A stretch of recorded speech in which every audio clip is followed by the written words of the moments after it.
Tomorrow, September 27th, is a very, very, very special day for us train enthusiasts. Why? Because tomorrow, the 27th of September, will be the 200th anniversary of the Stockton and Darlington Railway, the first passenger and goods carrying railway ever. There had been many horse tramways, industrial steam railways.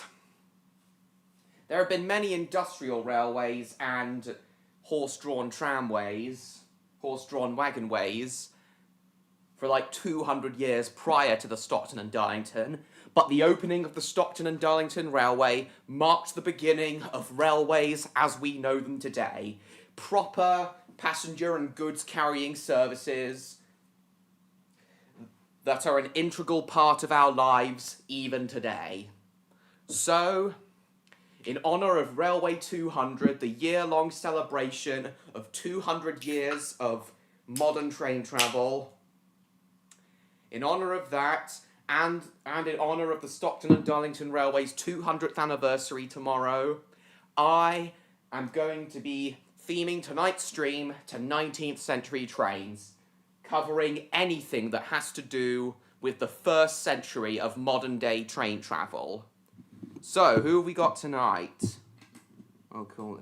Lewis, that's cool. Hello, Logan, Damo, Time Lad, Rob, and John Murray. Thank you, John Murray. Very nice. So, welcome all of you. It's a pleasure to have you all celebrating 200 years of modern railways with me. I kind of felt like with me being a train enthusiast, I kind of felt like I just had to do something for Railway 200. I didn't go to the Greatest Gathering, the huge event in Derby with all sorts of locomotives came and congregated at. And besides, on the day the Greatest Gathering happened, I was at the Didcot Railway Centre, so I guess I was still celebrating in a way.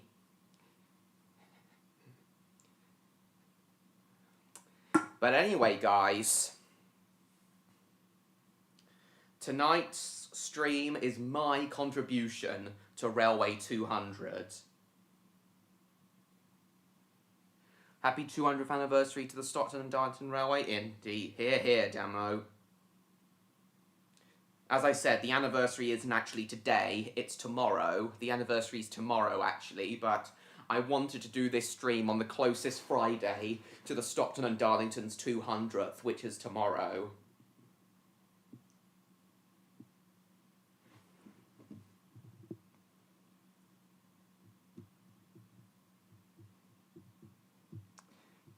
And to you too, Spyro and Cinder. I see. Alright, that's alright, John Murray, thank you. Okay, so we're going to start tonight's stream by watching two more episodes of Mark Williams on the Rails. Both of which are dedicated to 19th century trains. The first one covers the history. The first one we're going to watch, the episode titled Rocket Man, covers the history of, like, the first steam locomotive, Richard Trevithick's Penny Darren, covers the Stockton and Darlington Railway, and covers the opening of the Liverpool and Manchester Railway as well.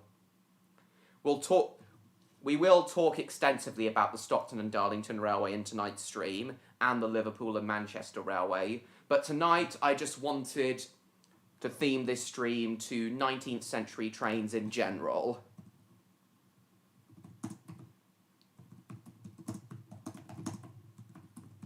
Yeah, as you all know, I love Mark Williams on the Rails. Yes, I do. So tonight we'll watch episode 2, Rocket Men, and episode 5, The Carriage Kings. both of which are packed with information on the first century of modern day train travel.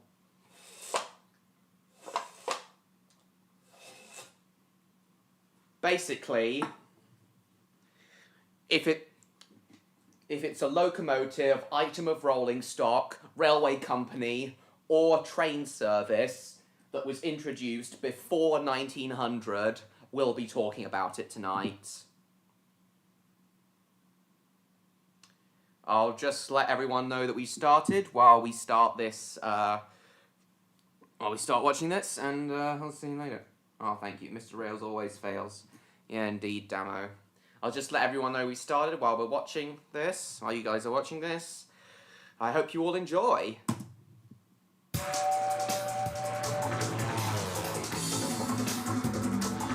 Hello, Jupiter. Nice to see you. Music absolutely slaps.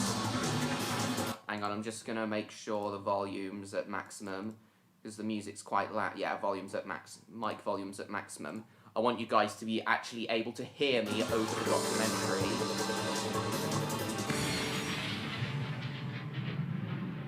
He is a bit racist, Timeland. Iron horses, steam elephants. What? Hello, steam Joe. Engines? When people first saw these contraptions, they thought they were dangerous. Happy Railway 200 to you, Joe. Even though the Stockton and Darlington's anniversary isn't until tomorrow, I wanted to do a stream like this on the closest day to the anniversary of it. So, hello, Joe. Happy Railway 200. Iron horses, steam elephants.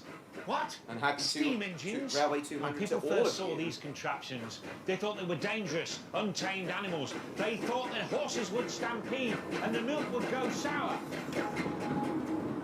At the beginning of the 19th My boy, century, chicken and steam pastries engines for were on the dinner. move, but they were unreliable, dangerous, and smashed the rails they ran on. Steam was out of control. Happy Railway 200 to you, James. So who tamed these spitting wild beasts?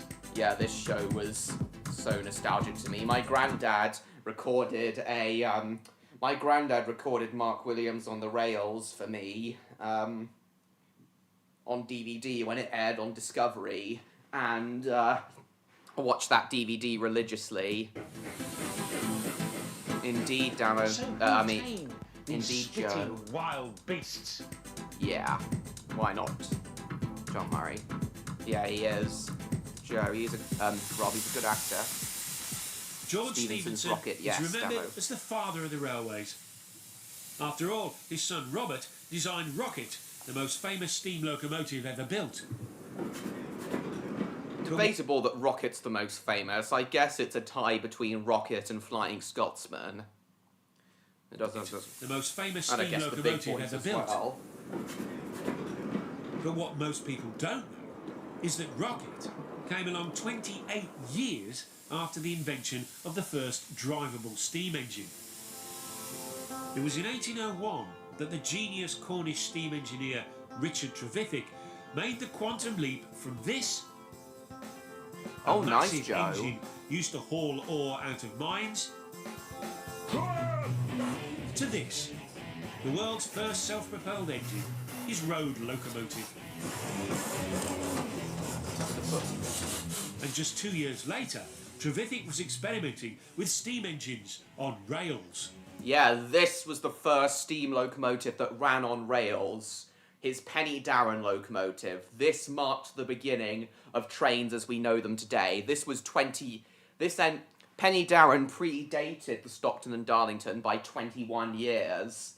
But, as I said, railways had been around prior to the Stockton and Darlington, but they were only for, like, industrial railways, like collieries and iron ore hauling railways. But it was the Stockton and Darlington where passengers were first regularly carried on. I know, And just Joe. 2 years later, Nice. Trevithick was experimenting with steam engines on rails. Because he is, Time Lad. Stephen is supposed to be the real-life Rocket. The oldest one still around is Puffing Billy. I think Puffing Billy was built in 1813, James. We'll probably talk about Puffing Billy at some point. The Penny Darren locomotive you're seeing now is just a replica. The original one was broken up a long time ago, and at one point the Penny Darren was used as a stationary pumping engine. Hence the huge flywheel it has on it. I'm not sure. That's a hard one, John. 221 years of the first engine? Yes. Exactly, Jupiter. And it's talking... The time period we'll be covering in tonight's stream is the Industrial Revolution. Locomotive. And as Pete Waterman said in his documentary series he did for Channel 4, without trains, the Industrial Revolution would never have happened. So the world is how it is today, mainly because of trains, believe it or not. Hello, Dom. Lovely to see you, and happy Railway 200. The world's first self-propelled engine. Oh, nice, Joe. was You mean the replica that was built in 1930 to celebrate the 100th And anniversary. just 2 years later, Trevithick was experimenting with steam engines on rails. Look at this. A replica of the world's first railway loco. Richard Trevithick's portable engine of 1803. It's a very versatile machine. It may have been built in 1803, but I think the first time it ran on rails was in February 1804. A replica So I said, of the world's exactly, first Joe. railway Hello, loco. cool gamer. Nice to see you. Richard Trevithick's portable engine of 1803. It's a very versatile machine. It's a great big flywheel, so it's also usable as a stationary engine. But it moves, it runs on rails. And there's the problem. The cast iron rails are too brittle for this heavy engine. They broke. Yeah. And Trevithick's high pressure steam experiment found it. Too heavy But to even run on the problem rails. was being addressed. And I looked, and behold, a whirlwind came out of the north, The north. and a great cloud, and a fire. The north of England. I think that was filmed at Beamish, which I've been to so many times. Collieries of the northeast, where George Stephenson started his career, had long been avid users of technology. By the beginning of the 19th century, they were exporting 2.7 million tonnes of coal from the Tyne and the Wear. Are we proud we got railways of today thanks to a railway back in 1825? I certainly am. 200th anniversary Stockton and Darlington Railways. Crown #1 right next to my name. Well, we'll see what happens. Avid users of technology. By the beginning of the 19th century, Pardon me. they were exporting 2.7 million tonnes of coal from the Tyne and the Wear. The Big Wear. business. The viewers of the collieries, a combination of Chief Executive Officer and Research and Development Supremo, had funded and encouraged research into new branches of science. Metallurgy, explosives, geology, and steam. Steam, yeah. Steam power was king back in the early 19th century. Coal mines were using steam engines to bring men and coal to the surface. The pits were the place to become a steam engineer. Yeah. Yeah, the first steam locomotives powered lifts and pumps to draw water out of.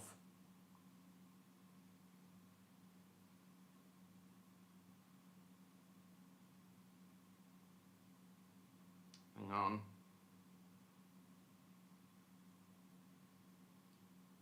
The power of steam, indeed.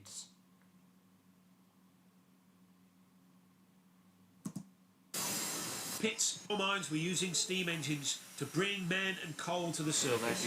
The pits Industrial were the Revolution, where they place forced to kids become a up steam chimneys engineer. against their will because they didn't show shit about wills. Oh god. Shut up about it already. Before the North East in 2019 at Tanfield. Oh yeah, we probably will talk about the Tanfield Railway at some point in this stream, which Stan can tell us a lot about since he volunteers there. Steamed ham. Yep. Steam isn't George an element Stephenson though, joined it's his just father water down the vapour. pits. Don't know if Dr. Beeching's grave. By Nice. 1801, at the age of 20, his mechanical pits. And by 1801, at the age of 20, his mechanical ability endured him the most responsible job in the pit, the engine man. The man who Age of controlled the 20. movement of the cages up and down the Yeah, shaft. the lifts that went up and down the shaft. Not allowed to leave his post all day.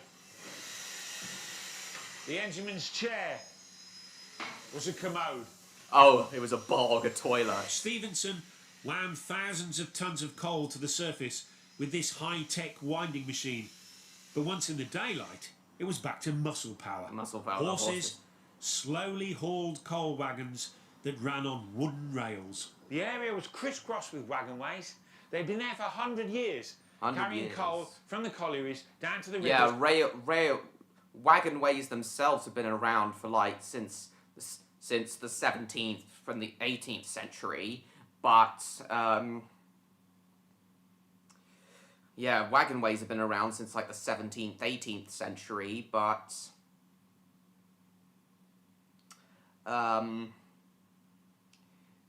wasn't until, you know, the early 19th century that steam power on rails came about. Marked the beginning of the evolution of trains as we know them today. Old coal wagons that ran on wooden rails. The area was crisscrossed with wagonways. They'd been there for 100 years, carrying coal from the collieries down to the rivers to be shipped by sea to London. Favourite steamship? I don't know. I'm not that into steamships. Guess it would be one of Brunel's ones, though. Carrying coal from the collieries down to the rivers to be shipped by sea to London. It seemed obvious to engineers at the time that steam should be used in place of horse. Solar system, indeed. Down to the wagonways. They'd been there for 100 years. I bet that pissed carrying horse coal owners from the off, collieries steam being down to used the in rivers to be place of shipped horse. by sea to London. It seemed obvious to engineers at the time that steam should be used in place of horse. That pissed off horse owners at the time. But taming steam power wasn't going to be easy. Trevithick's experimental rail locomotives had exposed major problems. Frustratingly, the weight of the engine broke the fragile cast iron rails, but lighter engines just didn't have the grip. It was tricky. It led to some strange compromises. At the Middleton Colliery, John Blenkinsop and Matthew Murray produced this, not this, this is the model. It's their attempt to deal with the problems of traction, and they're using a cogged wheel here that connects with a toothed rail. Joe and Dom's still there. So that would mean you've got better traction rather than just friction from the wheels, and it would also translate more power from the engine, so you could get more usable power from a lighter engine. However, it's only on one side, so you'd have a constant flexing motion, and also it's very expensive. And how could you guarantee, with the engineering tolerances of the time, that you constantly get the mesh? Exactly. Yes. Steam elephants, that one. Also called it Beamish. And she looks like a steam elephant. William Chapman and John Buddle, the team behind this locomotive, Steam tackled the elephant. traction and adhesion problems in a different way. Adhesion, wheels, no rat, no pinion. Awesome. But is Joe still the there? piston rods don't connect with the wheels, Oh, they you connect are. with gears. It's a gear I drive. know, Joe. See, I'm no going rat, to the no pinion. 100th anniversary gala. But Yes, the piston rods don't connect with the wheels, they connect with gears. It's a gear drive. See that cogwheel there on the axle? It's not very The efficient. theory though. being that the load was spread over 3 axles and made it less stressful on the track.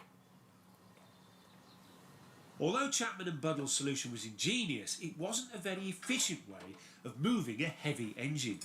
No. Constantly learning from the mistakes of others, pit engineers were running in a technological race, and the prize would be the world's first usable steam railway. Raced for the mistakes What does everyone of others. think of the Pit weird, engineers were running very in a old steam technological locomotives race, with the and the huge prize, pistons pit that come out of their engineers were boilers and running in a very technological elongated race, and chimneys? The prize would be the world's first usable steam railway. I honestly, when I first saw these very old engines of like, that were built between like 1804 and 1829, the opening of the Liverpool and Manchester Railway. Oh, awesome, Dom. I remember Seven Valley Rail last week. Nice. When I first saw these when I was a kid, I just thought they looked so goofy. They were so unlike steam locomotives that we all know today. But now I understand that it's Pit because engineers they just look so weird to me when I was a kid, and even now. But now I know that these were all built during the pioneering days of steam, when engineers hadn't quite figured out what the most efficient way of building a steam locomotive was. Obviously, by the 1830s, that had been worked out. And from there, steam locomotives became a lot more graceful and more refined. Constantly learning I from don't the know, mistakes of John. others, pit engineers were You've running. seen weirder? Like what? Constantly learning Time from the lads. mistakes of others, pit engineers were running in a technological race, Well, and the it's prize up to you, would be James. the world's first usable steam railway. By 1815, trials of locomotives were taking Prize, of place course, at many was won by collieries. George and Robert Wylam, Stephenson. Heaton, Newbottle, Killingworth, Wallsend. There was surprisingly little secrecy. It was all taking place within a radius of about 15 miles, so the engineers were swapping ideas. The engineers were swapping With ideas. so many people building engines in such a small area, Stephenson was able to take the best ideas around to create engines of his own. Joe. Exactly, Joe. With so many people building engines in such a small area, Stephenson was able to take the best ideas around to create engines of his own. One loco particularly impressed him. The famous Puffing Billy was hauling coal wagons on a tramway past the house where he was born. Yeah, And when George was asked to build locos for the Killingworth colliery, the owners wanted engines as good as this. By 1814, he was making some real progress. George Stephenson had made 2 locomotives, My Lord and Blücher, both very successful. They halved the cost of carrying coal where they were used and gained him a reputation as the foremost of that generation's locomotive engineers. Blücher was the first loco to use flanged wheels. Flanged wheels, Like these. as we know them today. It had a gauge of 4 foot 8.5 inches. That was the gauge of the wagonways in the local area, and Stephenson thought no more about it. However, that later became the worldwide standard gauge. Yes, because George Stephenson, very influential, 4 foot 8.5 inch gauge spread all around the world and became the standard gauge. Oldest working steam locomotive is in the oldest working one, yeah, that's it. Later, plus a steam locomotive and wagons. Yep. Yes, indeed, George Stephenson. 2 carrots, something about carrot sticks. Oh, God. You know something else? My granddad told me that the reason most wagonways around the northeast of England were 4 foot 8.5 inches is because this is funny. It's because 4 feet 8.5 inches was the width of 2 horses' arses. That's the way he said it. So you'd have 2 horses standing in the middle of the 4 foot 8.5 inch gauge track, pulling the wagons of coal along down the wagonways to the rivers and the harbours. So 4 foot 8.5 inches was the width of 2 horses' arses. There was the number of you could fit 2 horses in between the rails and pull it along because that was the width of their arses. Yes. However, Horses' that arses. later became the worldwide standard gauge. So yeah, that's why it's such a specific. That's why the worldwide standard gauge 4 foot 8.5 inches is so specific, because that just happened to be the width of 2 horses' arses when you put them next to each other. Underground Ernie. I know, it is funny. Did you know that before, Dom? That later became the worldwide standard Yeah, that's what my gauge. granddad told me. For the next 6 years, Stephenson's colliery locomotives earned him a fine reputation as an Good evening, engineer. train guy. Happy Railway 200. Well, for tomorrow, anyway. I was just telling everyone about why 4 foot 8.5 inch gauge is the worldwide standard gauge, because that was the width of the wagonways around the northeast of England, because 2 horses' arses, if you put 2 horses together, the width of both of their arses would come to 4 foot 8.5 inches. Iron horses on rails to hold coal and freight, and well, Later hauling passenger trains in... Yeah, indeed, Joe. Actual oldest working steam engine. How old is Fairy Queen, James? Fairy Queen was built in the 1840s, if I'm not mistaken. Correct me if I'm wrong, though, James. Oh. Oh, you didn't know. Well, there you go, Dom. Oh, is it their Railway 200 gala tomorrow, train guy? For the next 6 years, Stephenson's colliery locomotives earned him a fine reputation as an engineer.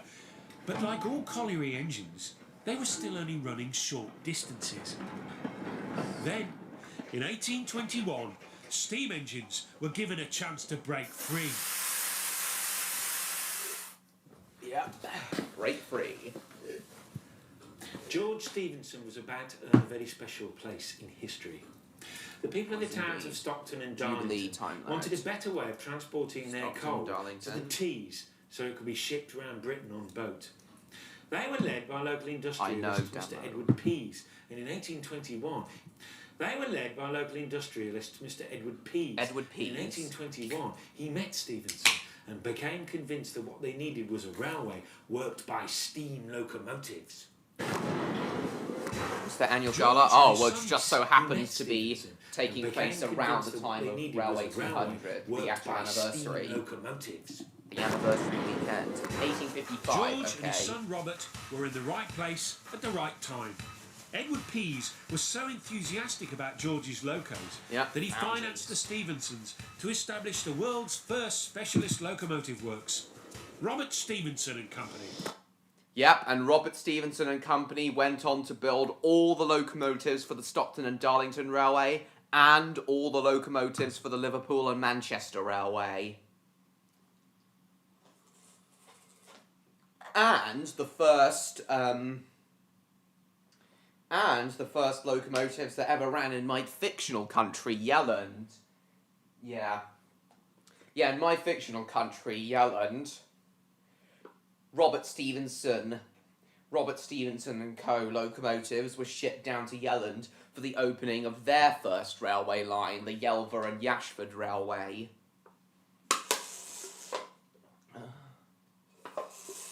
Which opened in 1830, 1 year after the Wait, no, it was 1831 it opened. After the Liverpool and Manchester Railway.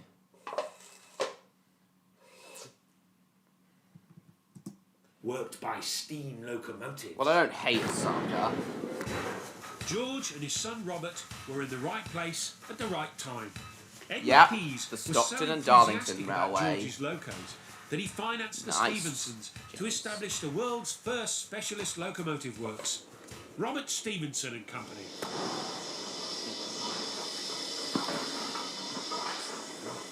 But before they could set up their bespoke locomotive works, there was a major problem to be solved. Yeah, I think I remember. By 1821, steam engines had been able to move under their own power. Joe.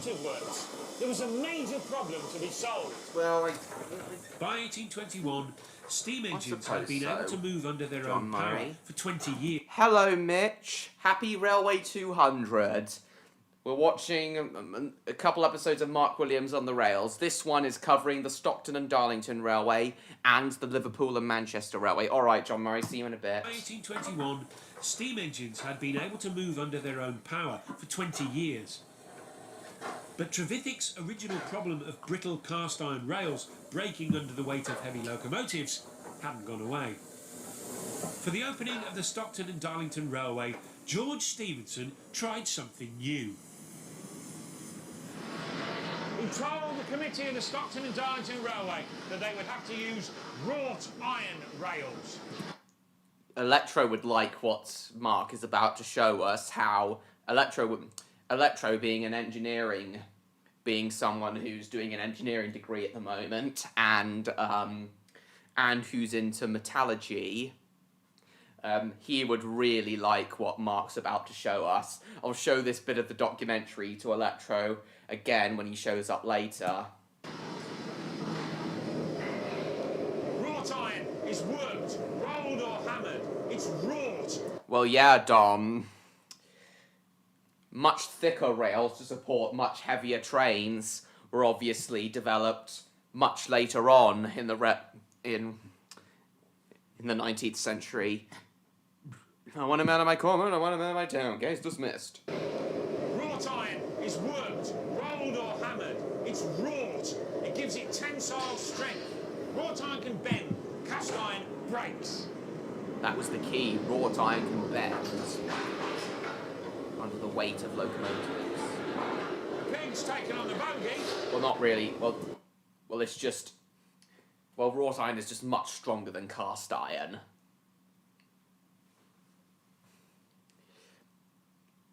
Wrought iron can also be much more easily bent into curves for the railways, so giving much more smooth curves. Wrought iron can bend. Cast iron breaks. Get McDonald's for him. To get McDonald's for him? Case dismissed. Pig's taken on the bogey. 1835 with Great Western Railway 200? Oh, I see, Joe. Wouldn't it be 1838? Wouldn't it be 2038 for Great Western Railway 200, Joe? Because didn't the first section of the Great Western Railway open in 1838? The section between Paddington and Taplow. It would make more sense for Great Western Railway 200 to be in 2038, because 1838 was when the first section of the Great Western Railway opened. Breaks.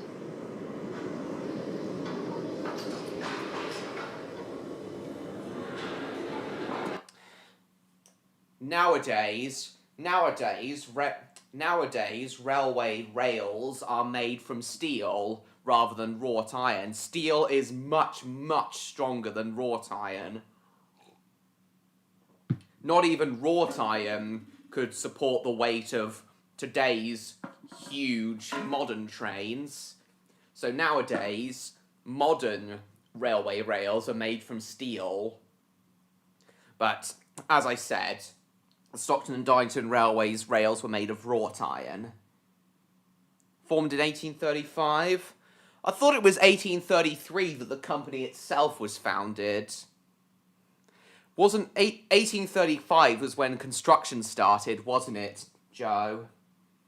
Answer Sherlock Holmes, indeed. Wrought iron can bend. Cast iron breaks.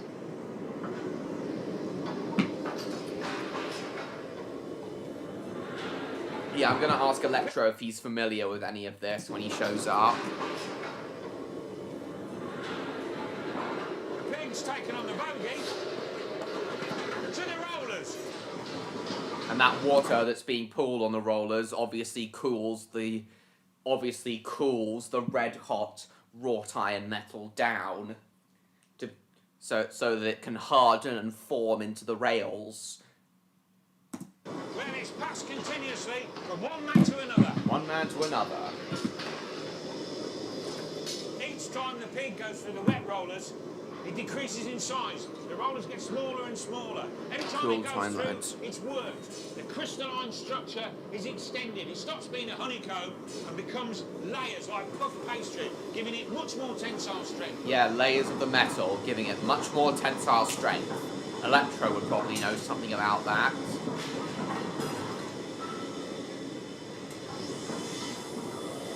Wrought iron made for much stronger, lighter rails. And they could be butted together, joined on site to create a much smoother ride. Coming. Yes. With his There's the rails fancy cooling new down. wrought iron rails, George was in business. But it was still nearly 4 years before the 32-mile long line was completed.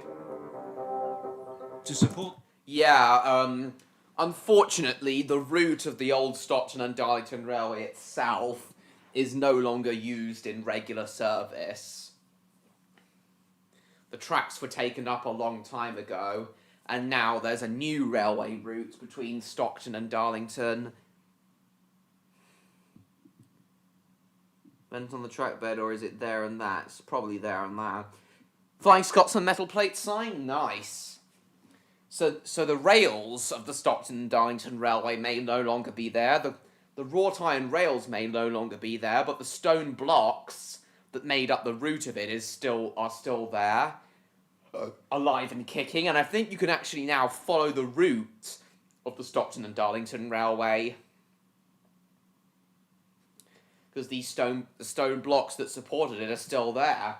Obviously, nowadays we have sleepers and ballast supporting rails of railway tracks. But back when the Stockton and Darlington Railway was built, they were supported by stone blocks. Because again, they were still working out exactly what the best way of supporting rails was.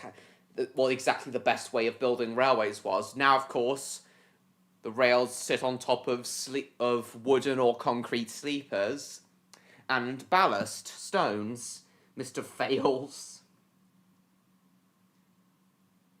32 miles isn't bad for that long ago, indeed. And I think the Liverpool and Manchester Railway was slightly longer. Burger King and Domino's. Is off that main line? Yes, indeed, Joe.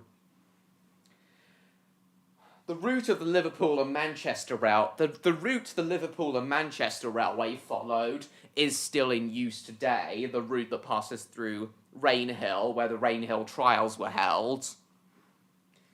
So the Stockton and Darlington Railway's original route is no longer in use, but the original route the Liverpool and Manchester Railway ran over is still in use, I believe. Mr. Tails. Time rails, George was in business. But it was still nearly 4 years before the 32-mile-long line was completed. Oh yeah, it was 32 miles. To support the track, Hello, Jacob. 100 long Hello, line Jacob. Happy Railway 200. was completed. To support the track, 100,000 stone blocks had to be laid. 100,000. Damn.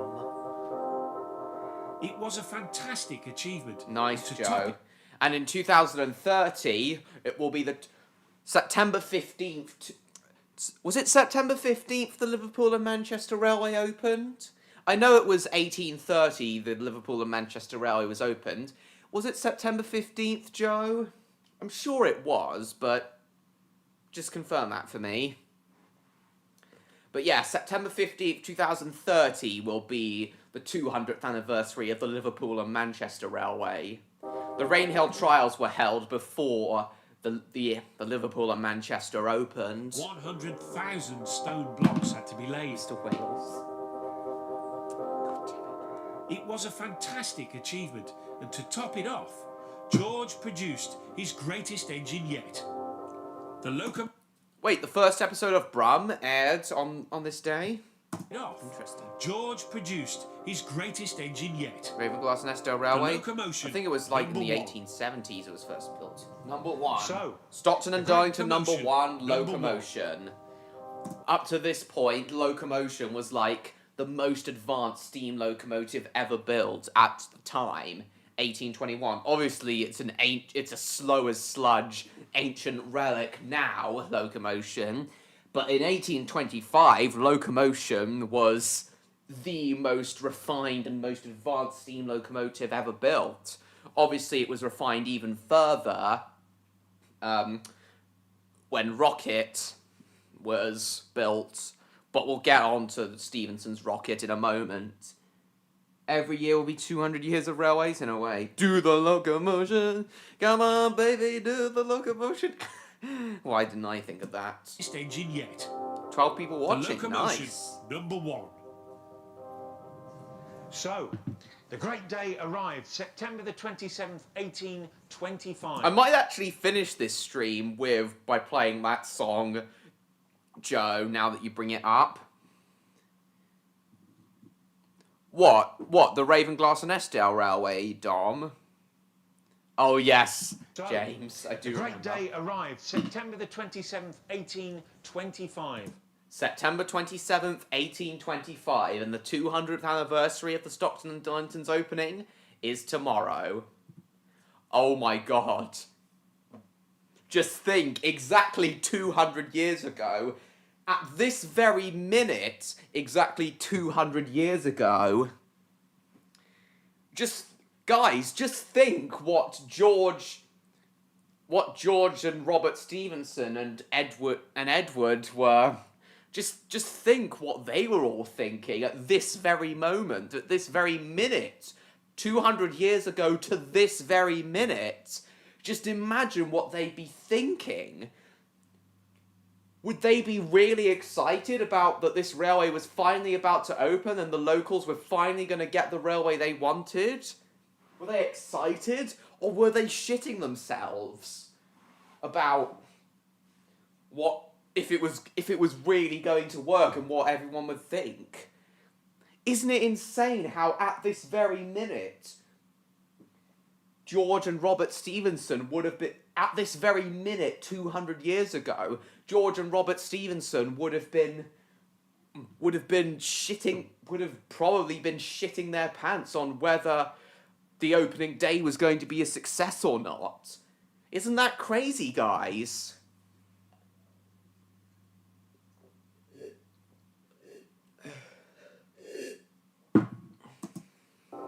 The locomotion number 1. You get rum doing your locomotion, So, Mum. The great day arrived, September the 27th, 1825. Isn't that crazy, guys? Locomotion was brought by cart from Newcastle and manhandled Brought onto by- the track. brought by into cart time. from Newcastle and Locomotion was manhandled brought onto by the track. cart from Newcastle and manhandled onto the tracks by navvies. The Stockton and Darlington Railway was opened and 40 to 50,000 people lined the tracks. Wow. George Stephenson took control of the locomotive. George Stephenson himself took control In of the it. Durham County Advertiser, an article read, "Astonishment was not confined to the human species, for the beasts of the field and the fowls of the air seemed to view with wonder the ore of the machine, which now moved onward at a rate of 10 or 12 miles per hour." 12 miles an hour is slow as sludge today, but 12 miles an hour was about the average speed of horse-drawn carts back in the day. So you can imagine this would have really been no different from a horse-drawn cart, except being much stronger. Hello, Jacob. Happy Railway 200. Oh, nice, Mitch. Happy Railway 200, Jacob. I was just saying earlier, Jacob, just a couple minutes ago before you arrived, Jacob, don't you think it's crazy how at this very minute, 200 years ago at this very minute, Jacob, George and Robert Stephenson were more than likely shitting themselves over what everyone was going to think of the Stockton and Darlington Railway and whether or not the opening day would be successful? Isn't it crazy how they were thinking this at this very minute 200 years ago? Either really excited or really worried about how well the opening day was going to go. Don't you think that's crazy, Jacob? Ore of the machine, which now moved onward at a rate of 10 or 12 miles per hour, with a weight of not less than 80 tons attached to it. 80 tons. Now, I don't know much about what horses can pull. But I very much doubt that horses could pull 80 tons. The fact a steam locomotive of 1825 could, though, is brilliant. Choo-choo, motherfucker! Oh! I wouldn't be surprised if George Stephenson himself said that when driving locomotion. It is crazy. The Stockton and Darlington Railway proved a big success. It was the first public railway that covered a long distance, but it was built to carry freight. After its inaugural run, passengers were less excitingly pulled in horse wagons. However, George's next railway building adventure was going to change that and the future of rail transport forever. Yeah, we'll leave that at a bit of a cliffhanger for now. Because next up we'll be talking about the Liverpool and Manchester Railway, the railway that changed railway history forever. So the Stockton and Darlington Railway may have been the first passenger and goods carrying railway, but the Liverpool and Manchester Railway was the railway that proved once and for all that railways were the future, not just of long distance travel, but of our way of life as a whole. So yeah, I felt it was only... So yeah, I don't think I'd have enough material to dedicate an entire live stream to the Stockton and Darlington Railway, which is why I decided to do this stream about 19th century trains as a whole. Basically, anything that was introduced from the very first earliest days of steam up until 1900s. That's what we're talking about tonight. Hang on a second, guys.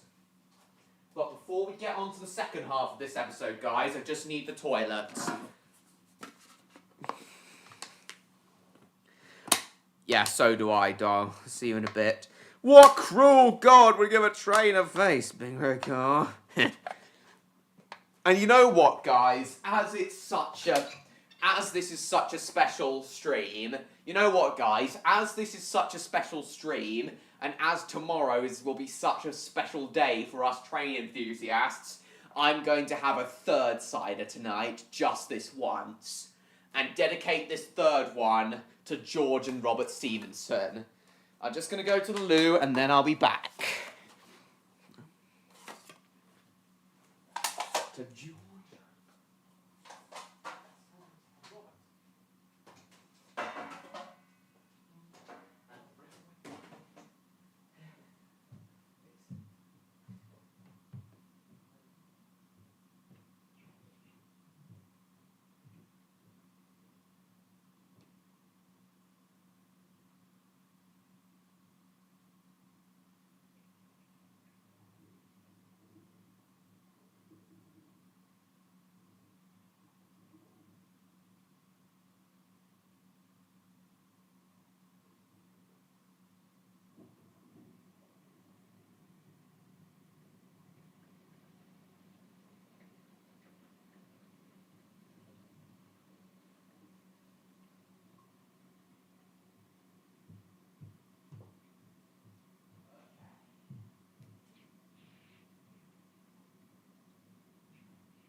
Okay, I'm back. What's the chat been saying?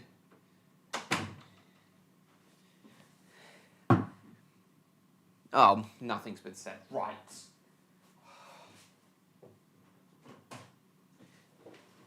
So...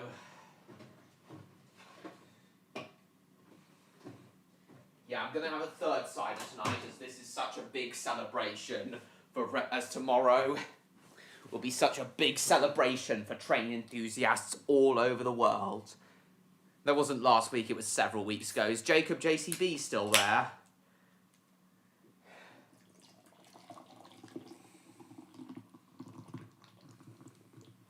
Alright, hang on. Hang on. And like many of his contemporaries, George Stephenson was a semi-literate, self-made man. But that was no reflection on his engineering ability or his ambition. And his next project was huge. An intercity line, railway. The first between Liverpool and Manchester. The Liverpool and Manchester Railway.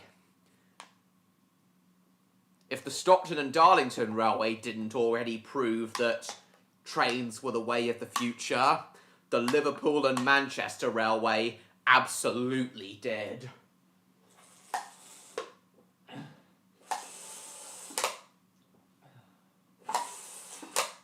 And... oh, God. English again. Okay, cool.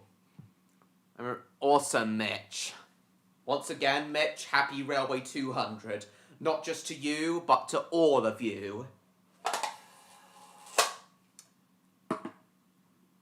And for everything, not much, John Murray. We're now talking about the Liverpool and Manchester Railway. Well, we're about to. I'm having a third cider, seeing as tonight and tomorrow is such a big celebration for train enthusiasts such as myself. So, guys, I raise this glass to Richard Trevithick, George Stephenson, and Robert Stephenson for their contributions to building our world as we know it today through the railways. Cheers to Richard Trevithick, George Stephenson, and Robert Stephenson for their huge contributions to the railways, and indeed our society as a whole. And I also raise this glass to the Stockton and Darlington Railway and the Liverpool and Manchester Railway. Cheers. Cheers to 200 years of modern railways.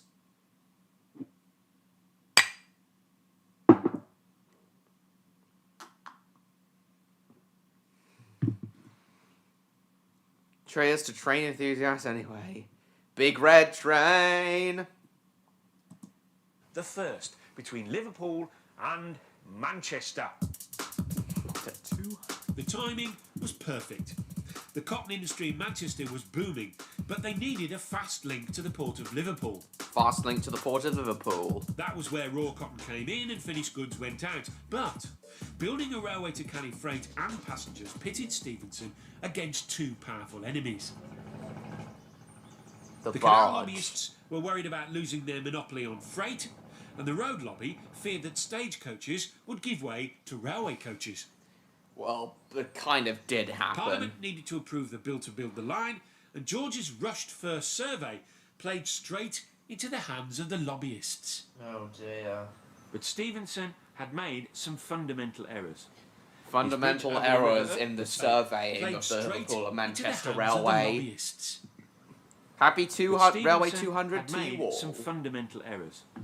His bridge over the River Irwell was to have arches only 10 feet above the water, barely navigable at high tide.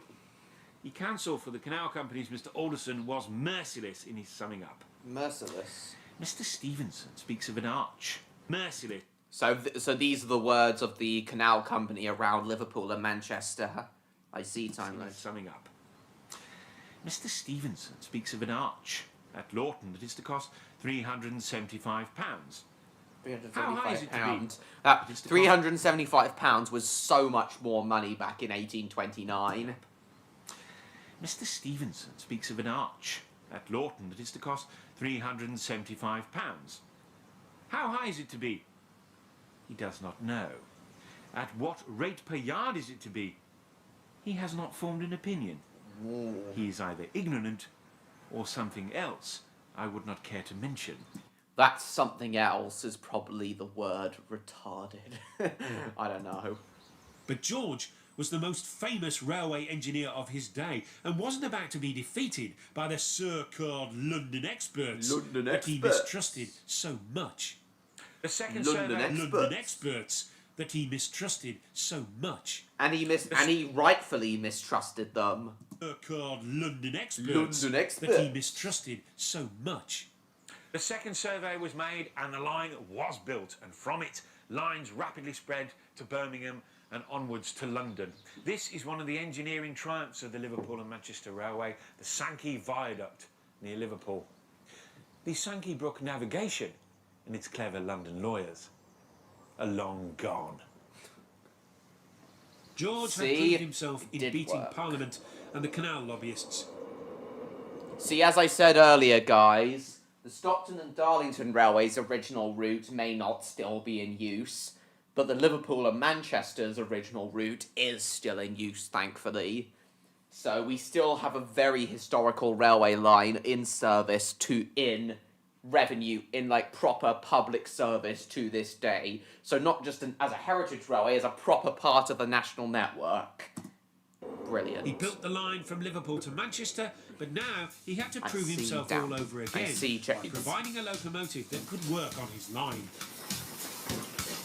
In 1829, 3 locos, Novelty, Sans Pareil and Rocket, were put through a series of trials at Rainhill near... There were 2 others that were put through the Rainhill trials, but I can't remember their names. The 4th engine was a vertical boiler engine, like Novelty, and I think the 5th engine was literally just a horse on a treadmill. Like, the horse would actually power the actual railway, the actual wheels that ran on the rails. It's crazy, I know, but that was never going to win the Rainhill trials. The closest engine that came to beating Rocket was Sans Pareil.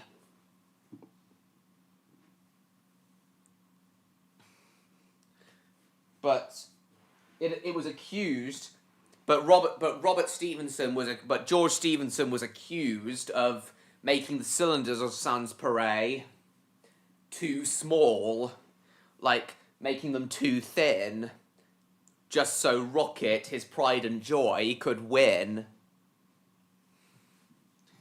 But this was never He had to confirmed, prove though. himself all over again by providing a locomotive that could work on his line. In 1829, So yeah, Sans Pareil came the closest to beating Rocket, but Rocket won in the end. As we all know, well, as most of us know. 3 locos, Novelty, Sans Pareil and Rocket, were put through a series of trials at Rainhill near Liverpool. And Novelty was out of the competition long before Sans Pareil and Rocket. I'm pretty sure, according to Pete Waterman, Novelty burst its bellows during the second day of the trials. Pareil and Rocket were put through a series of trials at Rainhill near Liverpool to find the fastest, most reliable engine for the job.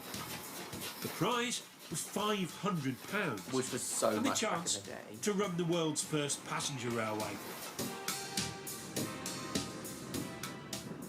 And this is the winner, or rather a replica of the winner. Rocket, probably the most famous locomotive ever. Alongside the Flying And it's easy to see why. This locomotive finally banished the idea that you needed horses to run railways. This is the first passenger locomotive, a free-running locomotive. You don't have to keep tinkering with it. You don't have to operate it. You can drive it. Look at the speed we're going. George had this engine going at 35 miles per hour when he was accompanied on the footplate by the beautiful actress Fanny Kemble. This is exciting. No wonder people got worked up about Rocket. It's a loco. It's a proper steam engine. Finally, we have a proper steam locomotive running proper intercity passenger railways. And the funny thing about Rocket's top speed being 35 miles an hour, people thought that 30 miles an hour, back in 1829, if any of you can even believe this, back in 1829, 30 miles an hour was a speed that many thought would kill a human, if you can believe that.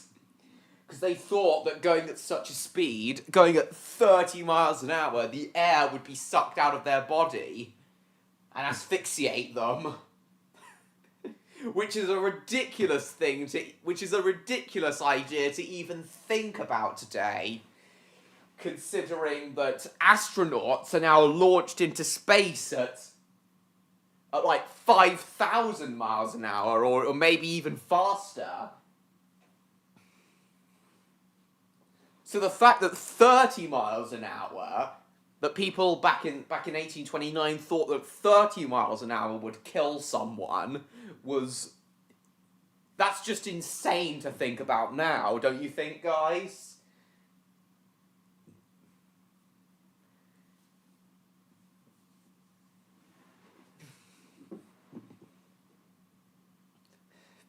But nowadays, 30 miles an hour is a pretty normal speed that most people who commute to work every day, be it by car or train, travel at.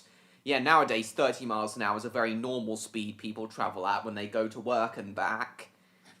But to think that such a normal speed most people today travel at every day was considered a speed that would kill someone back in 1829. Don't you guys think that's insane to think about? Don't you guys think that's an insane idea? Hebrew Dove, I see, James.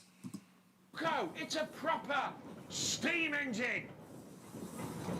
What you think that's as insane as Tom and Jerry speaking in the film? Yeah, I guess I see where you're coming from, Damo.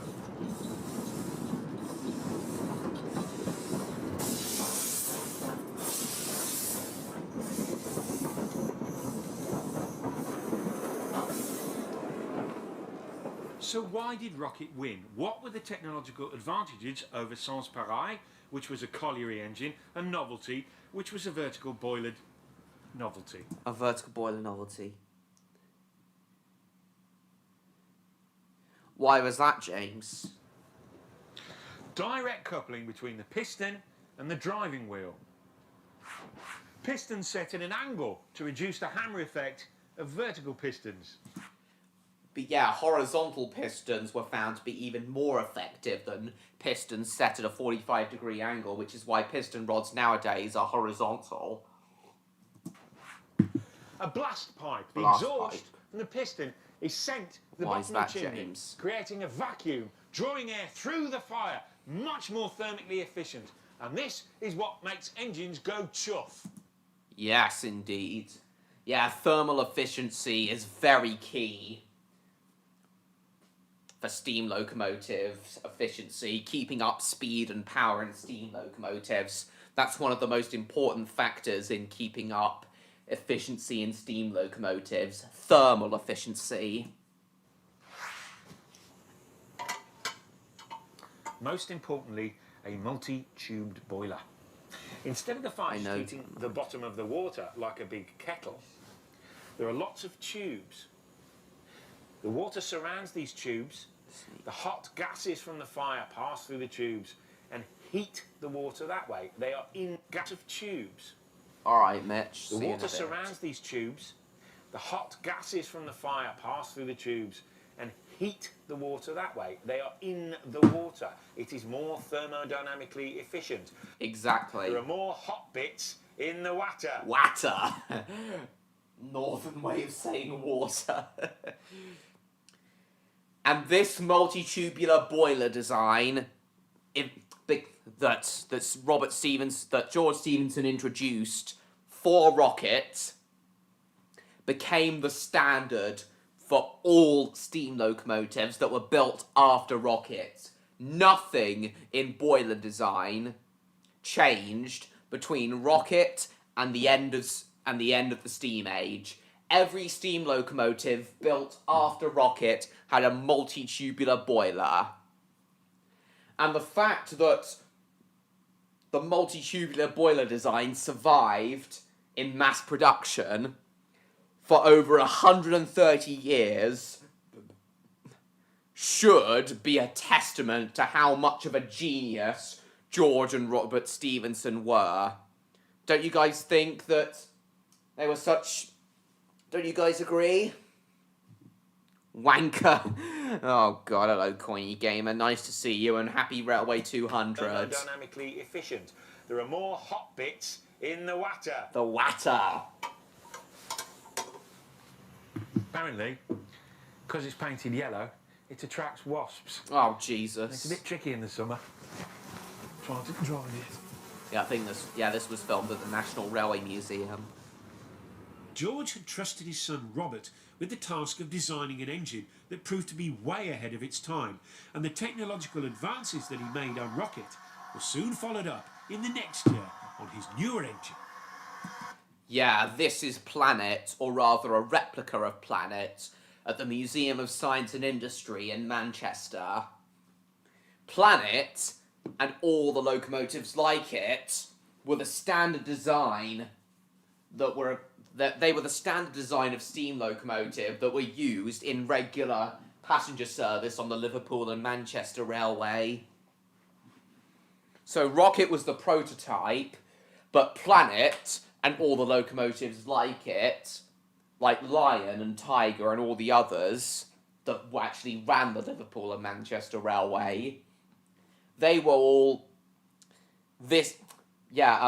Planet's design was basically the standard design, well, one of the standard designs for the Liverpool and Manchester Railway's locomotives.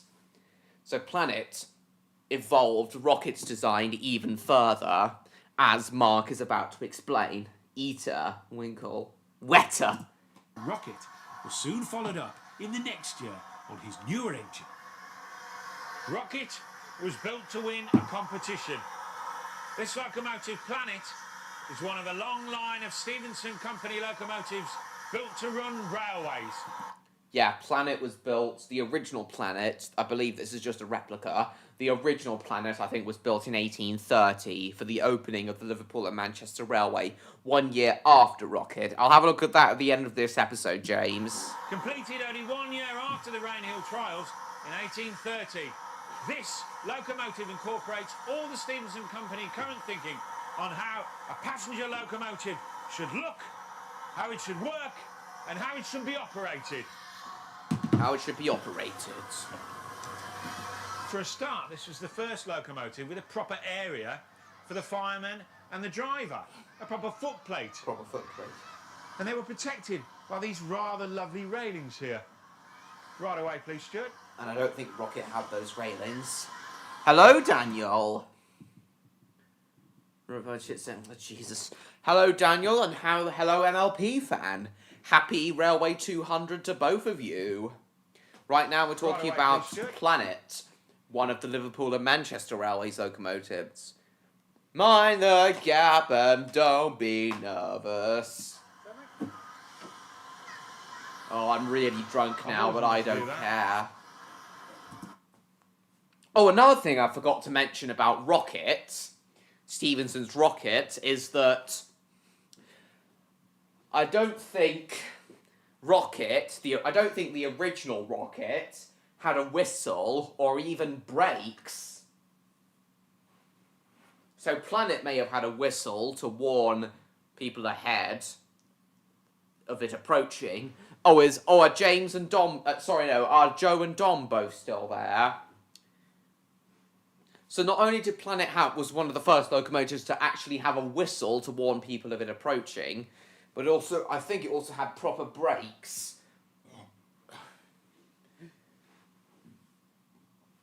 When Rocket was approaching, because Rocket didn't have a whistle, the fireman or someone else on the footplate would actually blow an air horn, like an actual trumpet, to warn people of the train's approach.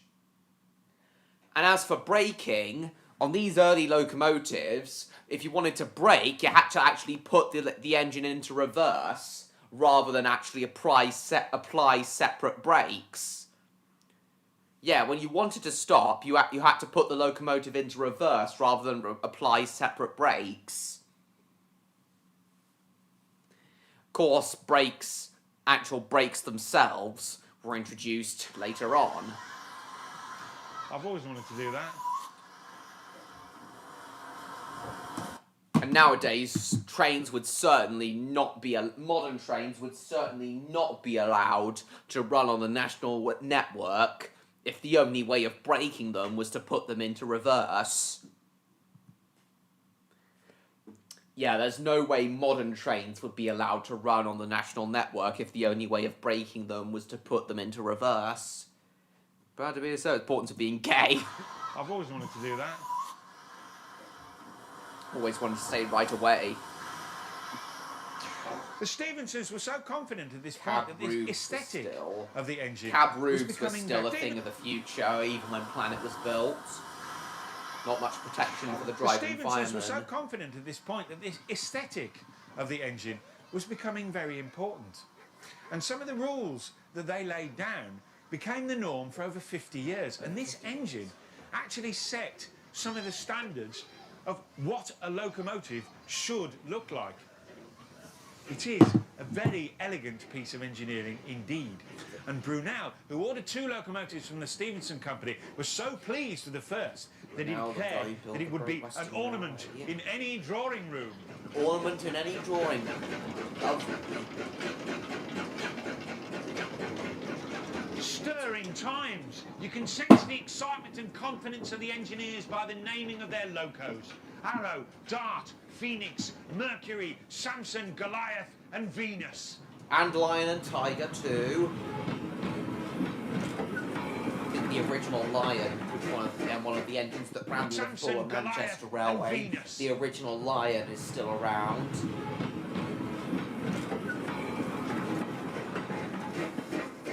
With growing confidence, more and more engineers working in the steam business, locomotive designs changed fast. Even though it was only a year after Rocket won the Rainhill trials, this engine was yet another giant leap in steam technology. Another giant leap in steam technology. On planet, the cylinders are mounted inside the frame of the engine. You can't see them. On rocket, they were outside at an angle. On planet, they're inside and horizontal. Inside cylinders. This gave the engine a much smoother delivery of power to the wheels.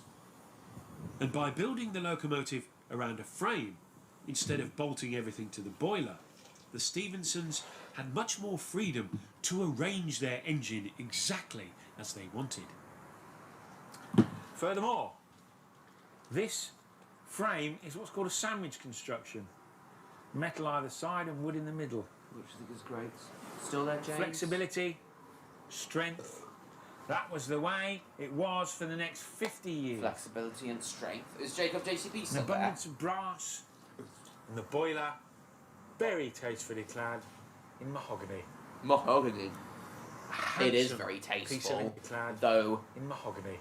mahogany wood, obviously a big fire Handsome hazard. case Mahogany really wood, obviously a big fire hazard around a hot boiler. In mahogany. It would be nice. A handsome piece of engineering. Such was the confidence of the Stephensons at this point that they felt they could dictate the style of locomotives. Style of locomotives, yes. George Stephenson had taken dangerous Do you not experimental like steam Underground locomotives early from the MLP pits of fan? northeast England and created a company that built off-the-peg engines that it exported to the world. Thanks to Off-the-peg him, engines. the little colliery lines had evolved into public railways with grand civil engineering worked by steam engines. The future of rail transport was assured. Yes, it was. But only 25 years after the opening of the Stockton and Darlington Railway, the beasts had been tamed, and railways Beasts were have been powering tamed. people across every continent in the world. Across every continent in the world, and that's what we're going to talk about next. Our railways spread across the continent. There's Fenchurch, a terrier, 19th century design. Come on, Charlie. Yeah, I'll give us a go. You do it. Come on, Charlie. See that horn that Mark just blew? Those were the kinds of horns that the people on the footplate would have blown in place of whistles to warn that the train was coming.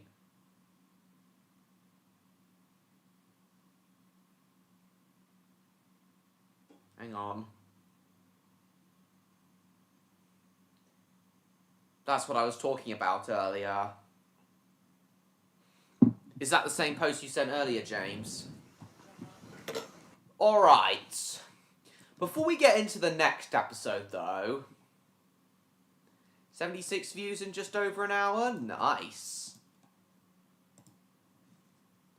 Before we get into the next episode, though, there's one other detail regarding Liverpool and Manchester Railway I want to mention. But I'm going to go to the loo first. I'm not sure, Bill Bricks. Welcome to the stream, and happy Railway 200. I see.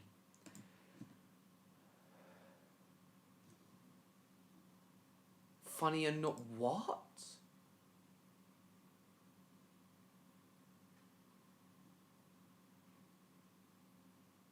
Martin seriously thinks saying the N-word is funny and normal? If and when Martin shows up, I'm gonna ask him that. If he seriously thinks that. Jesus Christ.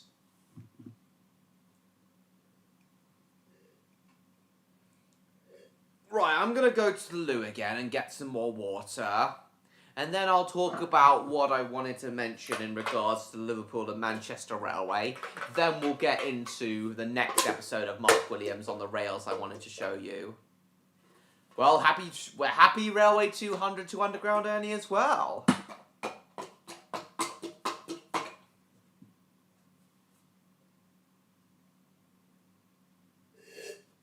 Right then.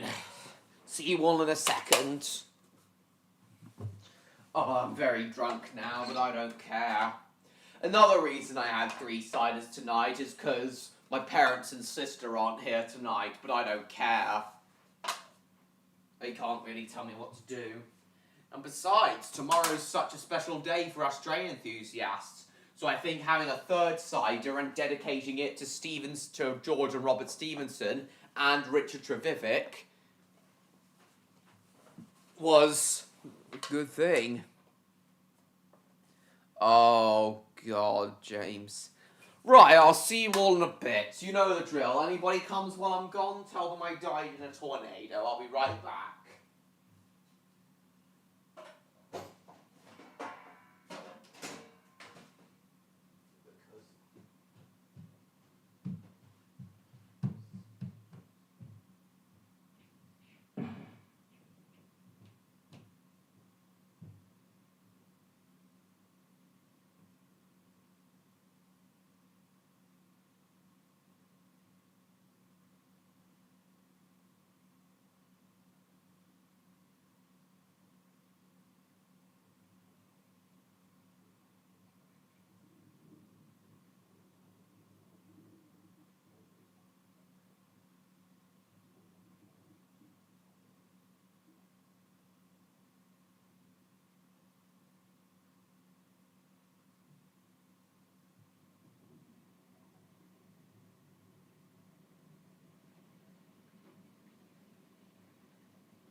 Right, I'm back.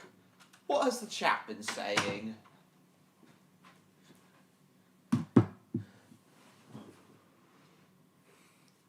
Well, yeah, I think so, John Murray. Alright, so what I wanted to mention in regards to the Liverpool and Manchester Railway that Mark didn't mention in that episode was that, very sadly, on the opening day of the Liverpool and Manchester Railway, someone was actually killed. And not just anyone, an actual MP, an actual Member of Parliament was killed on the Liverpool and Manchester Railway's opening day. Dan Sobo? I've never heard of him. What has he done, James? I can't remember if... So the man's name who was killed was a locomotive. Jesus. So I can't remember if William Huskisson, the man who was killed, was MP for Liverpool or MP for Manchester. I can't quite remember, but I'll look him up now and I'll have a look. But he was an MP who was killed on the day of the Liverpool and Manchester Railway's opening.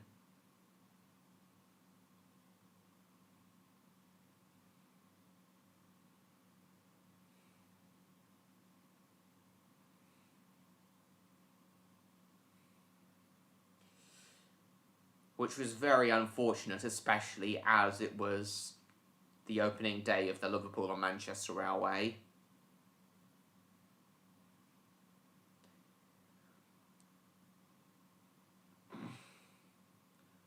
I don't know.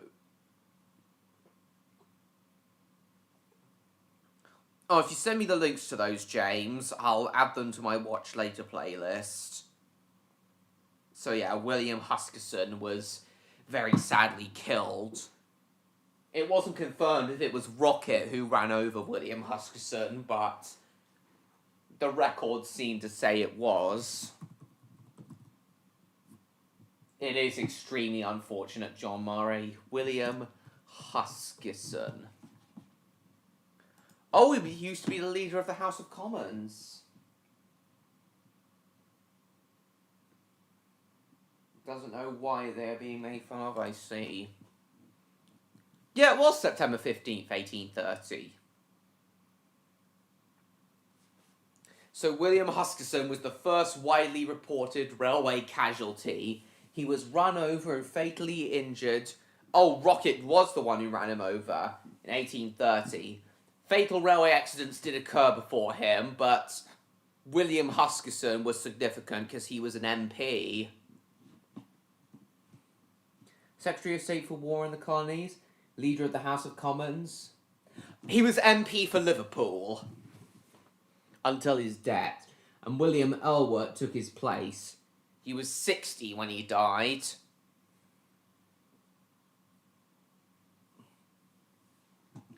I'm not interested in William Huskisson's political career. Train enthusiasts only know about him. Train enthusiasts only know about William Huskisson because he was killed by Rocket himself on the day of the Liverpool and Manchester Railway's opening. So yeah, I just want to talk about William Huskisson quickly before we get into the next episode of Mark Williams on the Rails I wanted to show you all.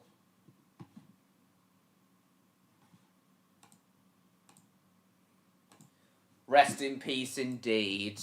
William Huskisson's death was very tragic. And I wouldn't even know who William Huskisson was if he wasn't killed by Rocket.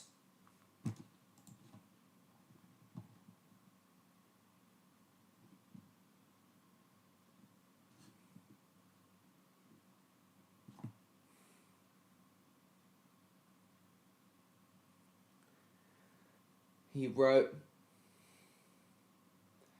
rode down the line in a special train constructed for the Duke of Wellington and his guests, pulled by a locomotive called Northumbrian, driven by Stephenson himself, the only train on the south track.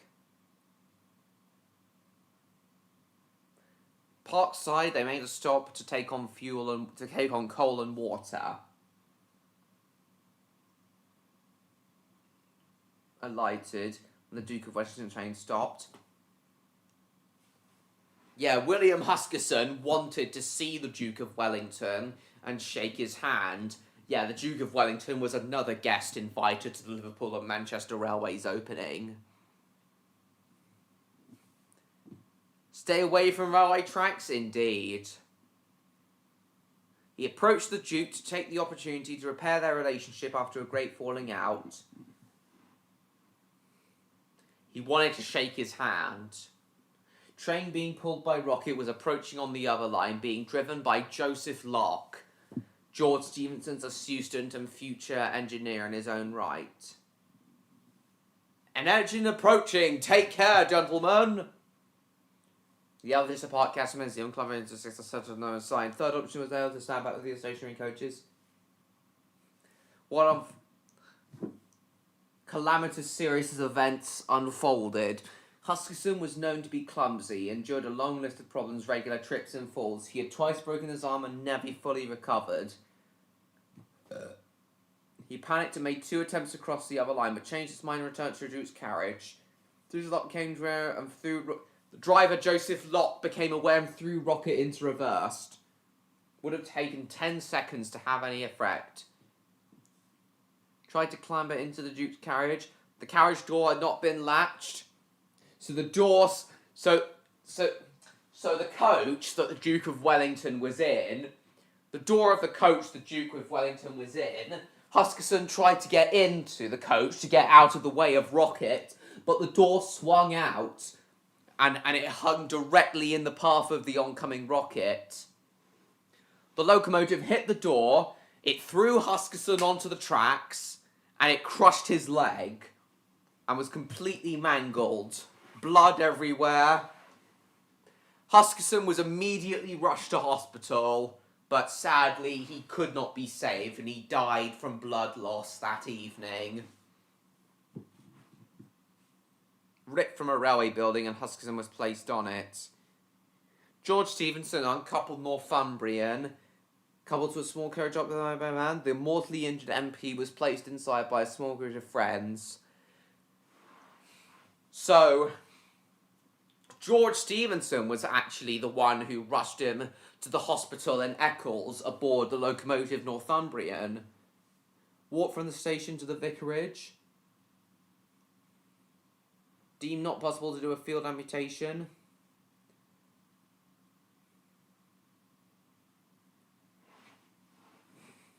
Assistance from the vicar's wife, Emma Blackburn. Activity, sense and conduct. Huskisson showed his gratitude. Vicarage from Liverpool. Huskisson was able to write his will before he died at 9 p.m. from his injuries. By reporting on the opening of the railway. And I think Huskisson's death was what really made it clear to everyone, even to this day, just how dangerous trains are. Yeah, William Huskisson's death really made clear to the public eye just how dangerous it was. This is page 1 of the last will of William Huskisson, and I can't read it because fancy handwriting like that I just cannot read. So yeah, very sadly, William Huskisson died on the opening day of the Liverpool and Manchester Railway, something which Mark Williams failed to mention in that documentary. Just wanted to briefly talk about that before we move on to the next episode I wanted to show you all. Not really, Bill Bricks. Alright, so the second episode I wanted to show you all before we move on to another part of the stream is to do with how railway coaches have changed since the beginning of the railway age up to the turn of the century. So this is episode 5 of Mark Williams on the Rails, The Carriage Kings. Not really, Bill Bricks. Hello, Bogart. I've never seen you before. Welcome. Please subscribe to me if you haven't already, and happy Railway 200.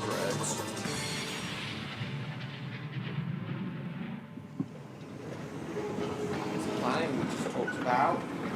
This is the world's first passenger John railway Murray's still station. there. It's not exuberant or extravagant, because the railway companies weren't sure if gentlefolk would take to rail travel.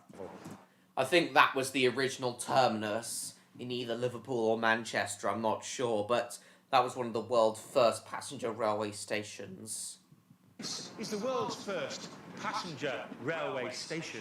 It's not exuberant or extravagant, because the railway companies weren't sure if gentlefolk would take to rail travel. After all, railways had been for this. Coal and cotton. this. I'm So, fine, Bogart. having a smelly industrial steam-hauled wagonway. Well, Huskies are my ended up favourite, I carrying guess. rich and famous. Indeed, Damo. So how did a steam-hauled wagonway end up carrying the rich and famous? Let's find out. In the early 1800s, Britain was building its first steam-hauled railways. And it For the was cat, not- I've never seen you before either.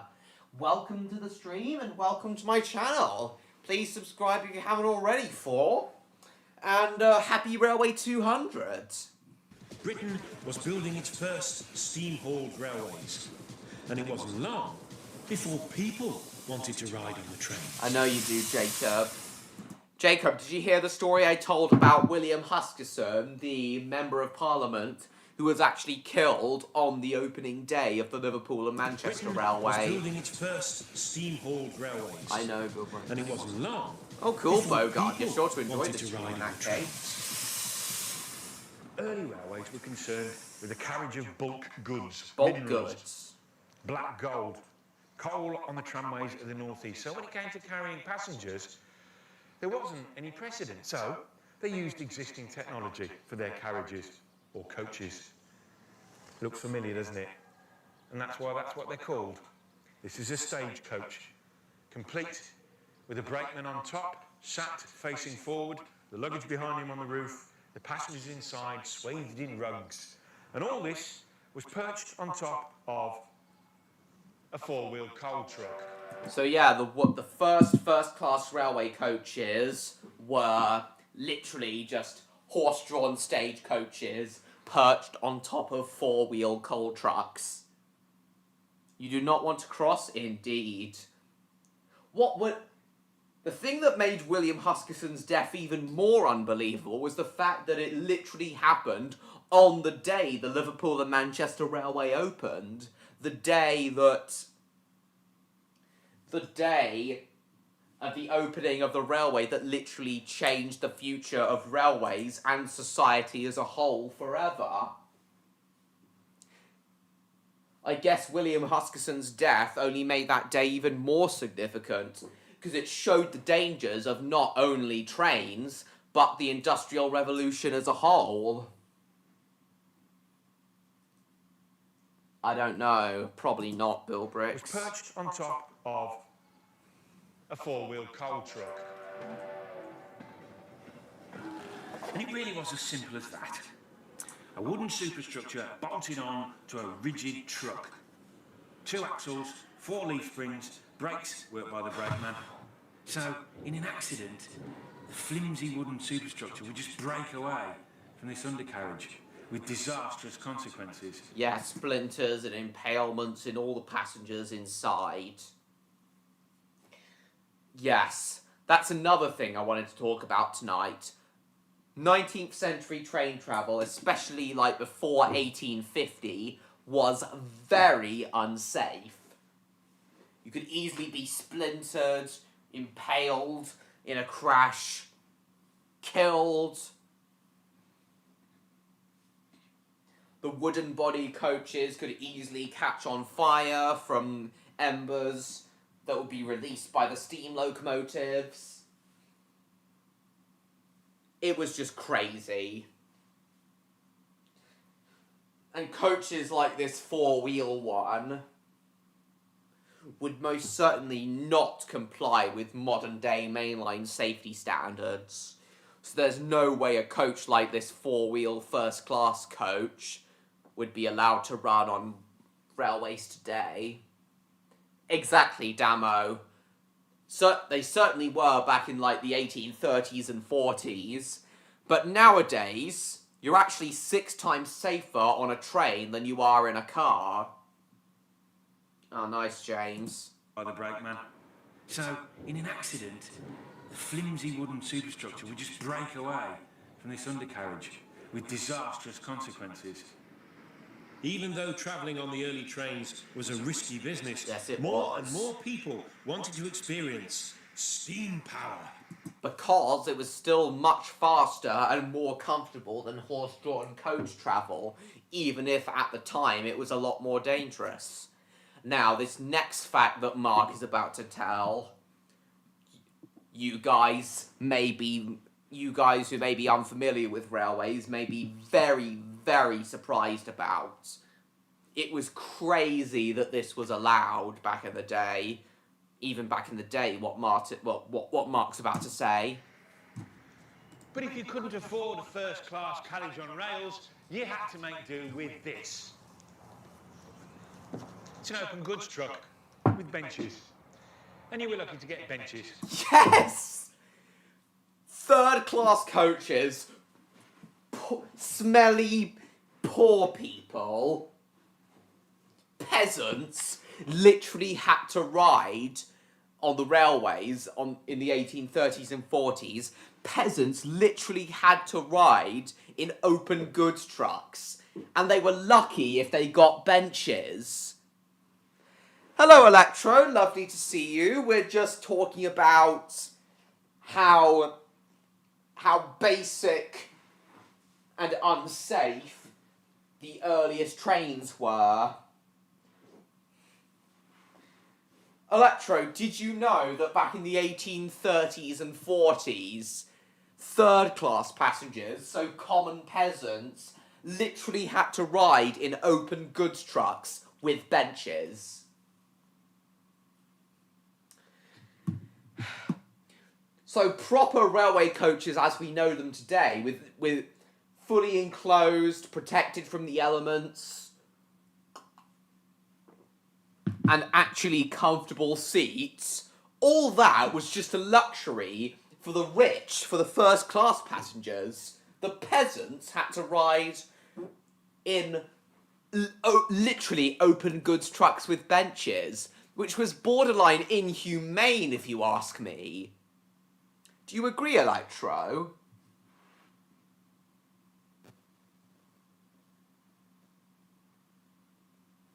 I'm not gloating, Electro.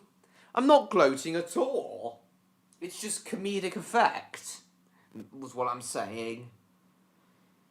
This is semen power, I know, Bogart.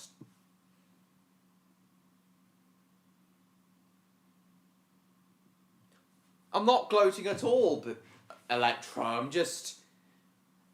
If anything, I'm emphasizing it for comedic effect. Isn't that unbelievable, though, Electro, how third-class passengers had to ride in open goods trucks with benches? Some companies divided their open goods trucks between the carriage of people and cattle. They had to share it with cattle But in sometimes as 1841, well. No. I really wasn't, Electro. I'm sorry if it sounded like that. I really wasn't. I just sometimes talk like that for comedic effect more than anything. I'm not horrible to peasants at all. I understand there was the situation they were in.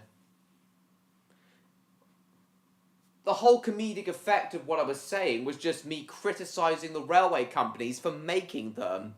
Basically, the way I was talking was... Actually, Electro, the way I was talking was just mocking the way that the railway companies saw their third-class passengers. The way I was speaking was I was actually mocking the way that railway companies saw their third-class passengers. Society was abhorrent in those days. Feels easy to guess. It really was abhorrent. Railway company executives had no regard for their poorer passengers. They had no regard for their third-class passengers whatsoever, which is why they made them ride in these open goods trucks with benches. As I said, actual roofs and actually enclosed carriages protected from the elements and actually comfortable seats, all that was reserved for the rich first-class passengers, those who could actually pay. But that would change after a very nasty accident on the Great Western Main Line, which Mark is about to explain. and cattle. But that was about to change, Electro. There was a terrible accident in 1841. But in 1841 there was a terrible accident. At Sonny, 8 men died in a collision. Specifically a collision with a landslide that had slipped down onto the tracks of the Great Western Main Line. Men were thrown bodily from these carriages. It was carnage. For these open An act of coaches. Parliament was passed that stipulated conditions for the carriage of passengers. They had to be roofed, properly seated, and there had to be trains every day, calling at every station with a minimum speed. So with the introduction of that Act of Parliament, it was now mandatory that even the third-class passengers, it was now mandatory by law that even the third-class passengers had to travel in proper coaches with roofs and seats. And there had to be trains every single day, calling at every station on the National Railway network with a speed no slower than 12 miles an hour. With an average speed no slower than 12 miles an hour. How do you think Ireland was treated after the English unjustly invaded and took the Gaelics home for themselves? What year did the British Empire actually invade Ireland, Electro? I'm not aware. I don't know. I don't actually know what year that happened, Electro. Indeed, Damo.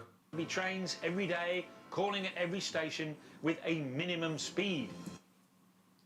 Even the less profitable stations that only saw like a few passengers a day had to be served at least once a day in each direction when they travelled.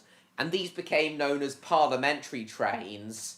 Trains which almost nobody travelled on, but the railway companies, after the 1841 Act of Parliament, were still legally obligated to run. Parliamentary trains are still a thing even today, trains which almost no one uses, but railway companies even today are still obligated to run. The Empire never made them. The time the Empire was formed, it was already part of the Union, I see. But when did that happen, Electro? When were they invaded by the Union? Hello, Stan. Welcome to the stream regardless, and happy Railway 200 to you. How long have you been here, actually, Stan? With a growing public appetite. Yeah, you for should, this sometimes Bogart. I love Mark Williams on the rails. 1169 is when they were invaded. Until 1922 when they were finally forced out.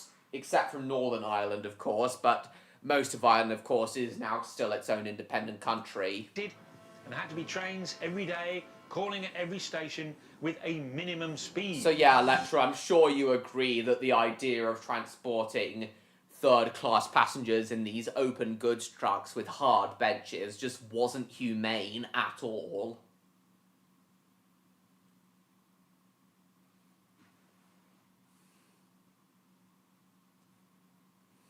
Oh, cool. MLP fan.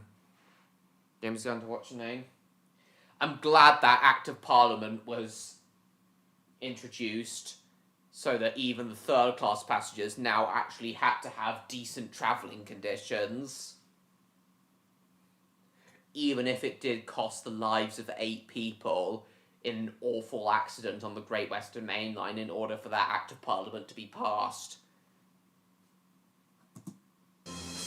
With a growing public appetite for this Yeah, Electro, just do you agree that it's very tragic that 8 people had to die in order for that Act of Parliament to be passed? Minimum speed. You get what you pay for? With a growing public appetite. Yeah, but nowadays, standard class passengers expect proper roofs and seats, which nowadays train companies happily provide.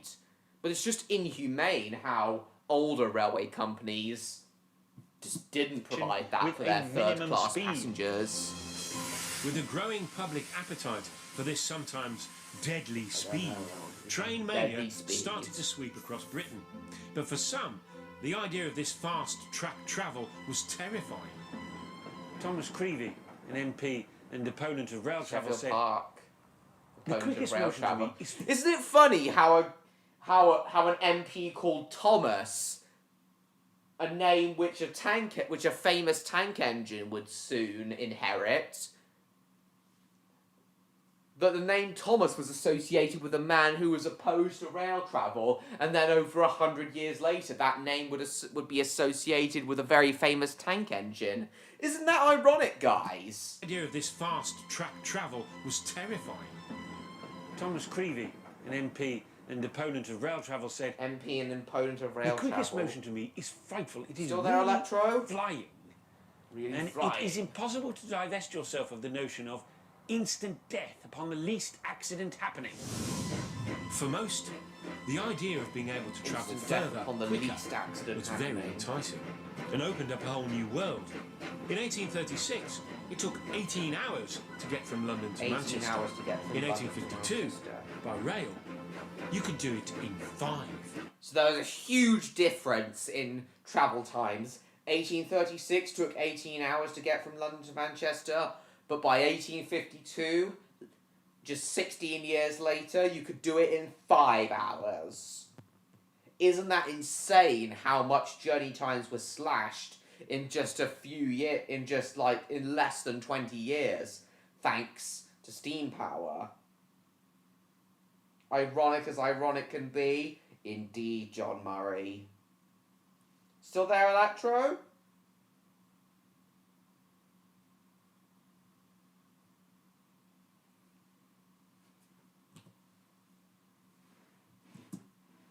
People wanted to travel by train. And for very good reason. 322 million in 1870, Yes, it was, 797 million in 1890. 797. And the Brits, more than others, loved it. In the 1880s, the railway passenger journeys for in right- Great Britain and were rightfully more so. than the rest of Europe combined. More than the rest of Europe combined. Damn.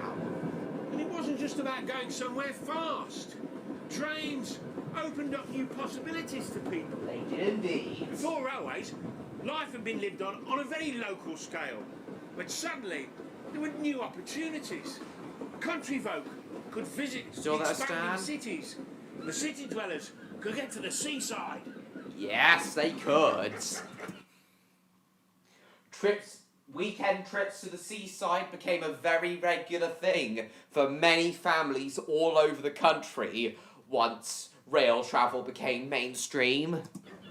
And there was another major impact. Time. I see, With Felix. horses and carts, nobody ran to a timetable. And when it was noon in Plymouth, that was when the sun was overhead. And when it was noon in Wick, the sun was overhead there. So yeah, railways also introduced the idea of time zones. Before railways, time zones were like separated like in minutes. So like, for example, Plymouth, even though nowadays Plymouth is, if it's 12 o'clock in Plymouth, for example, it's 12 o'clock in London. But back in the 1830s, when it was 12 o'clock in London, it was 11:40 in Plymouth. So Plymouth, I believe, was 20 minutes behind London back in the 1830s. So, but it was the railways that introduced standardised time zones because they were so fast. Timetables had to be simplified. And in order to make that possible, standardised time zones had to be introduced. So,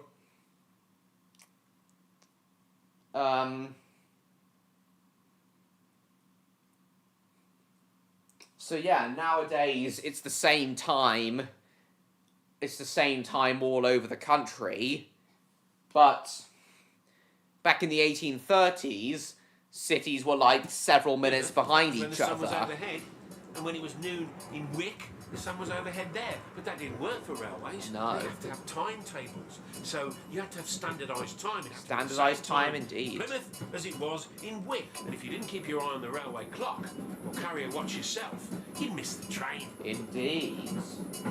And even today, Of that's course, the when you case. start carrying passengers, especially at high speed, safety considerations become paramount. Exactly. You can't treat people like cabbages, although the early railway companies tried to do that. In a very inhumane way. Companies developed a series of stringent safety checks.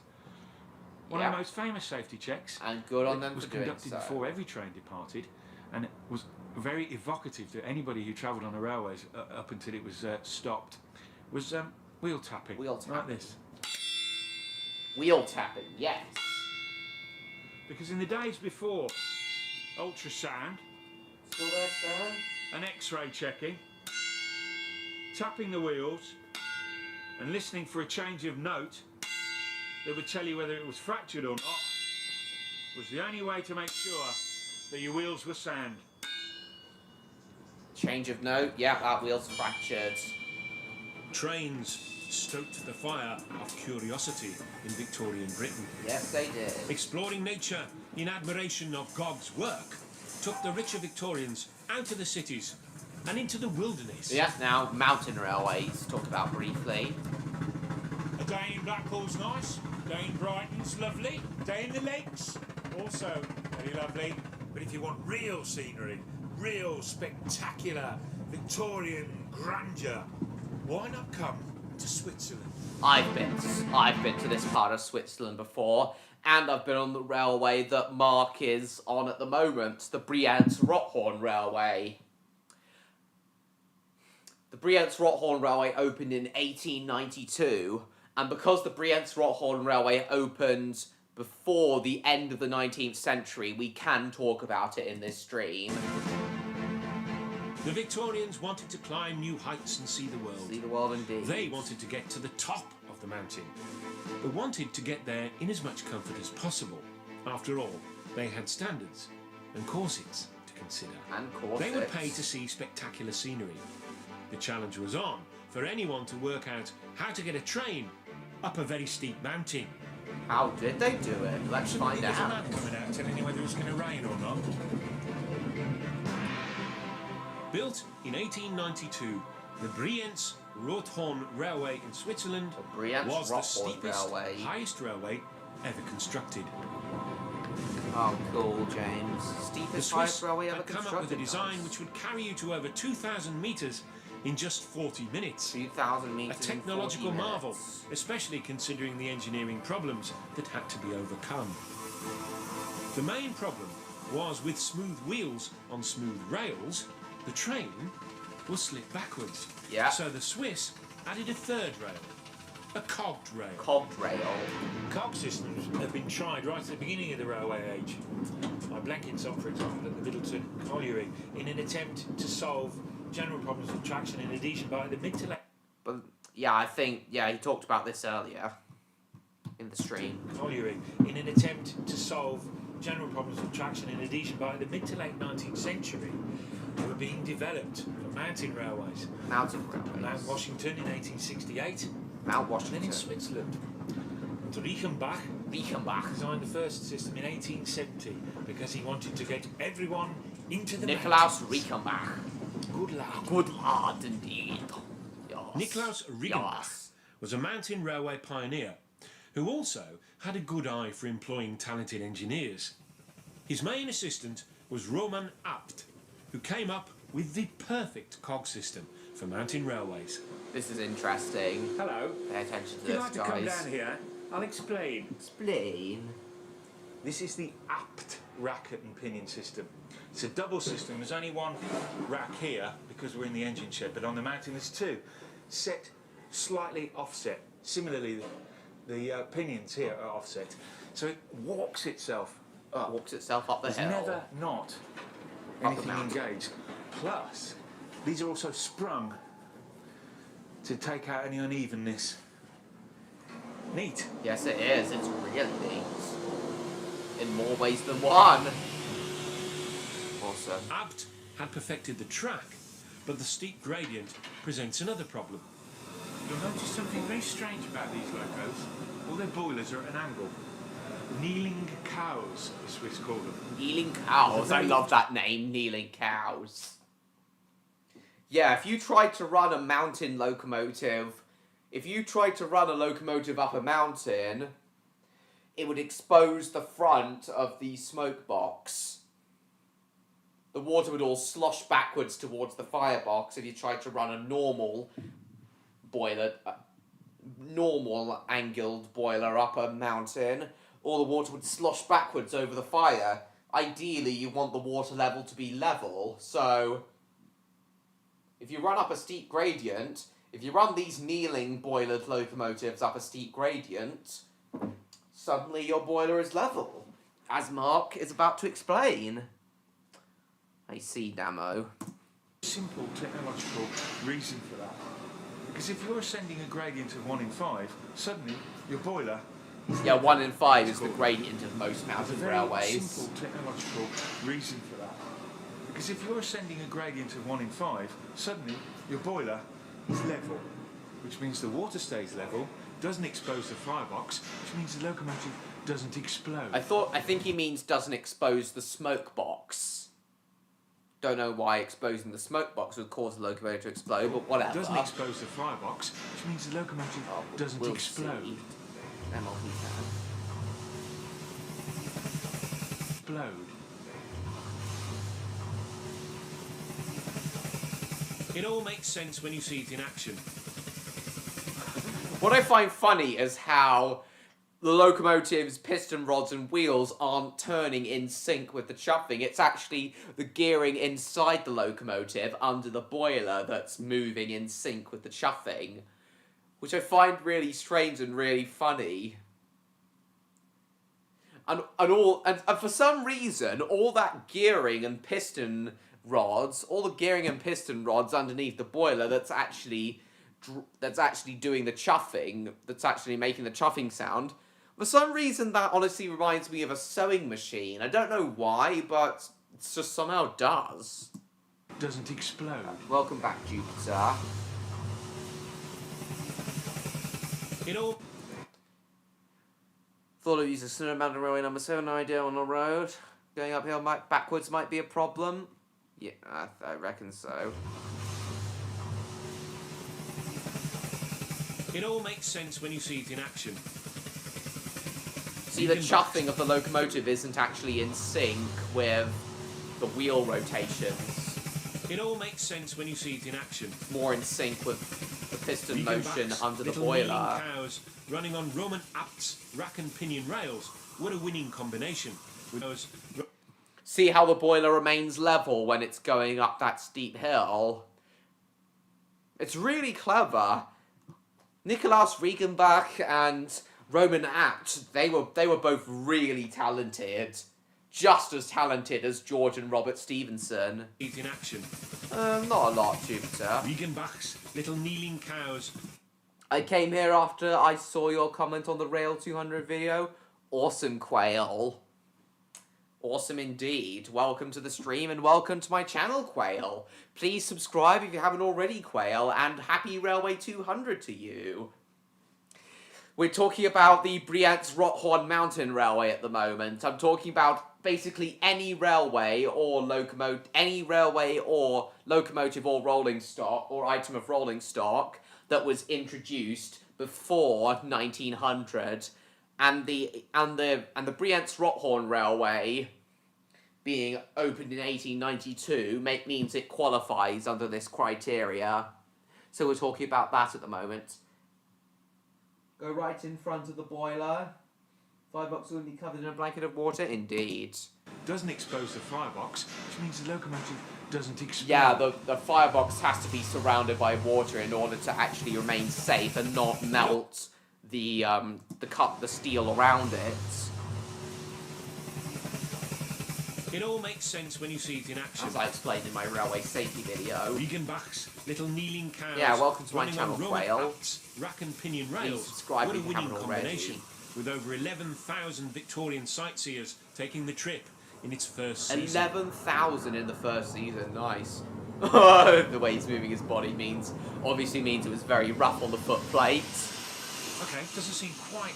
It's a silly little engine now when you see what it Indeed. has to do and how hard it has to work. It has to work so hard, in fact, that we're halfway up and then middle station, plan out, Plan out. and they have to put more water in. Yeah, I've been on the Brienz-Rothorn Railway before. It's thirsty work, chugging up a 1 in 5 gradient. And the small engines can't carry enough water to reach the top without a fill-up. Exactly. But the water actually, as I said, Damo, the water actually needs to surround the firebox to cool it Carry down enough water and make to sure it reach the doesn't top melt without a and fill-up. cause a boiler explosion. To ensure the safe running of the lines on such a steep gradient, the railway builders came up with some ingenious engineering ideas. The arrangement is that the engine is always downhill of the carriages and is not coupled. Hello, It's Odd! just resting. Ron Weasley, Dad, Boring Trainman, is he a bully? Bungalow Boys. Yes, Mark Williams did indeed present these, Odd. Hello, Odd. Stale Oreos taste like cereal? Oh, God. No, he's not. We're talking about railways built, basically any train or railway built before 1900, Odd. Welcome to the stream and welcome to my channel. Welcome to the stream, Odd, and happy Railway 200. So, Odd, the reason tonight's stream is themed to 19th century trains is because tomorrow, Odd, is the 200th anniversary of the Stockton and Darlington Railway, the world's first passenger and goods carrying railway. Railways had existed prior to the Stockton and Darlington, but the opening of the Stockton and Darlington Railway marked the beginning of railways as we know them today, proper passenger and goods carrying services. I don't know what. I really don't know. After we finish this episode, I'm going to show you some of the very old engines that ran the Stockton and Darlington Railway and all the engines that run prior. I want your opinion on the mod because they are extremely strange looking. They are nothing like steam locomotives as you'd know them. Probably Dom, I don't know. Downhill of the carriages. Right now, Mark is talking about the Brienz-Rothorn Mountain Railway in Switzerland, where the steam locomotives have tilted boilers so that a water level can remain level on the steep 1 in 5 gradients. And also, you see the rail in the middle, Odd? You see that rail in the middle, Odd, at the bottom of the screen, that toothed rail. There's a cog underneath the locomotive that actually holds it in place and stops the locomotive and the train as a whole from slipping backwards down the mountain. Because, you know, with smooth wheels on smooth rails, the train slips backwards. Oh, you're hungry, are you? I see. So Mark explains all this a bit earlier, Rod. Nonians here. It's a double. Hello. If you'd like to come down here, I'll explain. So Mark will explain for you, Odd. This is the apt rack and pinion system. So rack and pinion it's a double system. There's only one rack here because we're in the engine shed, but on the mountain there's two. Set slightly offset. Similarly. So the cog underneath the engine basically engages with that rack rail and stops the train from rolling back down the hill because it's on such a steep gradient. The pinions here are offset. So what do you think of that, Odd? Happy itself food! Up. There's never not anything engaged. So there's the cog engaged with the rack rail, Odd. Isn't that ingenious, Odd? How literally one cog stops an entire train from rolling back down a very steep hill. Isn't that ingenious, Odd? And it's used on many Swiss railways to this day, and other very steep mountainous railways all over the world. These are also sprung to take out any unevenness. Neat. Isn't that interesting, Odd? How one cog stops an entire train from rolling back down the hill, back down a steep hill. Had perfected the track, but the steep gradient presents another. And this is the other interesting part about these locomotives on the mountain railways, Odd. The boilers are at an angle. My one cock! Cock stopping a train from going back down the hill! So your cock engages with the rack rail and stops the train off. What the hell? Not a cock, Odd, a cog! Oh my god! Also, Odd, these steam locomotives have their boilers at an angle because you want to keep the water level. You want to keep the water in the boiler level as it's going uphill. Because if a normal boilered locomotive tilted upwards, the water level would slosh backwards towards the firebox away from the smoke box, and the water level wouldn't be even. You want the water level even in steam locomotives, which is why on a steep gradient, the locomotives that run up steep gradients, such as on the Brienz-Rothorn Railway, have to have these slanted boilers to keep their water level level. So what do you think of these tilted boiler locomotives, Odd, or kneeling cows, as the Swiss call them? Kneeling cows, the Swiss call them. Cock. It's a very simple technological reason for this. Because if So you're what do you sending think of the these gradient kneeling 1 in 5, locomotives, suddenly Odd? Your boiler is level, which means the water stays level, doesn't expose the firebox, which means the So what do you think of these doesn't kneeling explode. locomotives, Odd? It all makes sense when you See how it the in action. boiler and the locomotive. See how the boiler and the cab are level when it actually goes up such a steep hill, such a steep gradient. Rickenbachs, little Very neon green. cars running on Roman apts, rack and pinion rails. But what do you think of the idea of the locomotive's boiler being tilted to enable the water to stay level when going uphill, odds? In combination with over 11,000 Victorian sightseers taking the trip in its first season. Yeah, it was very shaky when going up the hill on the footplates. Okay, Yeah, it they doesn't are seem green. quite- It's a silly little engine now when you see what it has to do and how hard it has to work. It has to work so hard, in fact, that we're halfway up and then little station, plan out, and they have to put more water in. Only halfway up and they have to refill up the water. It's thirsty work, chugging up a 1 in 5 gradient. Yes, And the indeed. small engines can't carry enough water to reach the top without a fill-up. No, they can't. To ensure the safe running of the line. So what do you think of the idea of the boilers being slanted, The odds? railway builders came up with some ingenious engineering ideas. The arrangement is that the engine is always downhill. Pat, of the the train's carriages. RC It's flirting? not I don't know. Coupled.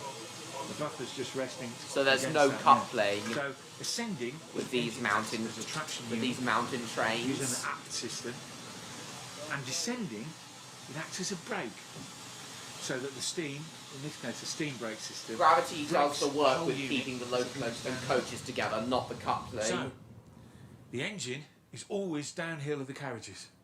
So there's no need for coupling, gravity does the work. However, if there's a problem, I'm a slanted This- man. What? So you think the boiler being slanted is discriminatory? You think the locomotives are mocking you with it being is applied slanted? here, winds on, and just clamps this pinion wheel into these racks, and that will stop the whole thing dead. So yeah, a brake like that will stop the train when going downhill if the train like becomes a runaway. By So the end there's of the no way 19th century, there were it'll slip trains back in down the Europe hill. that could reach some of the highest peaks. But rich Victorians didn't want to just ride up mountains. They wanted to steam across whole continents in carriages. Well, of course they wanted to ride in carriages across the continents, but they wanted to ride in carriages fit for kings, as we're about to see. By the end of the 19th century, there was a growing appetite for travel. Travel. The introduction of passengers onto the railways had been a huge success.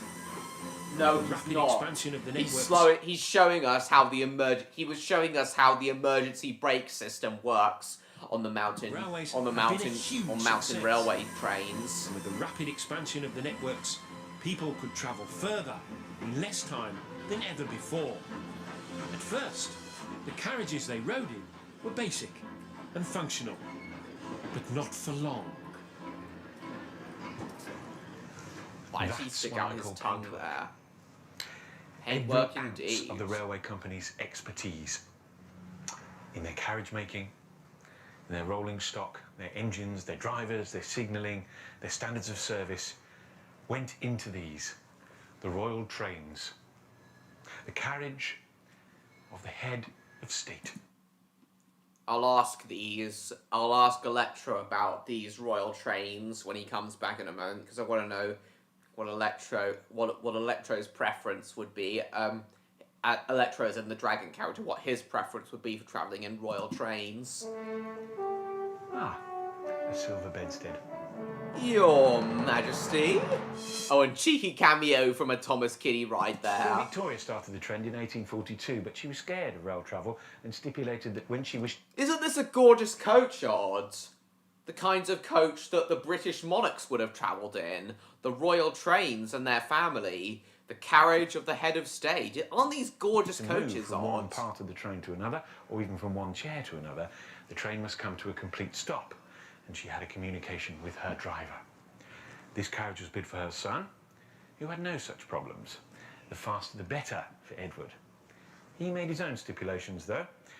He did not want any communication from carriage to carriage. It's a lovely coach. Edward valued his privacy very, very much. And I don't blame King Edward at all. Although royalty was doing it in style, trains for the oi polloi were still very basic. Still there, Odd? There were, however, entrepreneurs ready to offer better surroundings for those that could pay. In the 1880s, a Belgian who Pullman. rejoiced in the name of George Nagelmakers What wanted team to are they bring- coaching? I don't know, just anyone who's decent, I A suppose. Belgian who rejoiced in the name of George Nagelmakers Yeah, the classic wanted to Pullman bring coaches. real luxury train travel to Europe. Luxury train His travel. plans had taken off after a visit to the United States. Supposedly, it was a trip to mend a broken heart that took George Nagelmakers to the USA in 1869. But Well, while just he a was very there, brief he cameo met the man demo. whose name epitomises extravagant trains. George George Pullman. Pullman was one of the first creators. Isn't this a of gorgeous coach? Even nowadays, I saw a coach like this. I saw coaches like these yesterday, guys. Which Clan Line, the steam locomotive Clan Line, was pulling on a rail tour from London Victoria to Dover and back on a recreation of the Golden Arrow. Aren't these just gorgeous interiors, guys? Odd, what do you think of these interiors with the gorgeous mahogany wood? I don't know. I don't think these are mahogany. What do you think of these gorgeous wooden interiors on with these really fancy tables and absolutely lovely plush seats, green plush seats? I'd love to travel in a coach like this. I can't remember if it was last week or the week before, but I think it was last week actually, but I was saying how how Sir Nigel Gresley's LNER teak coaches are some of my favourite railway coaches.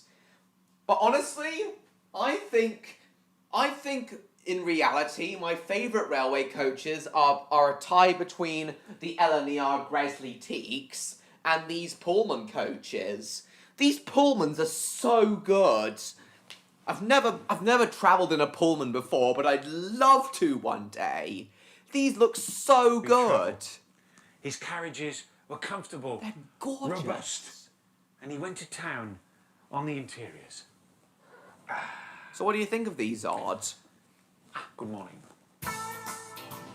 Pullman Hello, James. had started building his revolutionary coaches for the expanding American railroad in 1864. 1864. When George Nagelmakers came to visit, Pullman invited him to travel on one of his early coaches and even discussed with him the intricacies So of there the are- design. There was lots that Nagelmaker admired about Pullman's sleeping cars, and lots that he didn't. This is the layout that the Pullman car developed, and it looks like every single film you've ever seen set, funnily enough, in a Pullman sleeping car. It's a very open layout, and it changes from a daytime layout to a nighttime layout. Changing from a daytime layout to a nighttime layout is something that sleeper trains even today carry on Where with. these beds fold down, the beds Still are there, made up Odd? with extra mattresses, and you're separated by curtains. And that was Nagelmaker's problem. Oh, he says Because gotta apart go. from the gentlemen's washroom there, and the ladies' washroom there, Gotta go. the rest of it was mixed. The rest of it was mixed. Oh no, No, No. not in Europe. absolutely not. Absolutely not in Europe. The rest of it being mixed may have been alright in America, but not in Europe. No way. In Europe, one could not have gentlemen subjected to the temptation of ladies' ankles. Ladies' ankles, oh no. Pullman would have I've been on a few sleeper trains before, Damo. I'd really recommend them. Just as long as you bring earplugs, Damo, you should sleep very well on a sleeper been far train. less eager to dis ankles. No, no Pullman ladies' would have been ankles. temptation of ladies' ankles. You know, even today, I still don't understand where the... Even today, I still don't understand where the whole inappropriateness of ladies' ankles in the 19th century came from. I still don't understand where that all came from. If anyone has the answer for that, please do tell me. Pullman would have been far less eager to discuss the details if he had known he was talking to the man who was to become his greatest rival in exotic train travel. Nagelmacher's return to Europe, and inspired by American service, engineering and go-gettery, created the most luxurious long-distance passenger train in the world. Voila! The Orient Express. The Orient Express, which even to this day still uses these absolutely gorgeous, absolutely beautiful navy blue coaches with gold lining. These coaches are just pristine. These coaches are everything that made the Pullman coaches, the British Pullman coaches, so luxurious and so incredible, just amplified by 10 times. This is just incredible. As Mark Williams is about to explain, the Orient Express from Paris to Istanbul really was. It really was a luxury 5-star hotel on wheels. Just absolutely brilliant.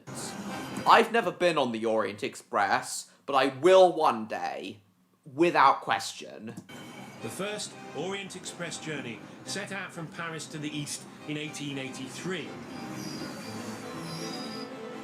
Nagelmakers knew his main customers, the European aristocracy, were obviously class-obsessed and would require much more privacy than their North American counterparts. So he created sleeping carriages with compartment doors that could be locked.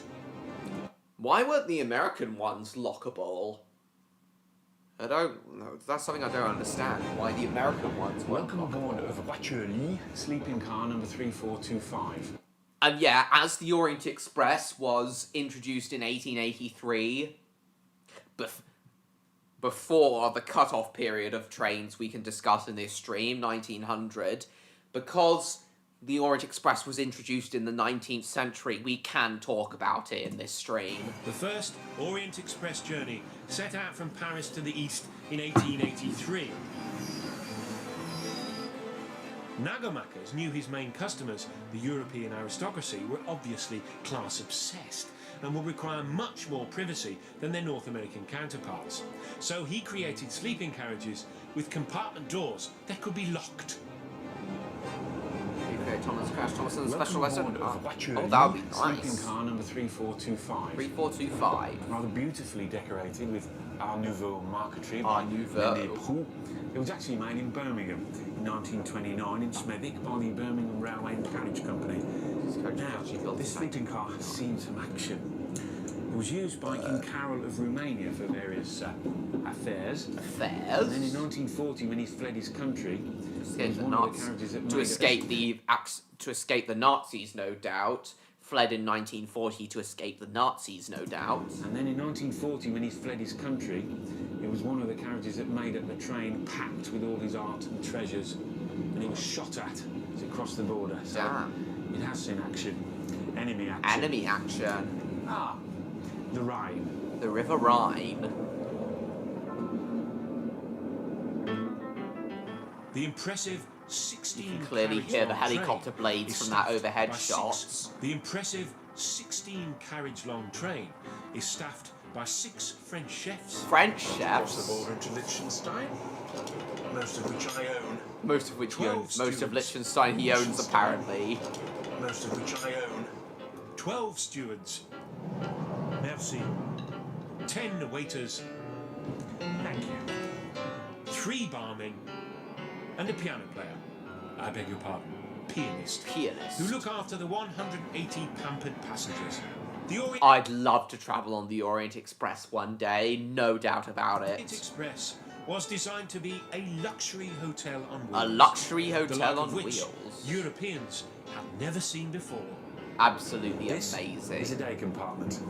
It's not very spacious, but it is. Now, the Orient Express does still run today, guys, but it only goes as far as Venice nowadays, I believe. This is a day compartment. It's not very spacious, but. And I don't think it's the same company that ran the Orient Express as it is today. The Orient Express does technically still exist, but nowadays it only goes as far as Venice. This is a day compartment. It's not very spacious, but it is very opulent. It's a bit like a ship's indeed. cabin.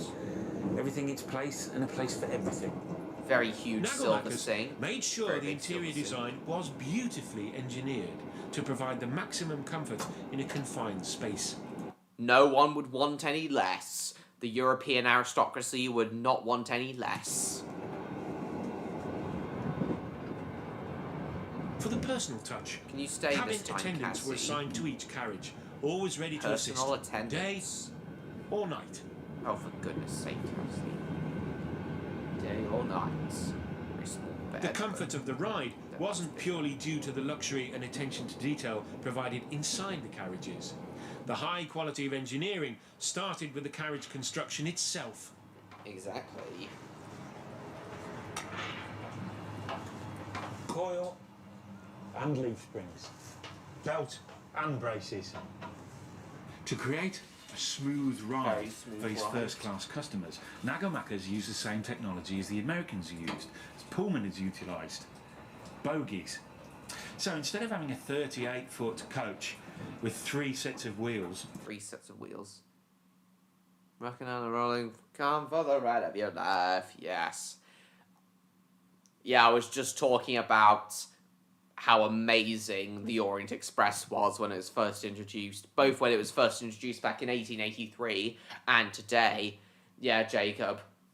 Because the Orient Express was first introduced in the 19th century, we can talk about it in this stream. so instead of having a 38-foot coach with 3 sets of wheels on a rigid frame, these coaches were 70 foot long and had 2 sets of bogies either end. So that meant they could be sprung that way and that way, Yeah, and more gave a weight. very, very smooth ride. Both horizontally and vertically. So we have a beautiful You can clearly hear the helicopter blades from that helicopter shot. Very smooth ride. train, beautifully built, beautifully run, full of beautiful people eating beautiful food, Beautiful food indeed. beautifully waited upon. But I think the real genius, Nagelmaker's real genius, is in the long distance part of this luxury train. Yeah. It's the logistics of getting this 16 exactly, coaches the across all logistics. these borders. How did they do it? One of the things they did was that they used the local operators' trains. They never had their own locomotives, so that created revenue and employment. They for never each had area their they own. passed They never through. used their own locomotive. They hired the local operators' locomotives, something which the Orient Express itself, which the modern Orient Express continues to do today, using third-party locomotives rather than their own to haul their coaches. One of the things they did was that they It's a used tradition that the carries local on- operators' carries trains. on They never had their today. own locomotives, so that created revenue and employment for each area they passed through. Nagelmaker's skillful organisation and attention to detail ensured a punctual service right from the start. Right from the start. On the inaugural run from Paris to Constantinople, the train ran into a problem. Constantinople. I thought it One of was the restaurant Istanbul, cars, but oh Paris well. To Constantinople, the train ran into a problem. One of the restaurant cars' axle started running hot. It had to be changed. And here's his brilliance. There was a spare restaurant car waiting in Munich. Yeah, spare coaches, spare parts, spare everything on standby. Nagelmaker's standards of organisation If only, and efficiency. if only such organisation and standards were kept up today, don't you think, guys? Restaurant car waiting in Munich. Yes, please. Na- Offering a free croissant, Yes, please. I'd take one as well. Nagelmaker's standards of organisation and efficiency are still maintained today. With depots on hand, full of everything needed to keep the trains in immaculate condition. You have the dining car chairs. There's 5 different types of those. These are the toilets. 5 different types of in dining immaculate car condition. chairs. Bloody hell. Why would you need 5 different types of dining car chairs? With depots on hand, full of everything needed to keep the trains in immaculate condition. You have the dining car chairs. There's 5 different types of those. These are the toilets. Then you've got spigots here. Heat exchangers new, heat exchangers old. Parts on Brass standby, letters ready to be large, replaced heat as and when exchangers new, required. Heat exchangers old. Brass letters large. Boilers. Boilers. Brass numbers small. Brakes, obviously. Yeah.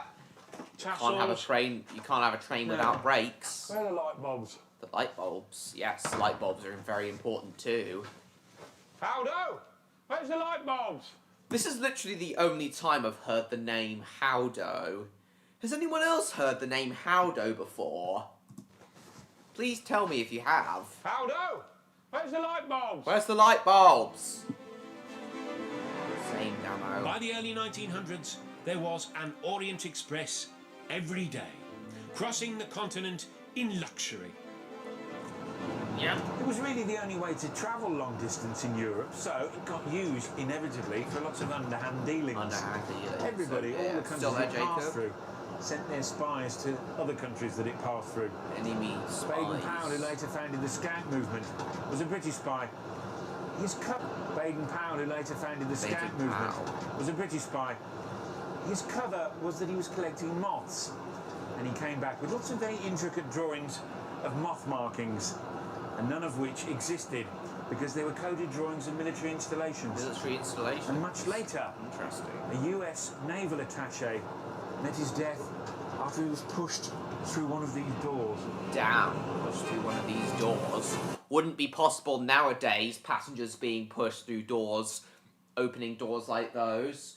Because nowadays, I think, certainly in this country, by law, all trains, regardless of being loco-hauled or multiple unit, all have to have central locking when on the move, because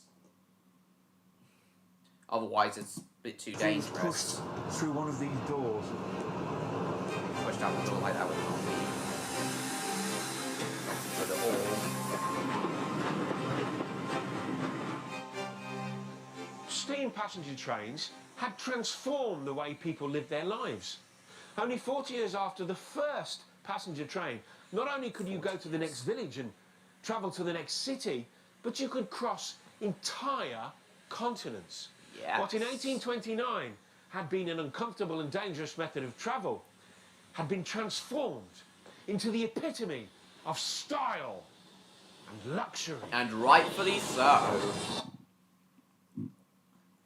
I hope to one day travel on an ultra-luxurious train, like one of the Pullman Golden Arrow trains, like the Bellman train that went through Tunbridge yesterday, or hauled by Clan Line, or the Orient Express. I'd love to travel on a train like that one day. Very luxurious train. Lunch, anyone? Oh, yes, please. Even though it's not really lunchtime. And the only reason I'm here, and the only reason I've got a beer, is because of that, can you hear?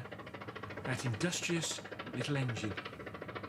Ladies and gentlemen, the railways. To 200 years of railways, even though I haven't got any cider anymore. I knew having that cider would be a good way to celebrate. Right, so when I get back, guys, I need the loo again, guys, but when I get back, 155 views, lovely. Right, when I get back, guys, we'll probably see if we can drive some 19th century trains on Roblox when I come back. But I need the loo again first. I'll be right back. Anyone comes while I'm gone, tell them I died in a tornado. You all know the drill. I'll be back.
it saying?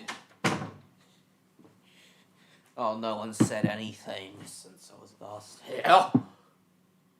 Is everyone still there? Chat seems to have gone dead.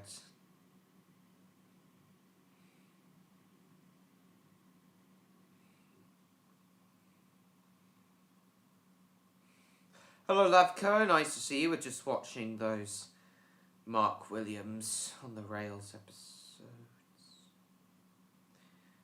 Just going to try to drive some 19th century trains on Roblox in a moment.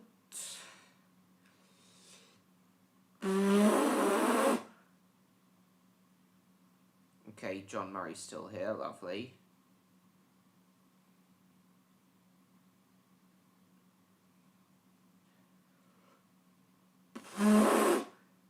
Yeah. Oh, yeah. Happy Railway 200 to you, Levco.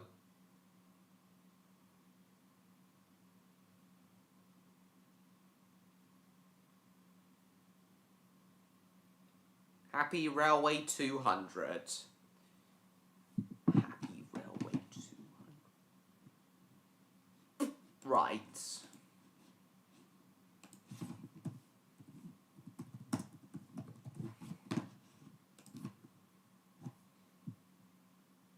No, Neon's British.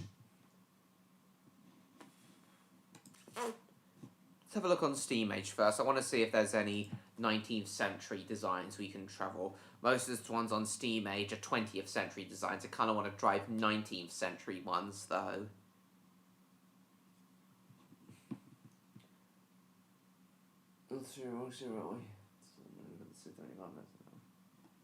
Oh, Peppercorn A2's now in this game. Nice. Been a while since I've done Steamage. Let's see.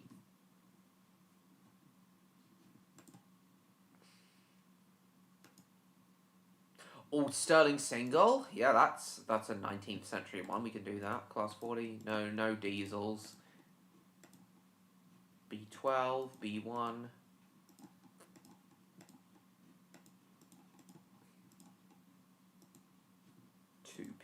V2.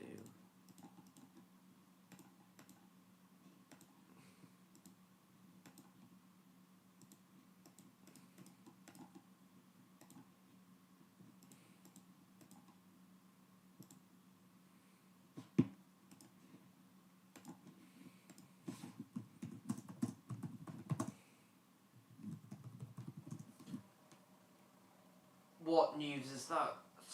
Let's go.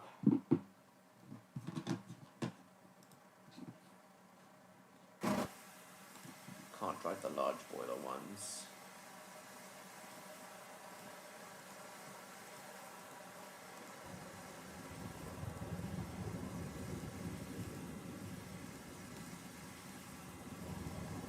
B1s. Yeah, the B12s and B12s are 20th century designs.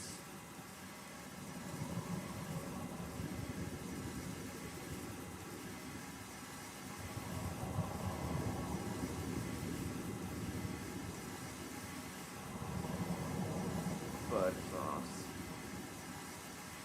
Royal Scott, Buddy Leader, L class. Oh, Terrier, yes. Lord Nelson Schools, West Country. Start with the Terrier, I guess. Terriers were 19th century designs. They were built in the 1870s. The Terriers, so we'll start with those. And drive those tonight. It's been a long time since I've been on Steamage.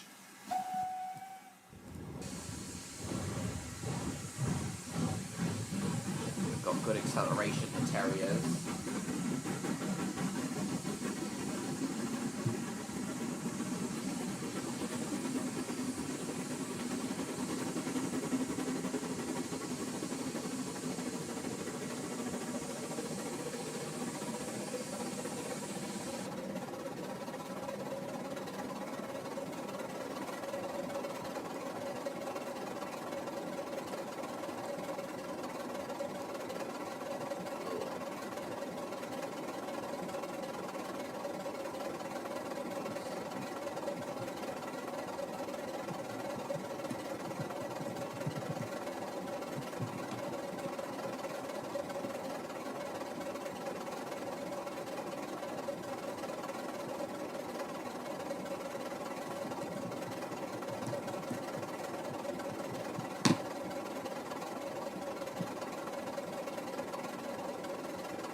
Yeah, this will be good.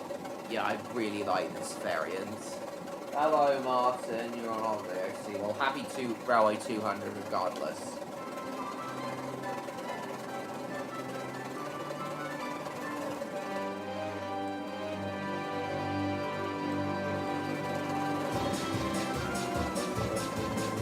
Yes!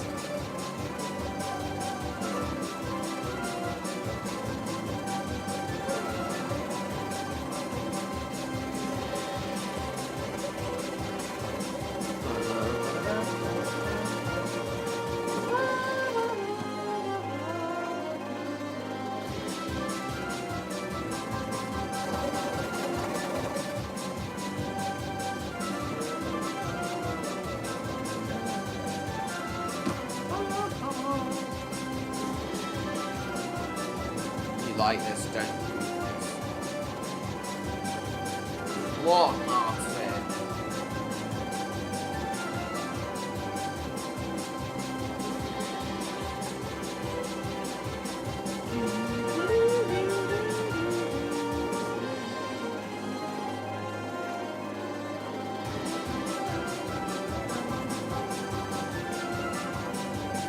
Well, he's gone up now, Martin. He'll probably maybe back later.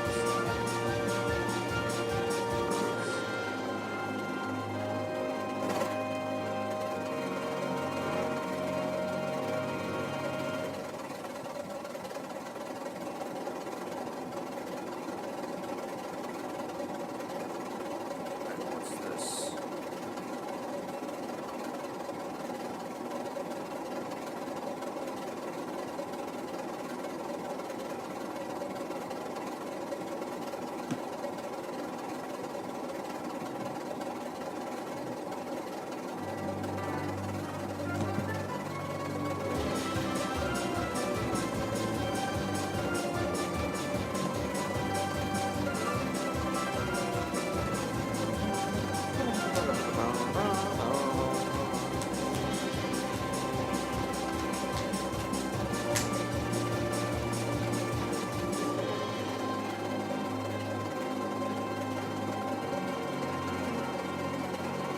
I don't know.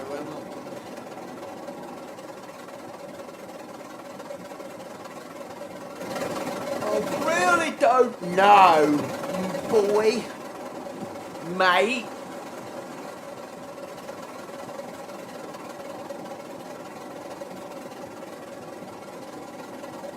Really don't know, mate.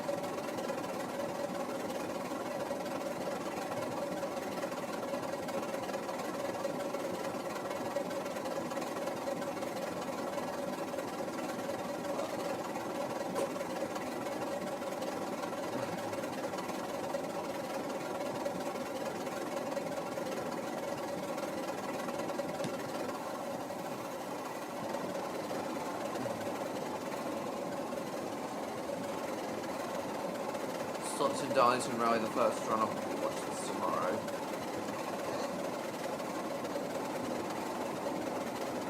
Yeah, good choice, Martin.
Oh shit, nearly nice field.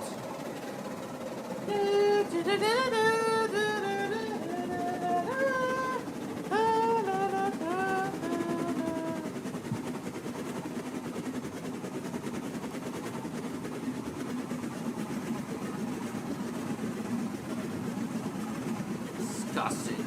Where James is.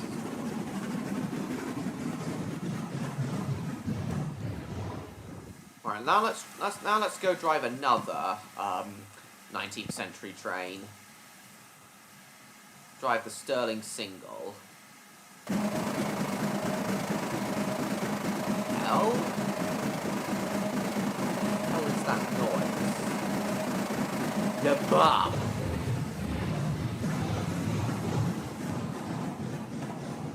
What is going on?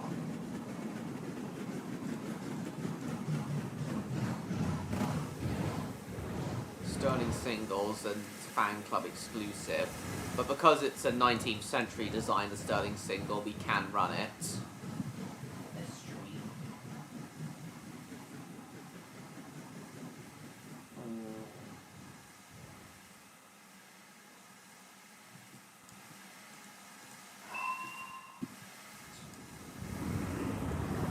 This one can go a lot faster. This is Emily's basis. This one can go a lot faster than the Terrier.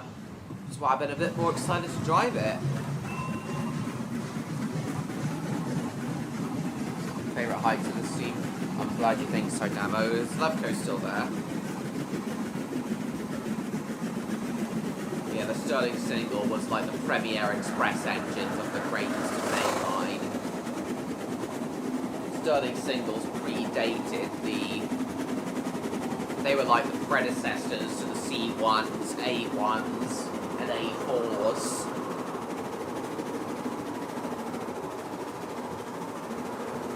These were the premier express engines. Top speed 75 miles an hour.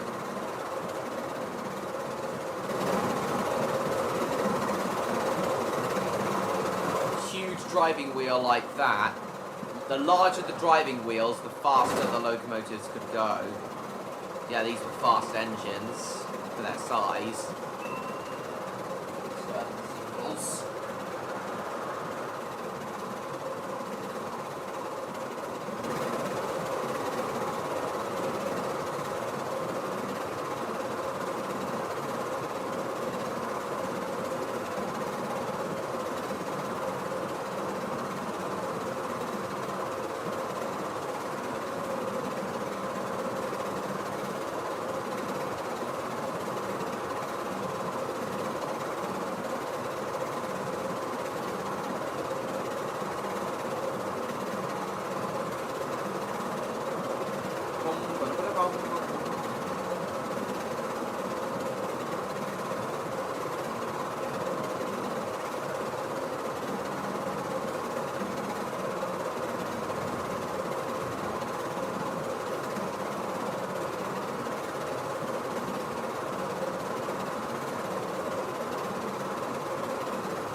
Nice. Welcome back, James.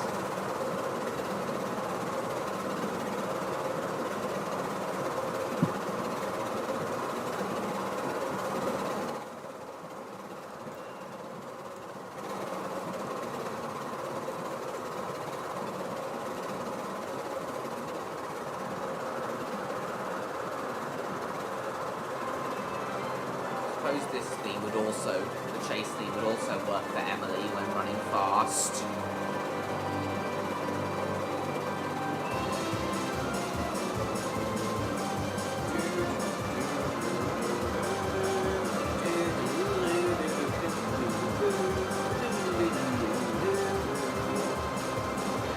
Then it isn't all three and James is forces?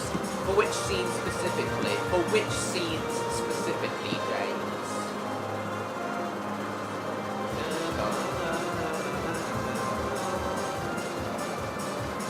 Nearly 200 views. Lovely.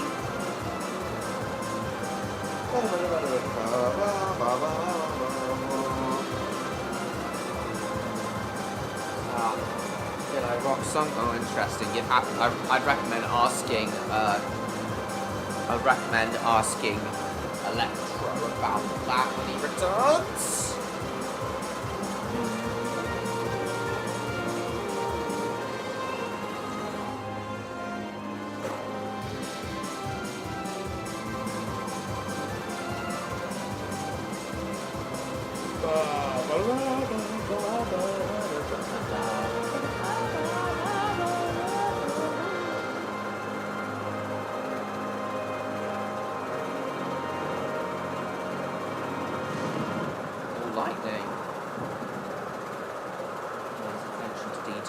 Come on, there's got to be more than 2 people watching. Dangerous part of the country? Ah, yes. What, like the missile silos, James?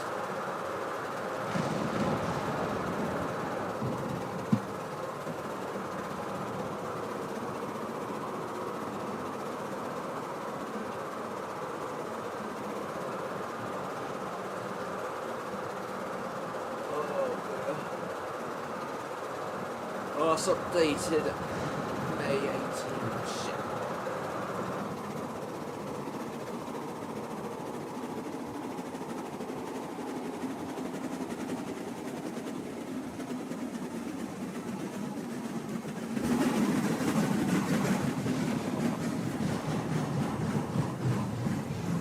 Stop here, because why not?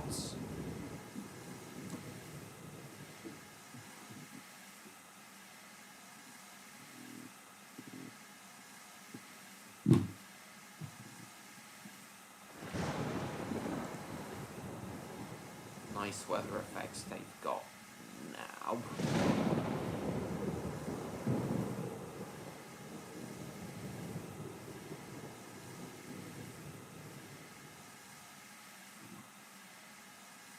Can't speak out against the North Korean government. Well, you can if you're not in North Korea, James. Was Lepko still there?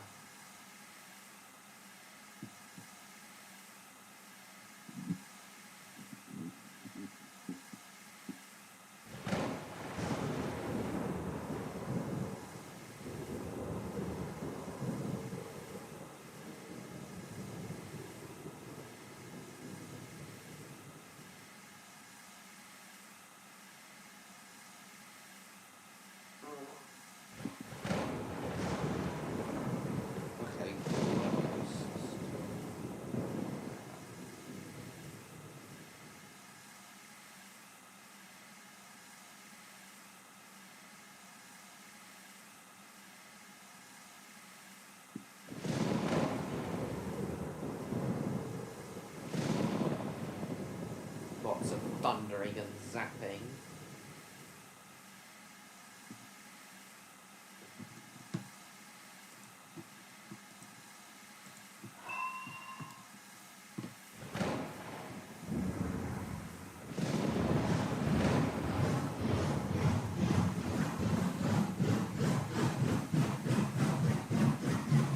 Wider now.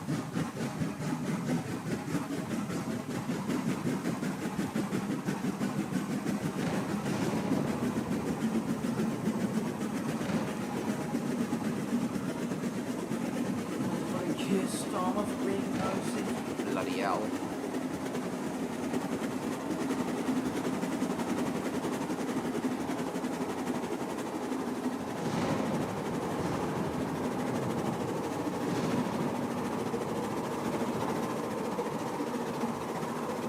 Come on, there's gonna be more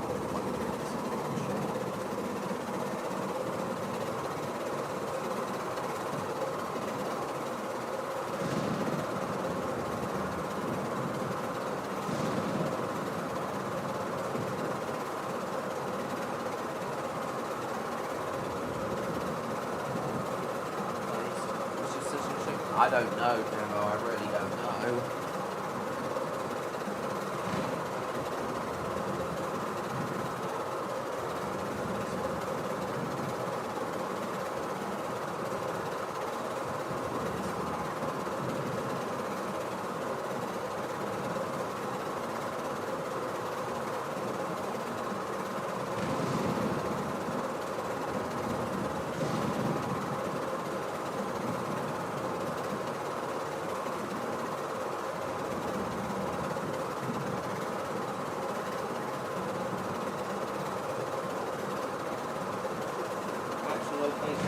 Make up props, it would probably be easier to make up props, considering how hard North Korea is to get into.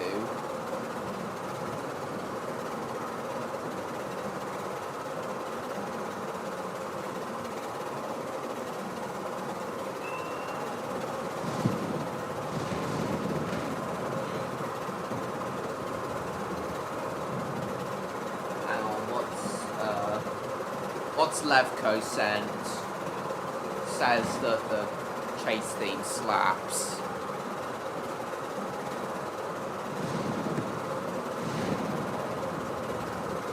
Yes, I've seen it.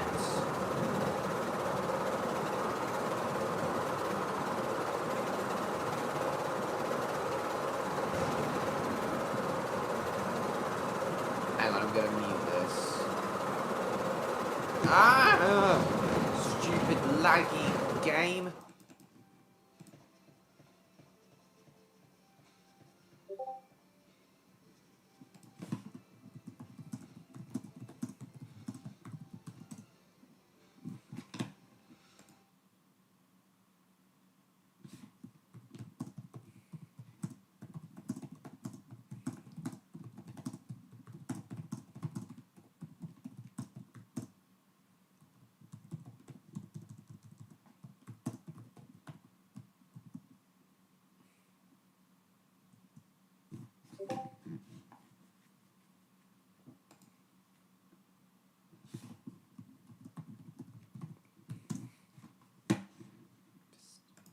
Right.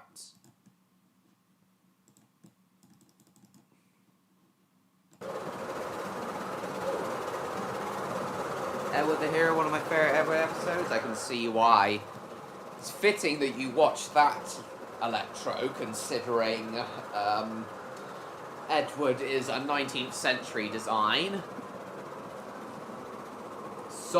Edward is known for being old, but so old he comes from the 19th century. I'm not sure. Why don't you ask him, Levko? So just finished watching those two documentaries, Electro. Hang on, let me just stop the train in the station.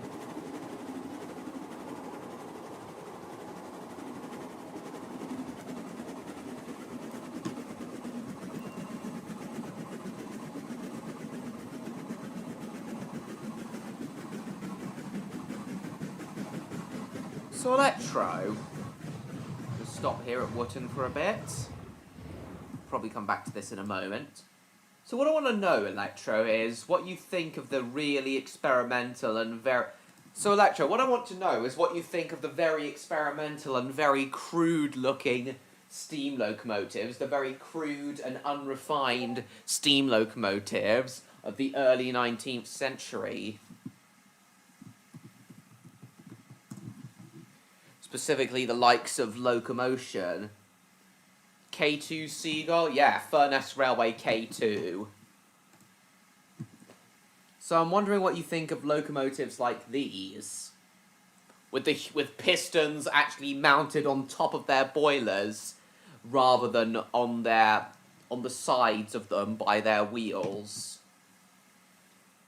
I always thought, as a kid, I always thought these kinds of very primitive locomotives were very weird looking.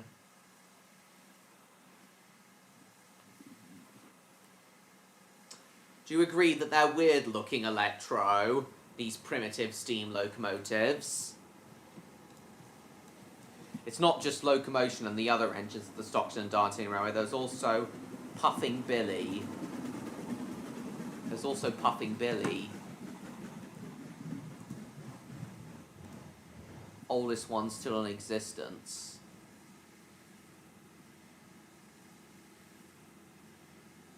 That's so primitive, these locomotives. They don't look weird to me. They are basic in this day and age. Far ahead of its time? Oh yes, definitely far ahead of its time. They're also overly complicated. Why do you need all these sorts of gears and piston equipment?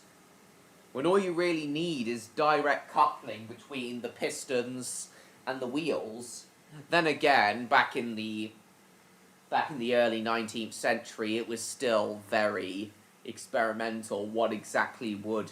Steam locomotives were still very experimental, so they weren't sure how exactly it would work. Having the actual pistons be mounted on top of the boiler was a very strange design choice, even for the time.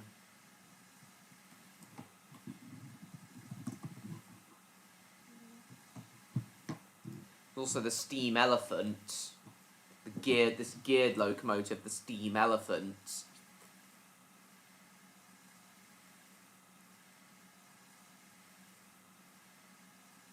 Can you tell why this very early locomotive was called the steam elephant, guys? Because of the very long... I think it was because of the very long chimney it had that was very much like an elephant's long trunk. So yeah, I can tell why this was like... why the steam elephant was... why it was known as the steam elephant. Such a long chimney. Have to start somewhere with inventions? Indeed. Yes, indeed, Stan. There is indeed a replica of the steam elephant at Beamish, which I've travelled behind, actually. It's just the original edition. All gears and pistons were used likely for better transmission and effective operation, not to mention the designers didn't know what they wanted trains to be in the beginning. No, indeed. They didn't know what piston design would be effective, not until George Stephenson introduced the standard for locomotives with rockets. Said trunk. What did you think I was going to say, Electro? Nose? Yeah, the steam elephant was... as I said, the steam elephant was named so because of the huge funnel the steam elephant had, almost like an elephant's trunk. It almost looks a little bit like an elephant, the steam elephant.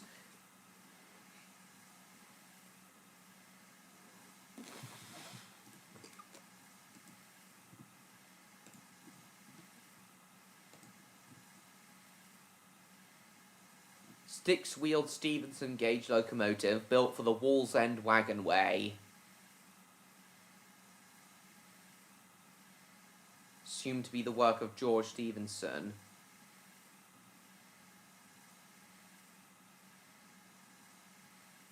Replica was finished in 1998.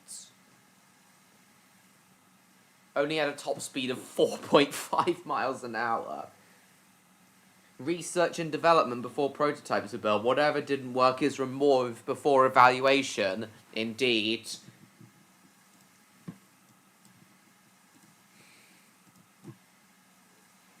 Yes, the huge tank on steam locomotives that held all the water, rather than having a multi-tubular boiler like Rocket did. It was just one huge tank that one huge tank of water that was heated. That clearly didn't work, Electro. That was one of the things that clearly didn't work very well. It wasn't very thermically efficient at all. We went from this to jet engines in under 200 years? Yes, I know, Stan. It's very incredible. Hadn't moved on from horse and carriage for thousands of years. Yes, that is incredible. Now that you mention that, Stan, that is very incredible to think about. Yeah, and this overcomplicated piston cogged gear driving equipment, driving all this overcomplicated gear driving system, all that was clearly removed and deemed unnecessary.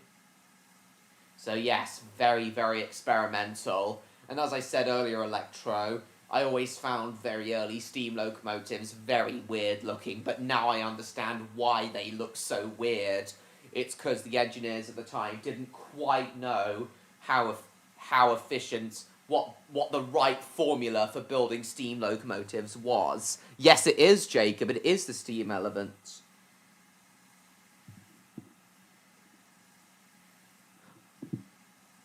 No, multi-tubular boilers are the standard for all steam locomotives since Stephenson's rocket Electro. Before then, steam locomotives just had a huge single tank of water. The multi-tubular boiler had, like, smaller tubes, which were more thermically efficient for the water. Meant less TIG welding for the manufacturer. Actually, the multi-tubular boiler was necessary when Stephenson introduced it, so it meant more welding. We're spamming that. Hello, Spyro Kirby, nice to see you. Steam giraffe! The steam hippo, the steam zebra! Steam hippo, steam zebra! Bloody hell.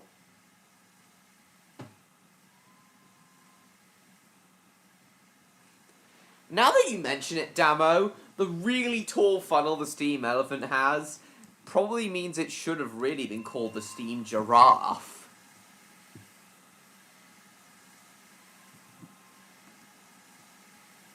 It was actually the opposite, Electro. The tubular boiler was necessary to be much more thermically efficient. Single tank. A single tank style boiler, which is what all the early steam locomotives had, was the less thermically efficient. The multi-tubular boiler was the more thermically efficient boiler. Removing it would mean less welding. Oh, yeah, sorry. Sorry, I misread that.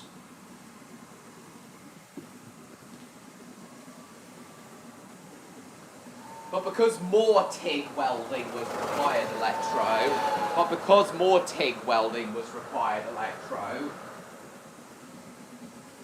even if it wasn't very thermically efficient, as thermically efficient as it really are, I think they would still be very, I think the multi-tubular boiler being there would have meant for a much more sound construction.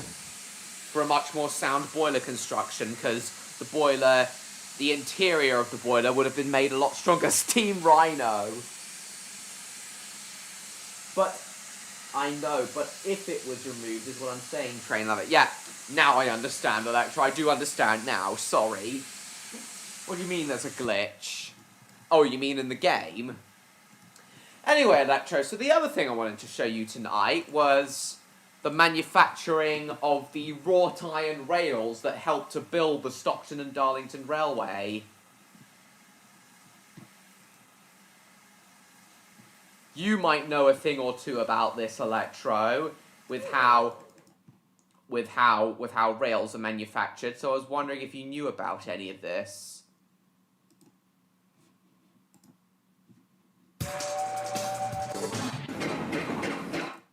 Metallurgy, new bottle, Killingworth.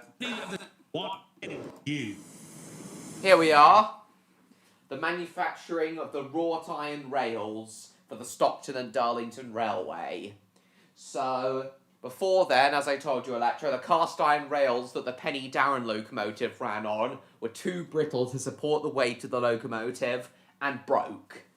So, I was wondering if you knew anything about what Mark Williams is going to say now. I showed this earlier in the stream. The committee of the Stockton and Darlington Railway that they would have to use wrought iron rails. Wrought iron rails.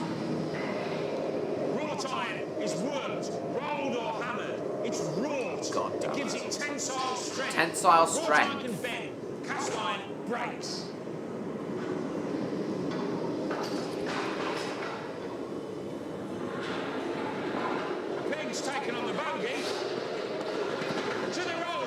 The rollers. When it's past See continuously Spyro Kirby. from one man to another. Oh yes, Spyro Kirby. Happy Railway 200 to you. Each time the pig goes through the wet rollers, it decreases Arthur in Weasley, size. yeah. Yeah, Mark Williams did indeed play Arthur Weasley, though I mostly know him from this documentary series. Strong joints with non-combustible tungsten electrodes. Very slow and gives low productivity with the exception of tubular steel. Non-combustible. It is very slow and gives low productivity. With with the exception of tubular steel, I see. Yeah, nowadays most railway tracks are welded together rather than joined together with riveted fish plates.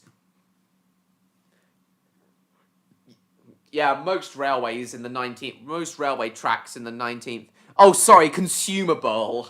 Sorry, Electra just DM'd me. Damn it. So nowadays, most railways are welded together, unlike how they were joined together in the 19th and 20th centuries with riveted fish plates. Tungsten electrodes are very slow and give slow productivity with the exception of tubular steel. But these wrought iron rails, as I said, they weren't welded together. They were held together with fish plates. Tensile strength, very important, and has to withstand high tension without fracture. Exactly. That's exactly what I was saying earlier. The cast iron rails that the Penny Darren locomotive ran on couldn't withstand the high tension of the locomotive running over them, and so they broke, they fractured. But these wrought iron rails had much more tensile strength, so they could be held together. What's up, Doc? Hello, Funky. Welcome to the stream and welcome to my channel. Hello to you from Germany. Please subscribe if you haven't already, Funky, and happy Railway 200. Welcome back, Mitch. Right, to a real life version. Fish plates are still common, I know, but welding is equally common nowadays when joining railways together, especially on high-speed lines, where a smooth ride has to be, where there has to be a very smooth ride. On high-speed lines, the rails are always welded together rather than fish-plated together, because with high-speed trains, the ride has to be extremely smooth. They are flash butt welded. Oh yeah, I remember you saying so. Someone say fish. To the rollers. I know fish plates are still common, Stan. When it's passed continuously. Which makes sense, because I reckon joining rails together with fish plates would still be much, much cheaper than welding them together. Is that correct, Electro? Would joining rails together with traditional fish plates be cheaper than welding them, Electro? Too expensive for mass production, not as efficient as the substitutes, and is more susceptible to corrosion. Not as efficient as the substitutes, and more susceptible to corrosion. Yeah, that's a good point, Electro. I mentioned how, earlier in the stream, Electro, I mentioned how nowadays most modern railway rails are made from steel as opposed to wrought iron. As opposed to pure iron. That's a very good point, Electro. Wrought iron is a lot more susceptible to corrosion than steel. I didn't think of that, Electro. I didn't think of that advantage of steel having that advantage over wrought iron, so thank you for pointing that out. And although wrought iron may be too expensive for mass production, it was the best option they had at the time, back in 1825, when the Stockton and Darlington was under construction. Not as efficient as the substitutes, like steel, and more susceptible to corrosion. Yeah, that's the point I've been making. After make fish plates, it's easy to just get a welder and do a rough job. But then you have to actually smooth the rails out, because isn't the point of welding rails together to allow for a much smoother ride than if rails were fish plated together? From one man to another. Pass from one man to another, the water would cool the wrought iron rails down. It decreases in size. the rolls get smaller and smaller. Every time it goes through, it's worked. The crystalline structure Crystalline is extended. structure. It stops being a honeycomb and becomes layers like puff pastry, giving it much more tensile strength. Layers like puff pastry. Layers of iron. See demo. Wrought iron made for much stronger, lighter rails, and they could be butted together, joined on site to create a much smoother ride. Cunning. It was cunning. So yeah, Electro, did you learn about any of this? How iron layers can be worked together to form layers like puff pastry? Did you learn about any of that have you learned about any of that in college so far? Steel is good but needs to be careful of its carbon content. If it's too high, the steel will be rigid and brittle. Too low, it will melt under the high pressure, high heat and pressure of the train. Well, oh, I never knew that, Electro. That the carbon content of steel needs to be just right. I never really thought about that, Electro. Thank you for sharing that knowledge with us.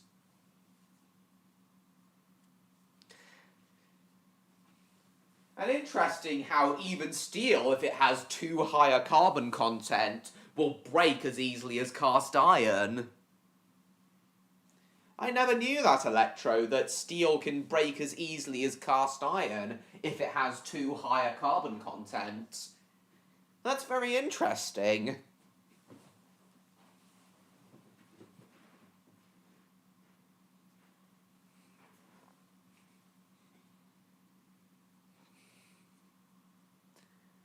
I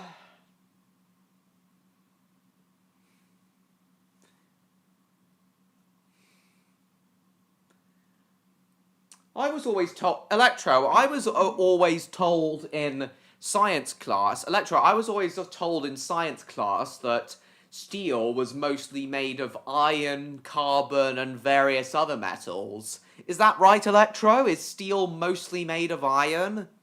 Because that's what I was always told in science class. Cunning like a wolf? It is interesting. Has the most knowledge out of the Skywrite Quartet without question. Without question, Jacob. Knowledge not only in metallurgy, engineering, and Star Wars, but also knowledge of Skywrite as a whole. Yes, Jacob, without question, Electro the Dragon is the most knowledgeable of the whole Skywrite Quartet.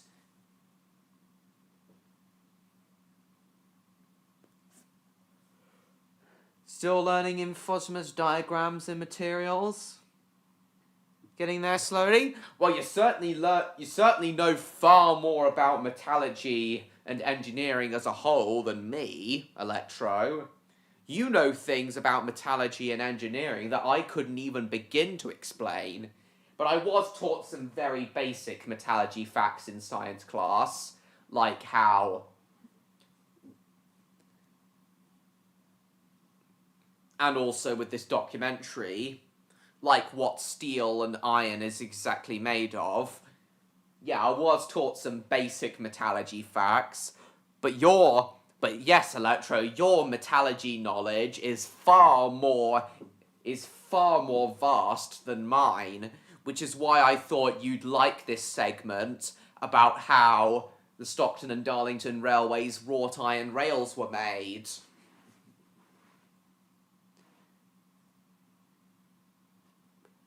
I want to try and have fun and get riled. Trying to play and listen to this? I see. Alloy of iron and nickel? Yeah, that's it. Nickel's also in steel. I remember being taught that now.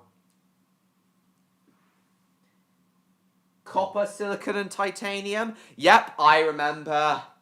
One of the things they contain steel. But yes, I have always known that steel is a compound of various different metals.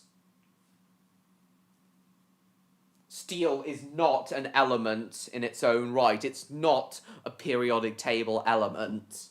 steel is a compound of various different metals. I know that iron is a periodic table element. But steel isn't. Steel is a compound. I have always known that. Pardon me.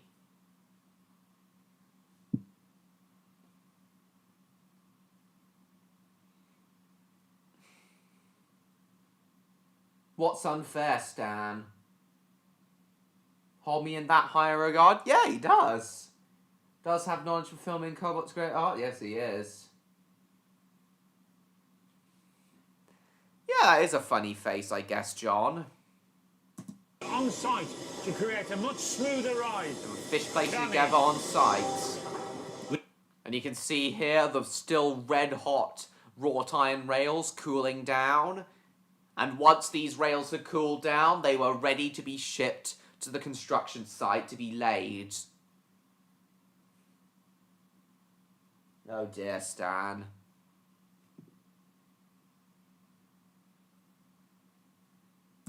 With his fancy So yeah, Electra, I thought you'd find all this new interesting. wrought iron rails, George was in business. But it was still nearly 4 years before the 32... Oh yeah, alloy, sorry. Getting mixed up. Yeah, that's the word, alloy. This is the hardest place in town. Yep, this is indeed an ironworks. To support the track, 100,000 stone blocks had to be laid. Yeah, the Stockton and Darlington Railway didn't actually use sleepers and ballast to support its rails. It mounted its rails on stone blocks rather than using sleepers and ballast, which is now the standard for supporting railway rails.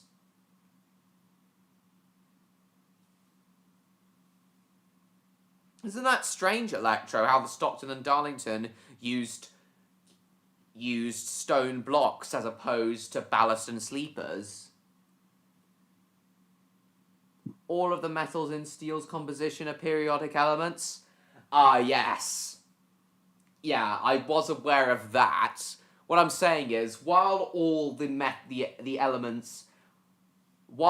metals in the composition of steel are still periodic table elements, I am aware that while they're all still periodic table elements, steel itself is not a periodic table element.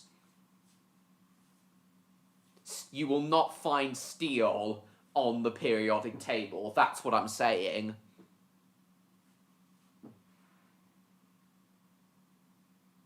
Tome of knowledge, indeed. At some point, Levko, we'll see. If I do a stream like that, I'll probably show some of Train of Thought's, everything wrong with the trains in this film videos. Well, yeah, the vast majority of railways nowadays, of course, use ballast to support its rails. Of course, the vast majority of railways today use sleepers and ballast to support its rails, Electro. Well, you should be proud that he looks up to you, Electro. But yeah, as I was saying, Electro, while of course the vast majority of railways today use sleepers and ballast to support their rails, the Stockton and Darlington Railway didn't. This links back to what you were saying about these railway engineers still experimenting with what was the best way to build railways and the trains that ran on them. This links back to what you were saying earlier, Electro. Even the tracks hadn't been quite figured out yet. I'm sure. And the rails were supported on stone blocks as opposed to sleepers and ballast, which of course is now the standard today. But I think sleepers and ballast being used to support the rails became the standard once the Liverpool and Manchester Railway was built. Sleepers and ballast, I'm off! I knew you were gonna someone was gonna make a reference like that, Electro. Stream Battlefront, but what's the point when Want to try ours, just ruin it? Give it a try at some point, Stan. I'm sure you'll still enjoy it. Doesn't want the Toy Story franchise to end? Ridiculous. Donald Duck the train. Oh my god. So like these stone blocks that you're seeing here, Electro, that are being shown here are what are the rails where the Stockton and Darlington Railways rails were laid on, as opposed to sleepers and ballast. Unfortunately, Electro, I know, Damo. Unfortunately, Electro, despite the Stockton and Darlington Railway being such a historically significant railway, the original Stockton and Darlington Railway route is unfortunately no longer in service. The tracks were taken up a long time ago. But the stone blocks that the rails sat on are still around today, and the 32-mile route can still be followed with the aid of these stone blocks. So yeah, you can still very clearly see where the original Stockton and Darlington Railway ran with the aid of these stone blocks, but it's very sadly no longer in service today. Nowadays, another railway route runs between Stockton and Darlington. Cast iron railways were very brittle, Spyro Kirby. They just broke. They couldn't even support the weight of steam locomotives. Buries mine deep in the sand so he doesn't fucking lose it. So, I take it you mean the usual bloke, Luke, Electro.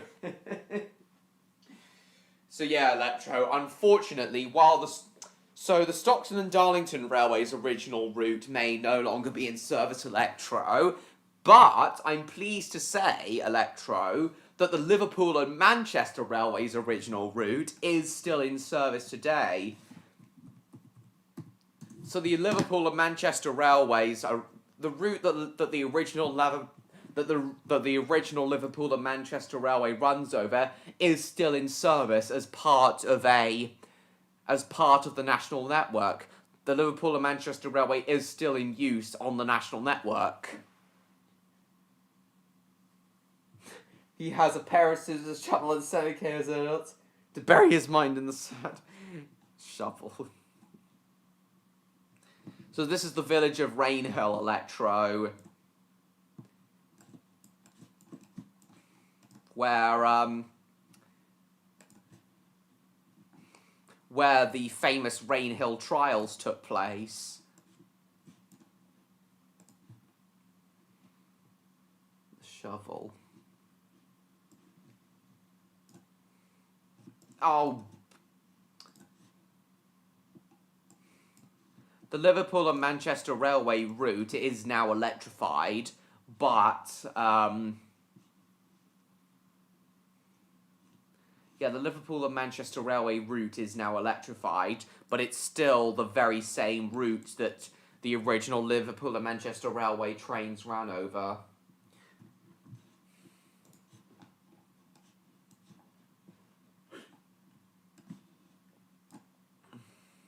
Oh my... Why can't we actually see the tracks over these bridges? Before reviewing a season 12, well done. Oh my god.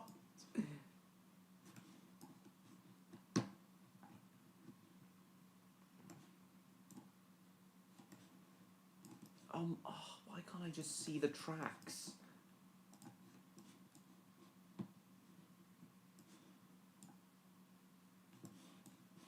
Oh my god.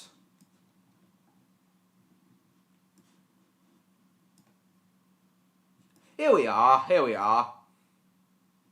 So Lee Green. So this station, just outside Liverpool, Electro, Lee Green, I'm pretty sure is actually on the original route of the Liverpool and Manchester Railway. What a train wreck indeed it was. Tend to be the admirer. So yes, Electro, as you can see, the nearly 200-year-old Liverpool and Manchester Railway is technically still alive and kicking to this day. So what do you think, Electro?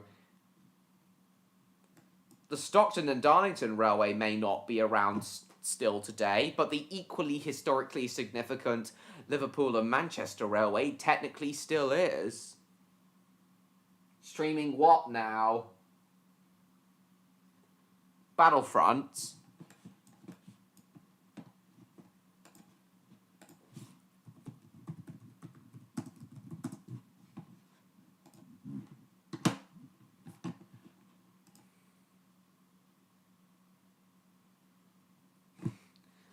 By 1845, though, the Liverpool and Manchester Railway had become part of the Grand Junction Railway, and the Grand Junction Railway, in turn, was taken over by the London and North Western Railway, which then became part of the LMS.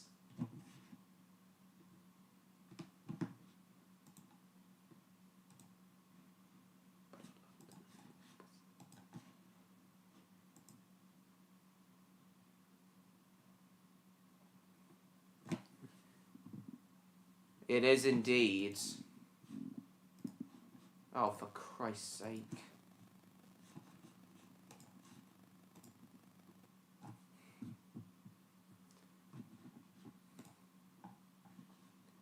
See, look, it is indeed still in service.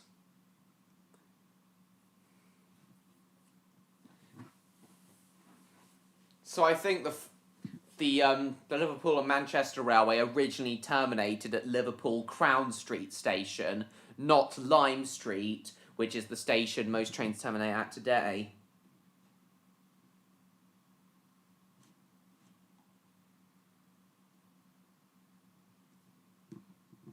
Manchester-Liverpool Road was where the Liverpool and Manchester Railway originally terminated.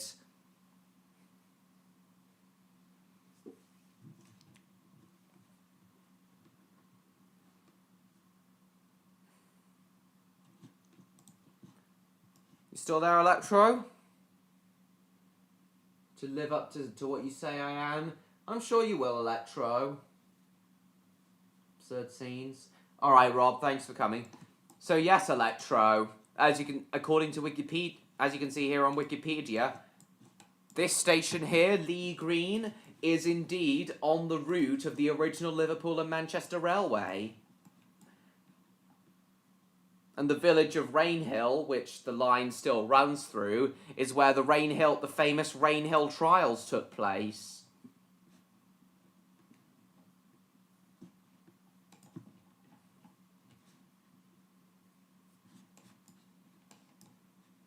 The Liverpool and Manchester Railway also had to cross a very marshy area known as Chat Moss. The railway actually had to be floated across Chat Moss. Before then, anyone who dared to cross Chat Moss would be swallowed up, according to the legends. Here's Chat Moss. And there's the railway, still running. There's the railway, the Liverpool and Manchester line, still running across it to this day. This level crossing right here sits on the very route of the Liverpool and Manchester Railway.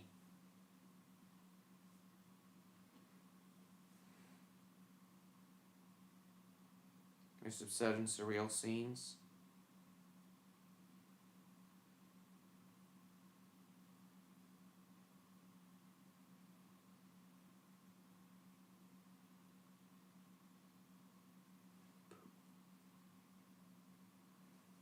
So yes, while I am disappointed that the original Stockton and Darlington Railway route is no longer in service, I am delighted that the route of the original Liverpool and Manchester Railway is still in service. Oh look, we got a class 319 travelling over the original L&M route.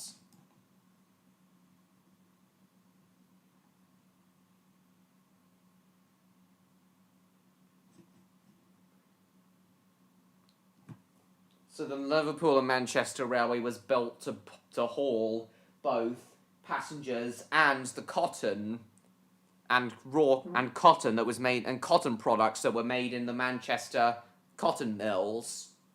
Raw cotton would be shipped in. Raw cotton would be shipped in by boat to Liverpool, then taken by train from Liverpool to Manchester to be manufactured into various cotton-made goods. Then the freight trains would take the goods back from Manchester to Liverpool to be shipped out again all over the world.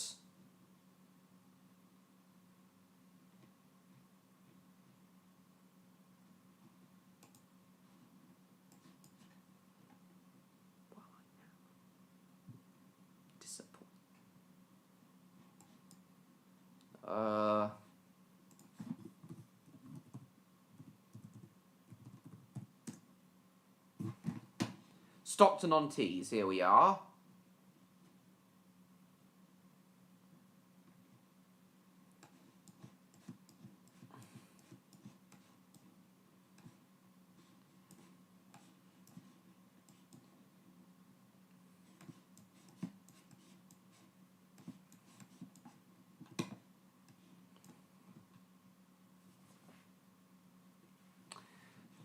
You'll get there one day, Jacob.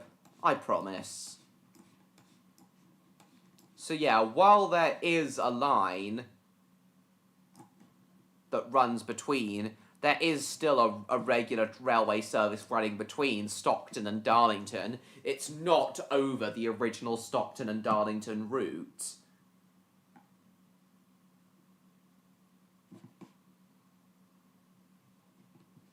Unlike the original Liverpool and Manchester route still being in service.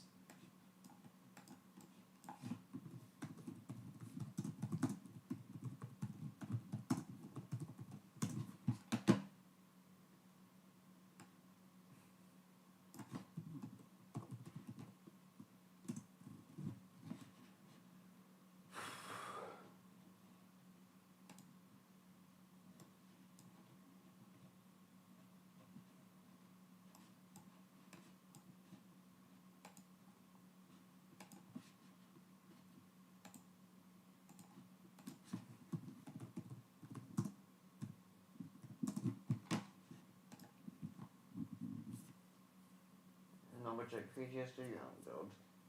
Check of the 50-foot penis. God damn it. Oh, hello! This is certainly relevant to this stream. The Locomotion Railway Museum at Shildon are currently hosting a Stockton and Darlington Railway 200th anniversary event, and here we've got a replica of Locomotion running. This was uploaded only 6 hours ago.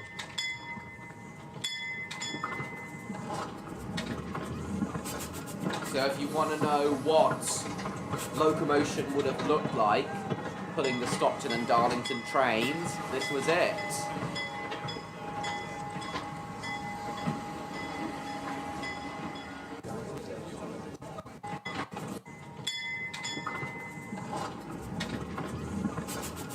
Nice.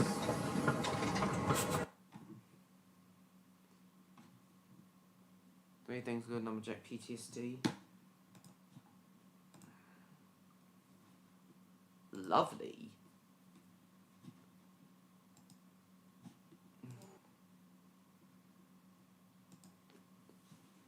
Oh yeah, I did say we would talk about the Tanfield Railway as well tonight, as that was another historically significant part.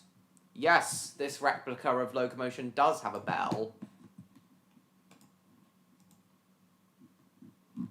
Probably talk about the Tanfield Railway towards the end of the stream.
glitchy.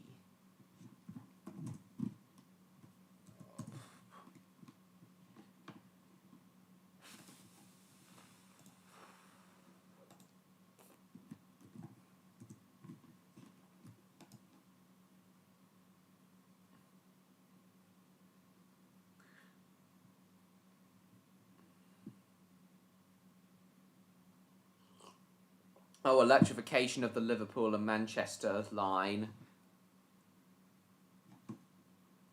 was completed by March 5th, 2015. It's been electrified for longer than I thought. I thought the electrification was only done only a few years ago. There are actually several lines between Liverpool and Manchester. There's actually more than one railway line between Liverpool and Manchester now, including the original Liverpool and Manchester line. I think the original Liverpool-Manchester line is in the middle of the three lines that run between Liverpool and Manchester.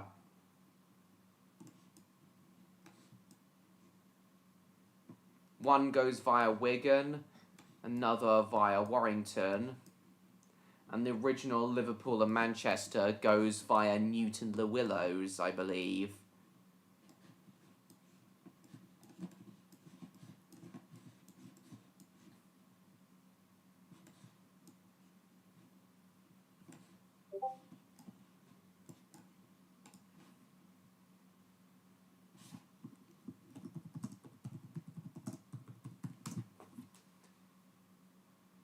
I've seen it. Shape Japer.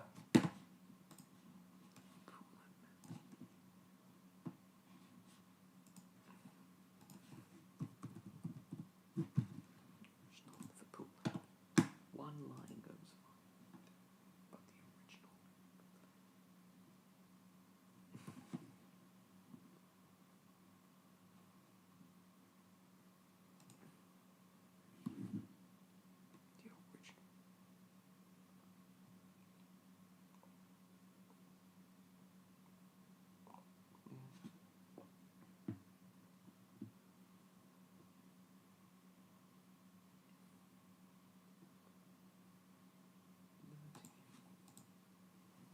Believe it or not,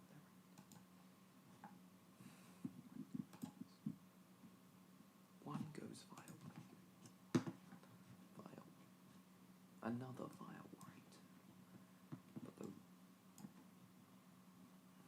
via Warrington, but the Liverpool. Hold on. There are actually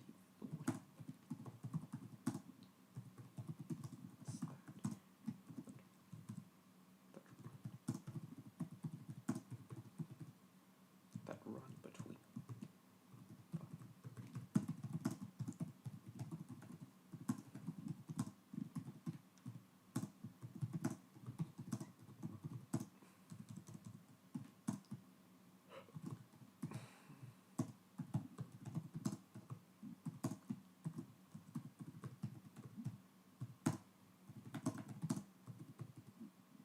But the original.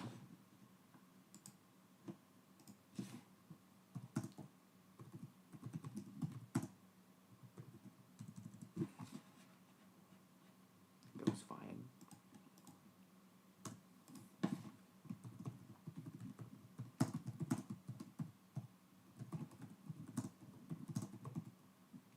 Hang on.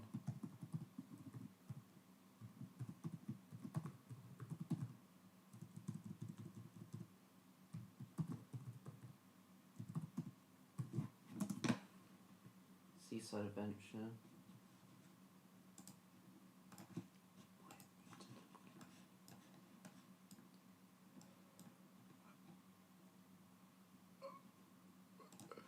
But the original Liverpool Manchester goes via Newton. There are actually three.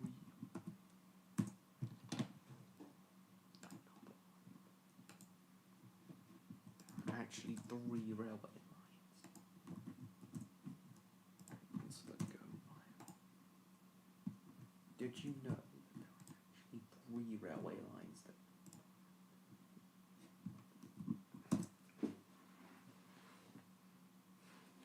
So yeah, there were 3 railway lines.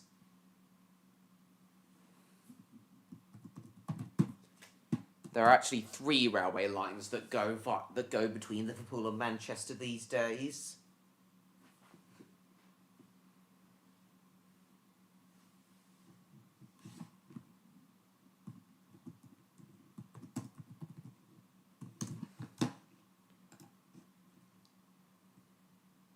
That's not funny.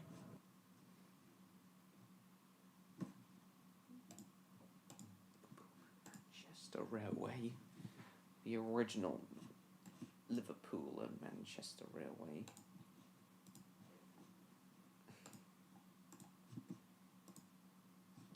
Manchester Railway. 31 miles, so slightly shorter than the Stockton and Darlington Railway,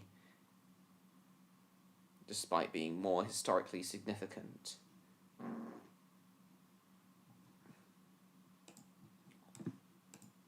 Something you may find baffling. He's going to the Dr. T. Nice. I also wonder where Electro went.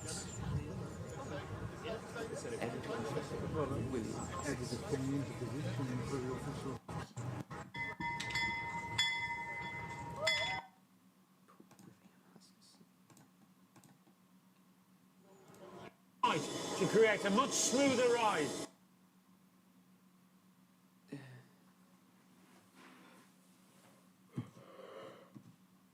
I'm not going to show this because it might be too copyright sensitive because it's an ITV thing, but let's see. Oh, here are the remains of the Stockton and Darlington 2 years later. From the air, it looks like a scar cut across the fields of County Durham. County Durham, yes.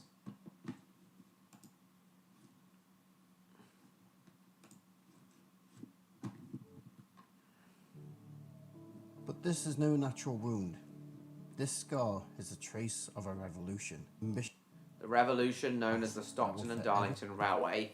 And as I said, guys, these very stone blocks, upon these very stone blocks once sat the rails that the Stockton and Darlington Railway ran over.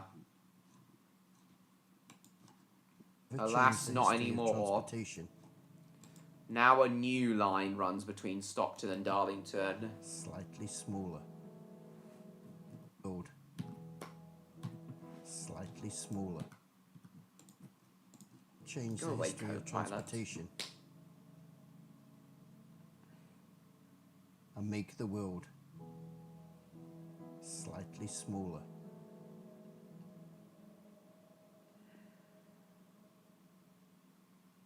Crazy to think that trains, as we know them today, started right here, upon these very stone blocks. Good evening, Neon. Lovely to see you. We are just talking about the Stockton and Darlington Railway again.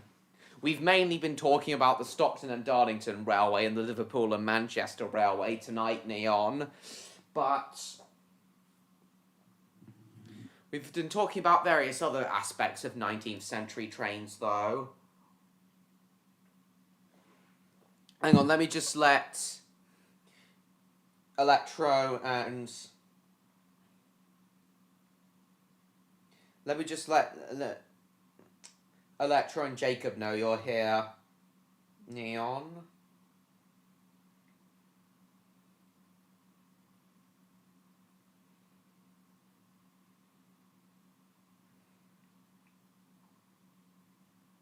Oh, you're watching a movie. I see. Which one was that?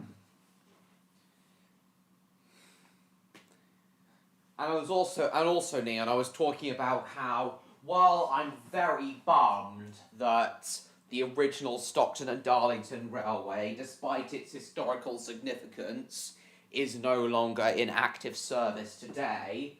I am still delighted that the route of the original Liverpool and Manchester Railway is still in regular service today. Not even just as a heritage line, as part of the proper national network.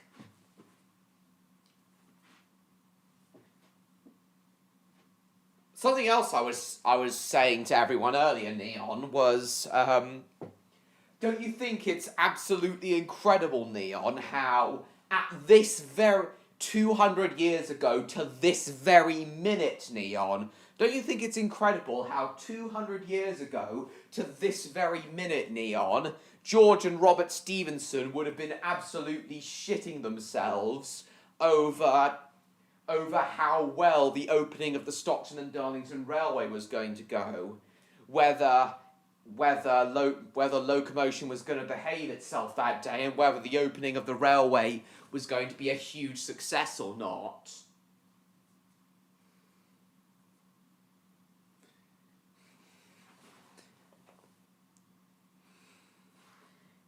An important commuter belt around Manchester? Yes, indeed. Manchester and Liverpool, it is indeed. But Neon, don't you think it's incredible how to this very minute, 200 years ago, George and Robert Stevenson were shitting themselves over how well they were either very excited or absolutely shitting themselves over how well the opening of the Stockton and Darlington Railway was going to go, what everyone was going to think of it, whether it would actually work or not. But it did work, and as a result, trains are now all over the world today. Shitting. Don't you think that's incredible, Neon?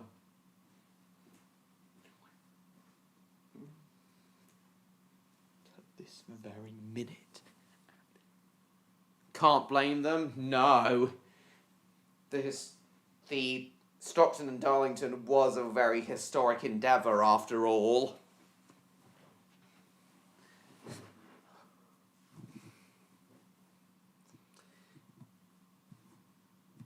What I also find incredible, Neon, is how there are now 3 railway lines running between Liverpool and Manchester these days.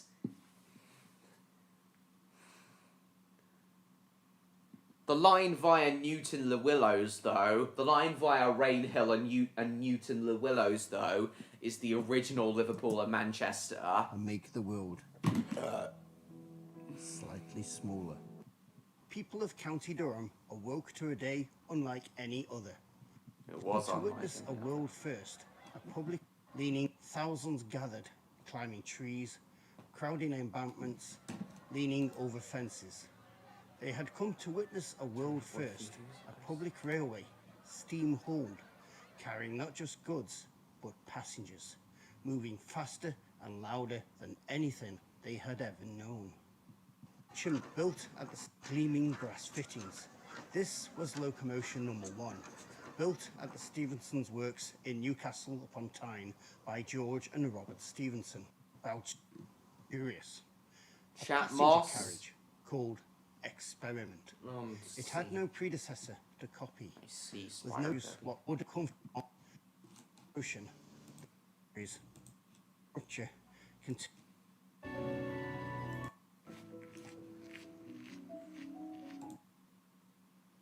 Further across the town from the works, we find one of the lesser-known features, the Arnold Road. Almost. Yes, stone sleepers instead of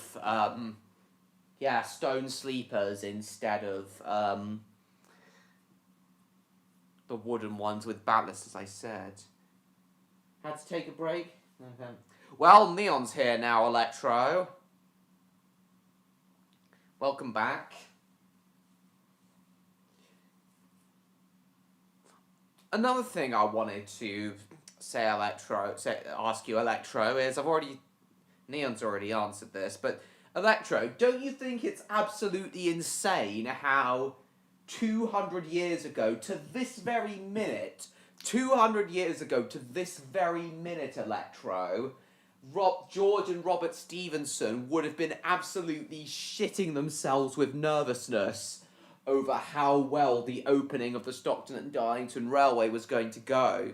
They had no idea if it was going to be a success or not. They had no idea how judgmental of the railway everyone was going to be. But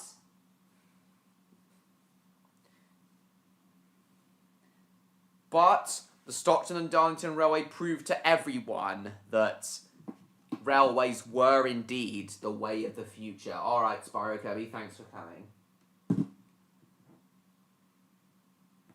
Yeah, you understand how they would have felt? But don't you think it's incredible, Electro, how that would have been happening 200 years ago to this very minute? They would have been worrying about... Don't you think it's incredible, Electro, how they would have been worrying about that 200 years ago to this very minute?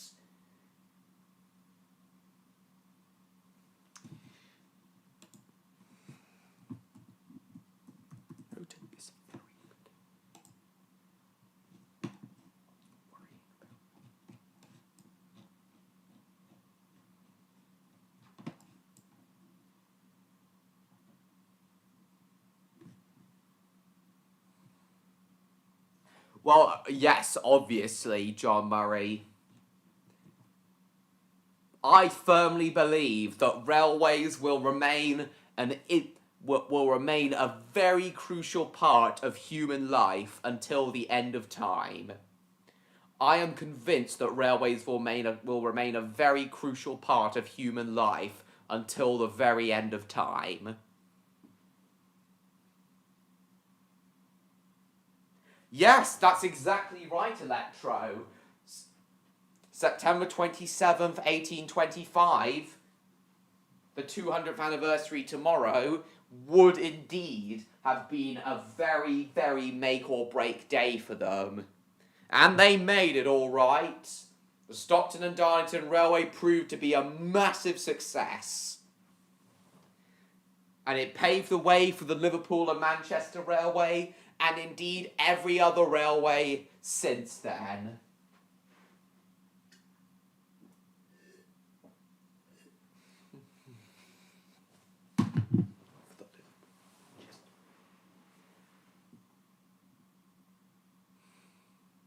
Train wheels worked oppositely back then? Maybe. Still there, Neon? Electro's here now. You still there, Neon?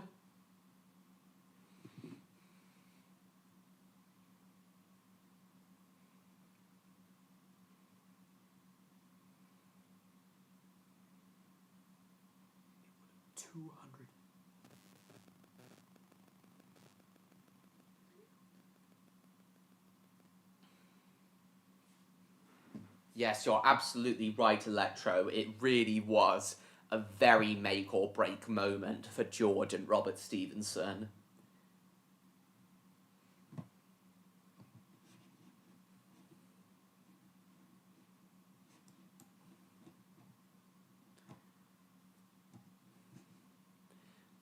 Also, Electro, don't you think it's incredible how the Liverpool and Manchester Railway, the original route of the Liverpool and Manchester Railway, is still in service even today?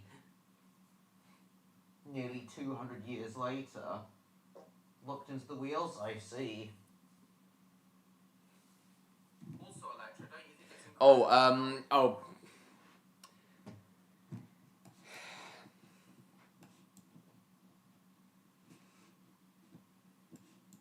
Part of the railway, part of the Liverpool and Manchester Railway went over this very swampy area known as Chat Moss. And the railway actually had to literally be floated on like these wooden support beams over the very swampy marshland, mossy marshland. Because before the Liverpool and Manchester Railway was built, anyone who dared to cross Chat Moss would be swallowed up.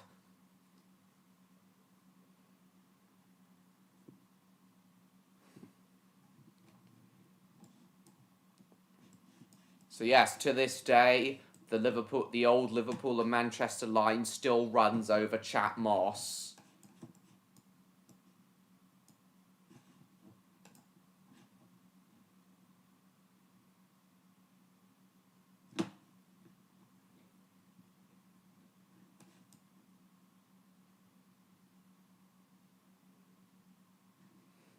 Obviously, the M62 came much later than the original Liverpool and Manchester Railway. there's no way George and Robert Stevenson could have predicted that the Liverpool and Manchester, the motorway would soon be going, would in over 150 years' time be going under the Liverpool and Manchester Railway.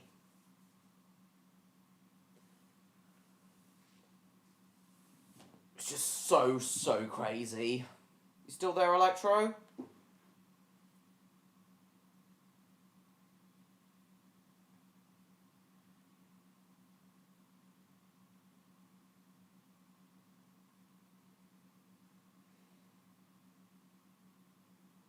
I'm gonna carry on till at least 11, guys. Having a very nice time with this stream. Determination that made this extraordinary feat possible. Moments in railway history. And descended in Shildon. From Brusselton, the line descended into Shildon, where one of the most Pardon me. Oh my god.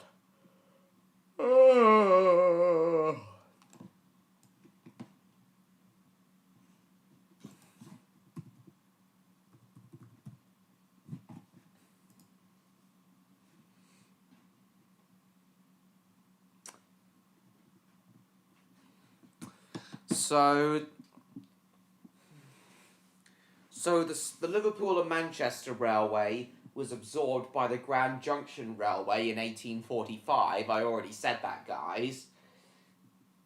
But the Stockton and Darlington Railway remained its own independent railway company until 1863, when it was absorbed by the North Eastern Railway.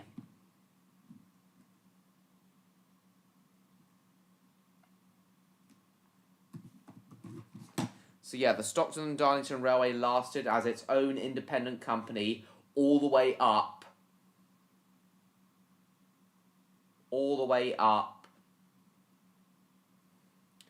to 1863.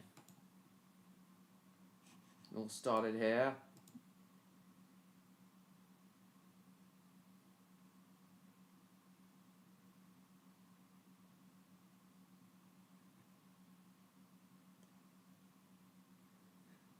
Wait, they seriously had locomotion number 1 replica running on the national network?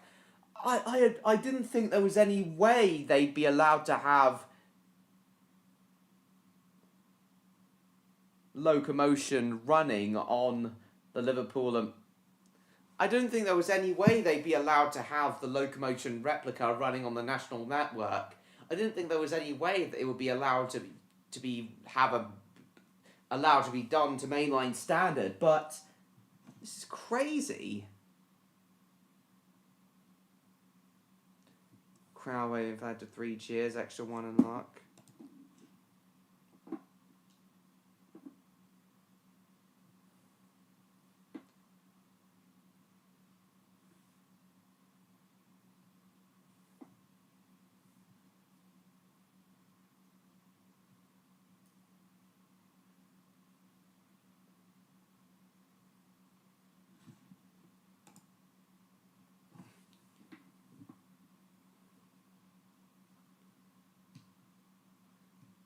Yes, it was.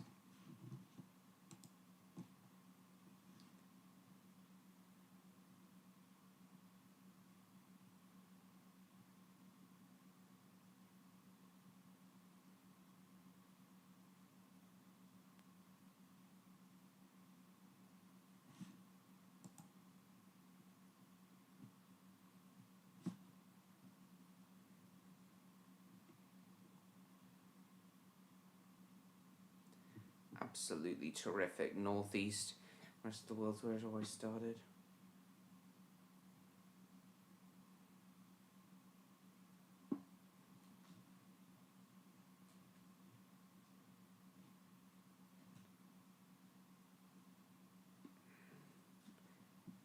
Can't believe the locomotion replica was allowed to run on the national network. It's crazy. It's such a slow locomotive.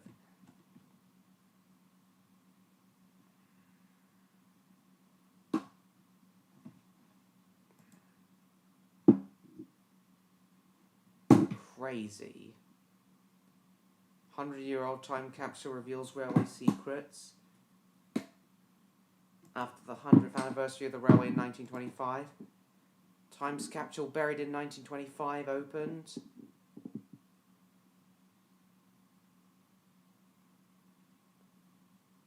Oh my god.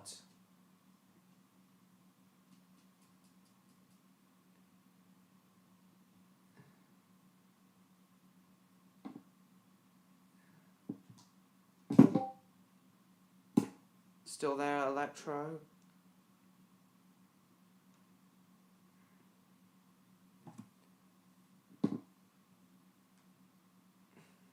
Pristine copy Norman Egger's huge 1925 book about the railway. Nice.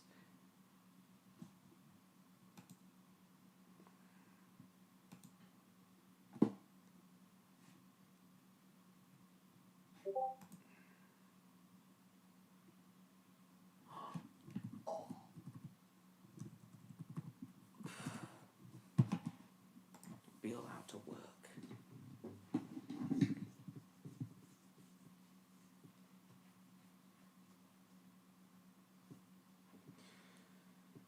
Oh my god.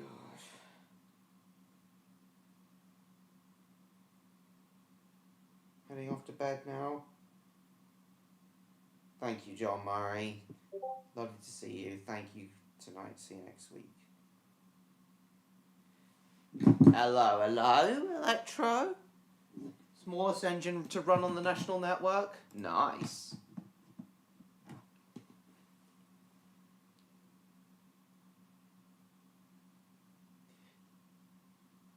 Also, Electro, another thing I wanted to say to you about the Liverpool and Manchester Railway.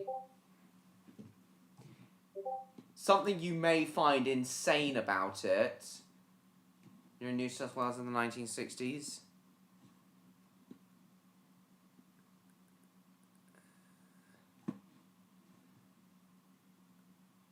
Something you may find insane about the Liverpool and Manchester Railway, Electro, is how there was a fatal accident on the Liverpool and Manchester Railway on its opening day, involving the very famous locomotive, the very locomotive Rocket. Yeah, this is something else you may find interesting, Electro. How there was a fatal accident on the Liverpool and Manchester Railway on the very day it opened. So the Liverpool and Manchester Railway officially opened on the 15th of September, 1830, nearly 1 year after the famous Rainhill trials. And the MP for Liverpool, William Huskisson, was sadly killed on that day.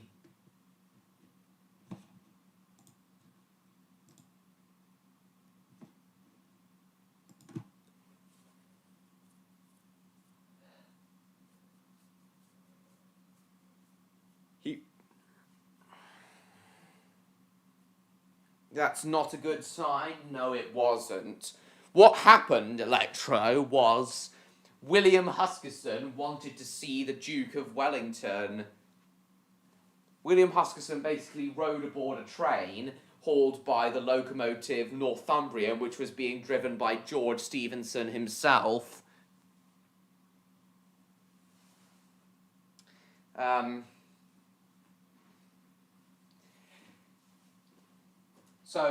So William Huskisson was aboard the same train the Duke of Wellington was aboard. And William Huskisson and the Duke had had a falling out. And William Huskisson wanted to make amends with him, so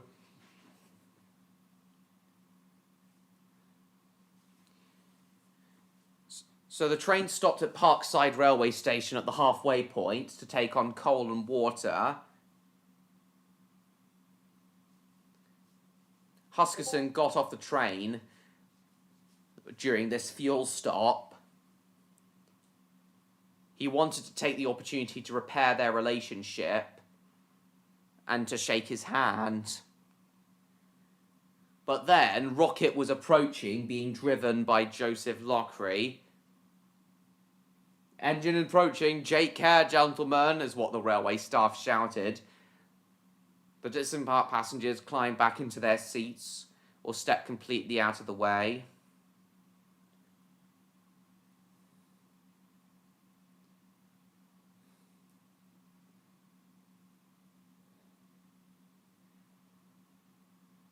He changed his... So Huskisson tried to make his way into the Duke's coach to see him.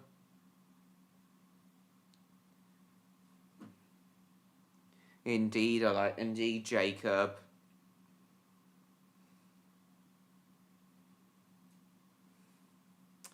So he tried to climb into the Duke's carriage as Rocket was approaching. But the coach door was not properly latched, so the door swung open right out into the path of Rocket as it came along.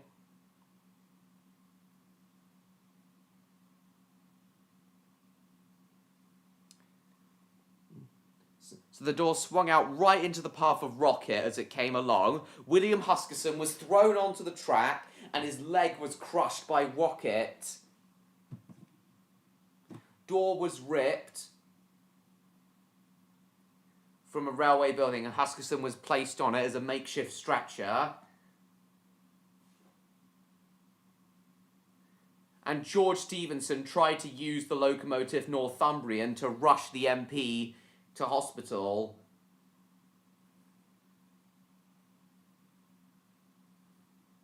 To rush into the vicarage for treatment. But sadly, William Huskisson could not be saved, and he died from his injuries at 9 p.m. that day. Inspire character, I see. So yes, Electro, a fatal accident on the Liverpool and Manchester Railway, the first intercity railway ever, on its opening day.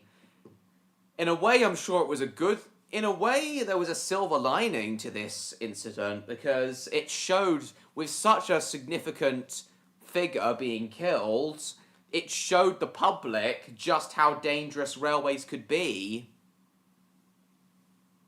And I bet a lot of people took very great care around railways after this incident. Slice his leg? Yeah, probably. Bones are thicker than you think? Yeah, I know. I'm pretty sure human bones are by weight stronger than steel. But then again, we have steel train wheels running over wrought iron rails. That would have crushed his leg easily. Levko has sent an image of what happened to Huskisson. Here we are. Thanks, Levko. Yeah, this is a drawing of what happened to William Huskisson, Electro. So the Duke was riding in that coach, Electro. Drink your milk and stuff. How thin and sharp train wheels look? Yes, Electro, especially the very sharp flanges on train wheels. It was no doubt the flanges of Rocket's wheels that did... It was no doubt the sharp flanges of Rocket's wheels that did the most damage to William Huskisson and his legs.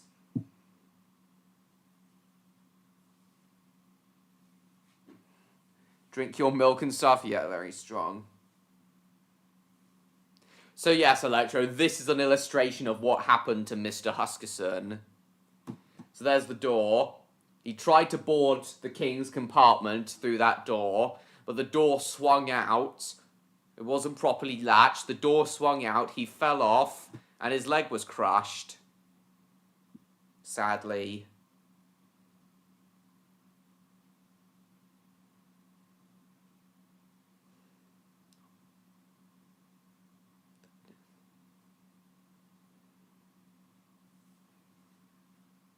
Nor did I, Neon.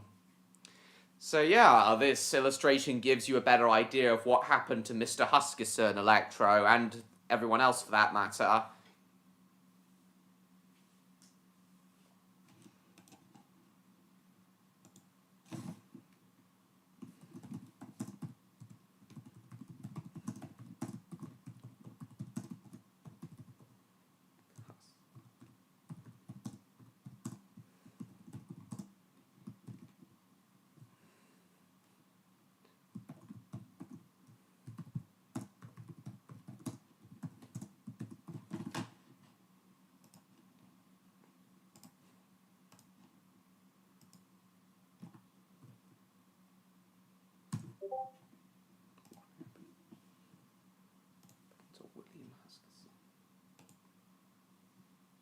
What's this Stan said? Alright, MLP fan, thank you for coming.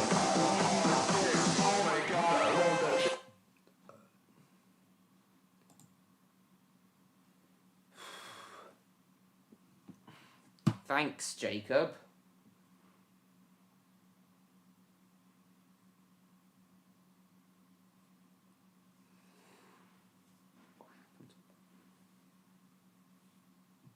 Yeah, thanks for this, Electro. Better illustration of what happened to William Huskisson.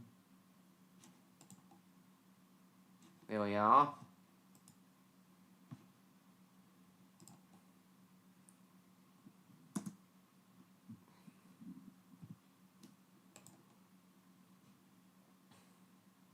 Get out of the way, Mr. Huskisson! Here's the illustration again, but in colour. Oh, and I think like a little arch to mark the location where Mr. Huskisson was killed remains to this day. This little arch here marks the location of where Mr. Huskisson was killed.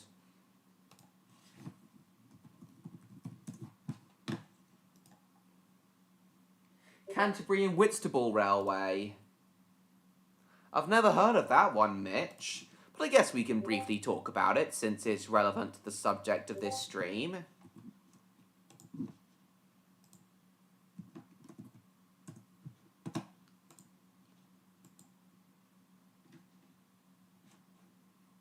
Very primitive locomotive. 1830 to 1953. It's only 6 miles long. Nice.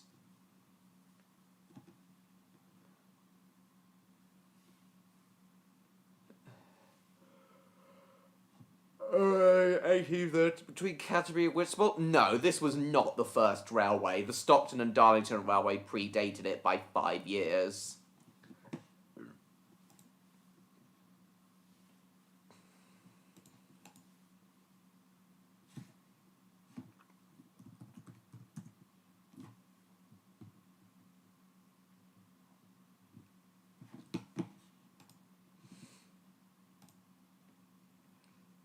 But isn't it tragic, Electro, how it wasn't just anyone that was killed on...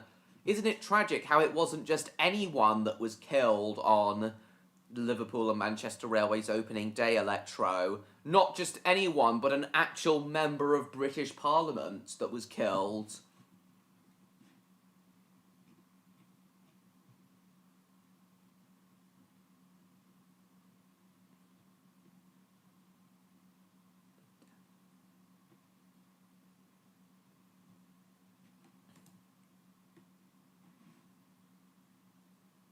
And here's a Princess Royal on its way to Liverpool, passing the site marking where Huskisson was killed.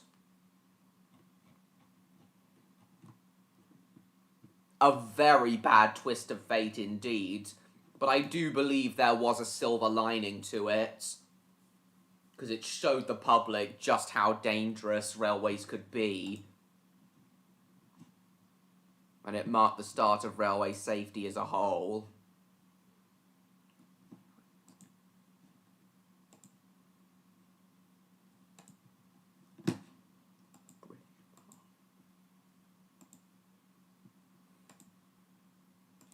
Yeah, it was a tragic accident that should never have happened.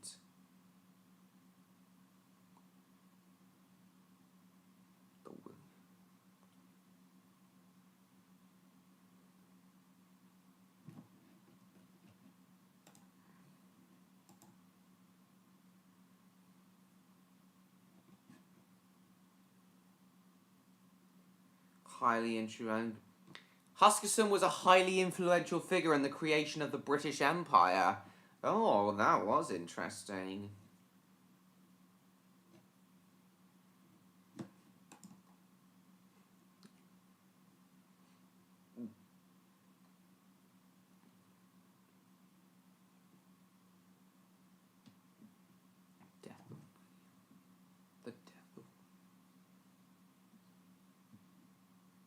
disaster.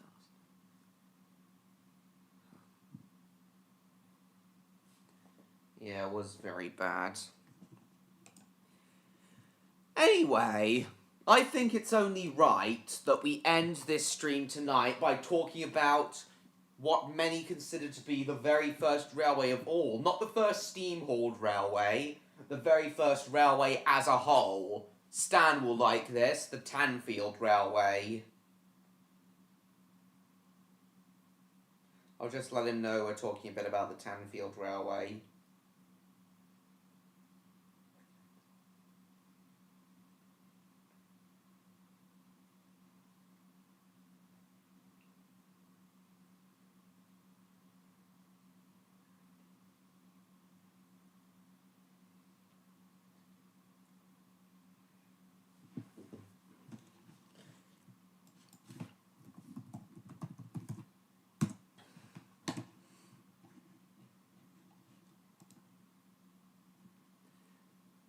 So it was a colliery railway dating all the way back to 1725. So predating the Stockton and Darlington Railway by 100 years. Tanfield Railway, the Tanfield Railway was originally built as like a horse-drawn wagonway. Earlier this year, the Tanfield Railway held a 300-year celebration gala. Continuous use from 1725 until 1964, till preservation.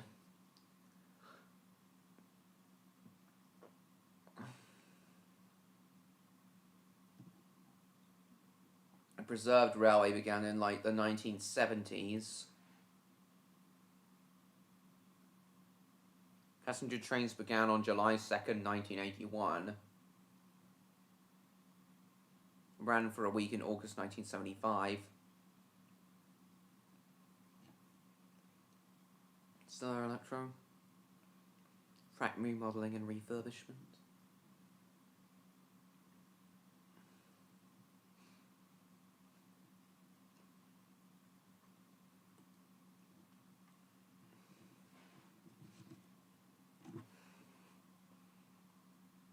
Ran over William Huskisson's legs, indeed.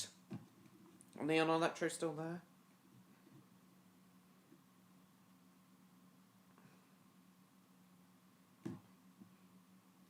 Well, of course you'd think that, Stan. You literally volunteer at this railway, don't you?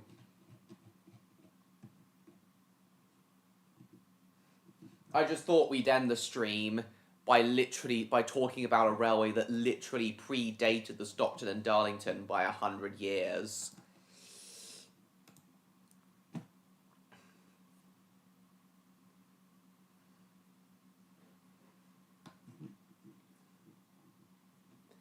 And having been on this railway myself with Stan last year, I can confirm that it is a very lovely line.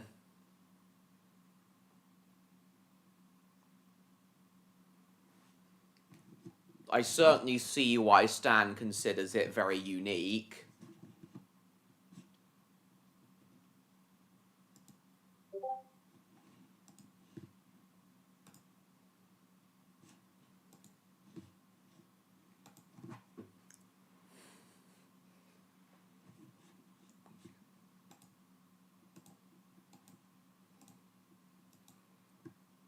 Well, Stan, you're welcome for the mention of your own home railway. 3 miles long.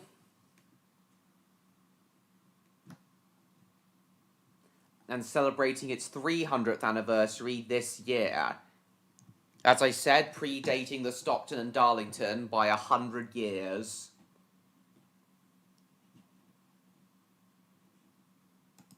Andrews House Station, the headquarters of the railway.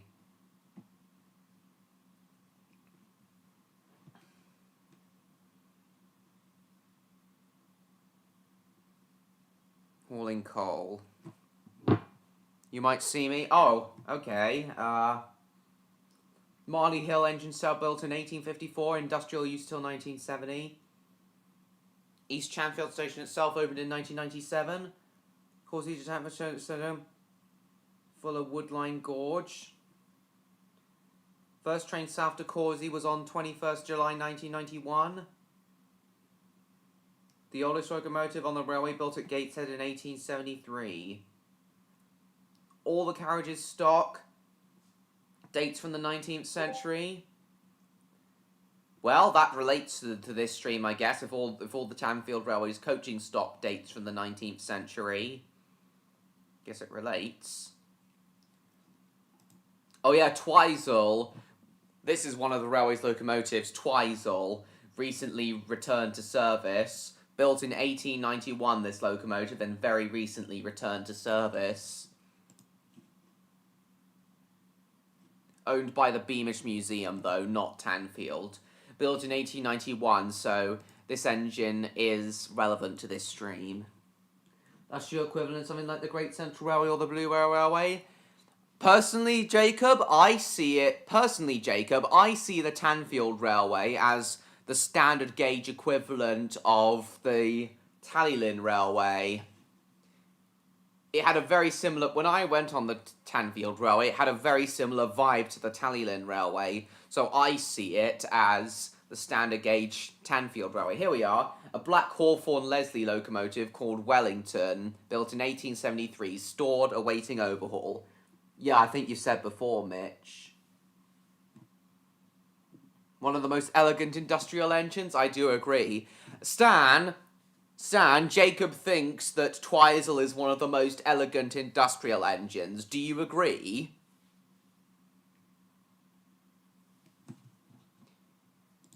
Right, let's have a look on the blog. Let's see if we can see Stan. Where's the blog? Tanfield Railway blog. Here we go.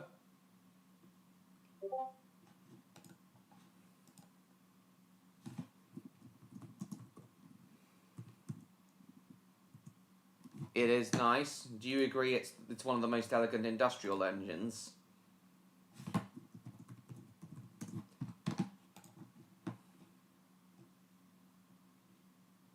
So carrying out maintenance work. Number 38's firebox. There's austerity number 49. Wonder where Stan could be. Mostly just the older volunteers.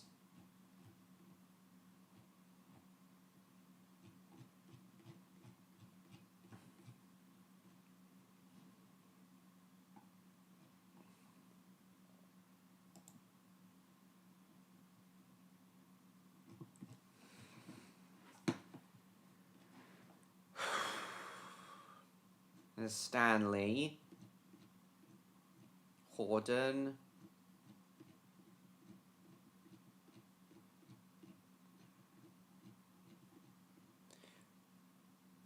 The Tanfield Railway may have been founded in the 18th century, not the 19th century, but the Tanfield Railway was still at its peak in the 19th century, so I figured we'd talk about this railway tonight towards the end of the stream.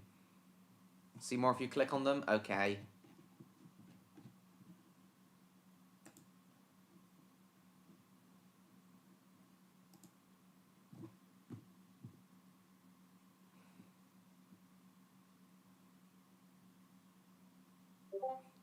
Get what I'm referencing? You referencing a whiff, Jacob?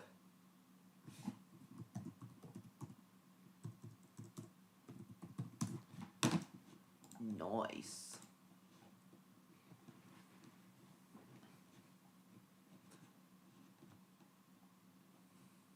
Black and white photos. Bloody hell.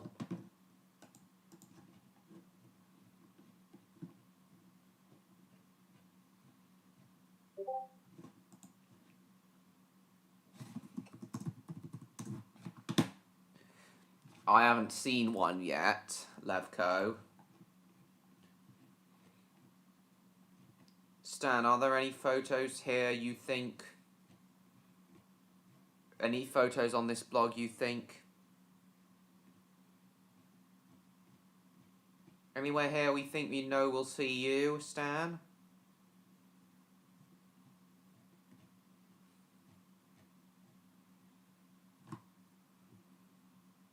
It's like hide and seek. I see.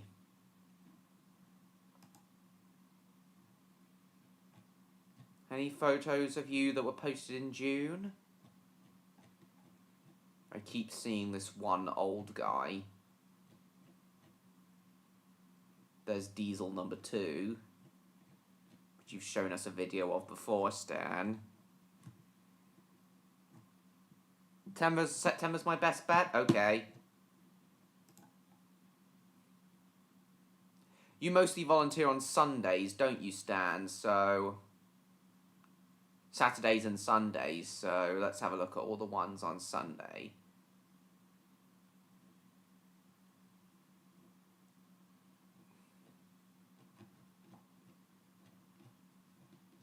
Go to May. Okay. You were probably in on the bank holiday, weren't you, Stan? Let's see.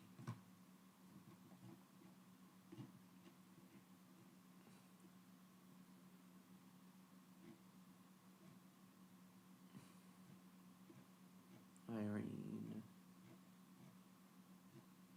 Do you recognize any of the people we're looking at the moment, Stan? Director's cut with extra Horden.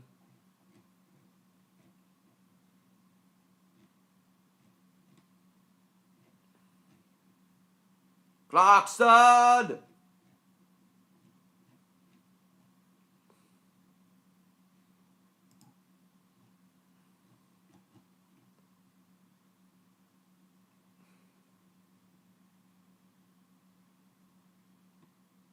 Talk to each other on Patreon. You do, Levko? Nice. What does he say to you?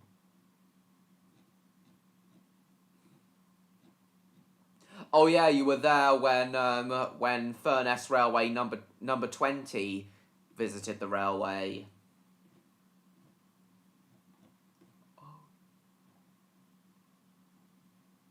And were you there on the Saturday as well, Stan? On the Saturday when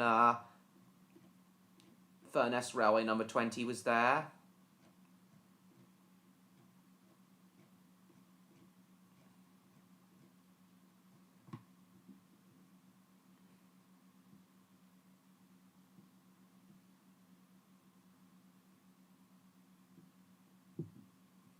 Really, Levko? What's his real name? If it's not Victor.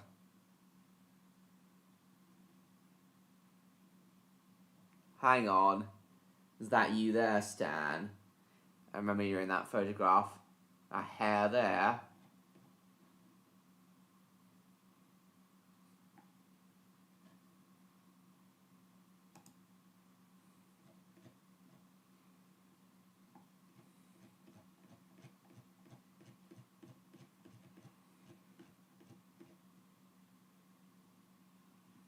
I remember when I saw you on that documentary, Stan, you were in that position. Saw number 20 at the Greatest Gathering event? Nice. What, this one?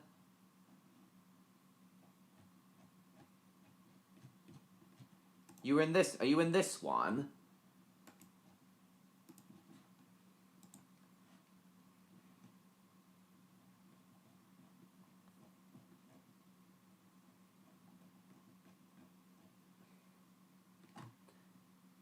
Stood on Stanley, right. Stood on Stanley, okay.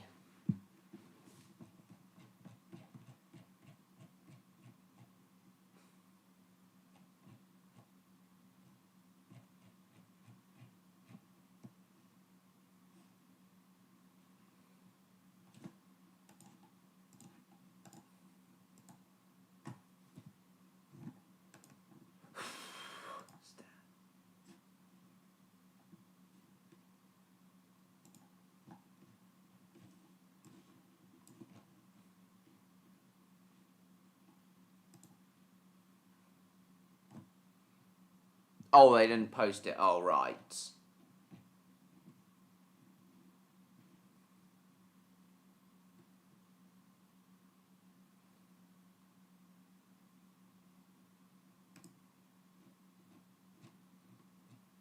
Looking at all the Sunday ones at the moment, seeing if you're in there. Irene, Ken.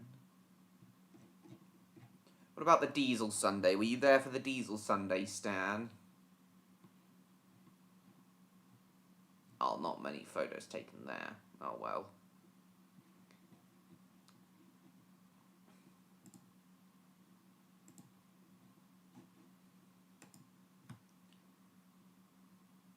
Exactly. Jacob.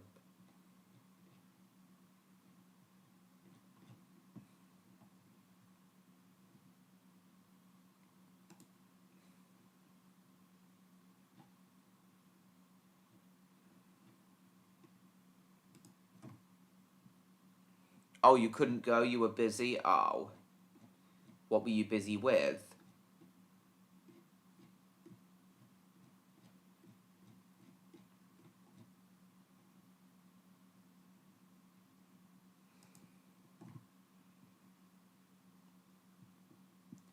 You were busy the week before the Diesel Gala. I see. Well, I haven't been able to find you. I guess it doesn't matter.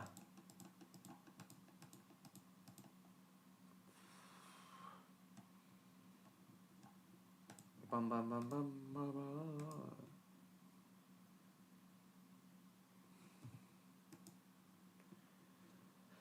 But yes, Tanfield Railway may have been built in the 18th century, not the 19th century, but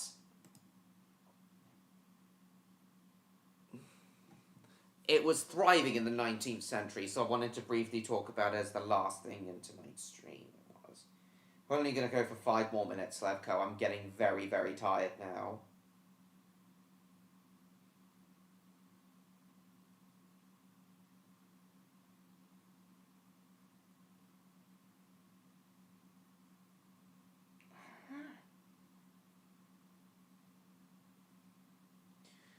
Does anything...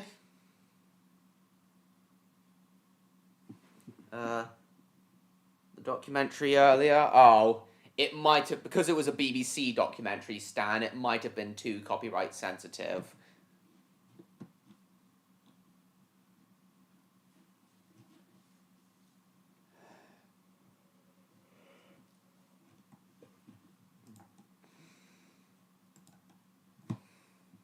Last few minutes.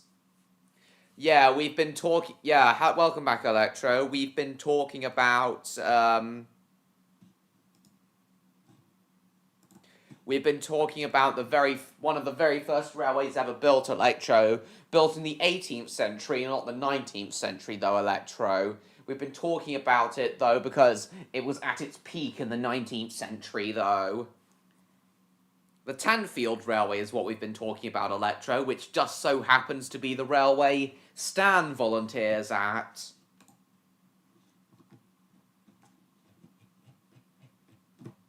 Ah, what's this, Stan?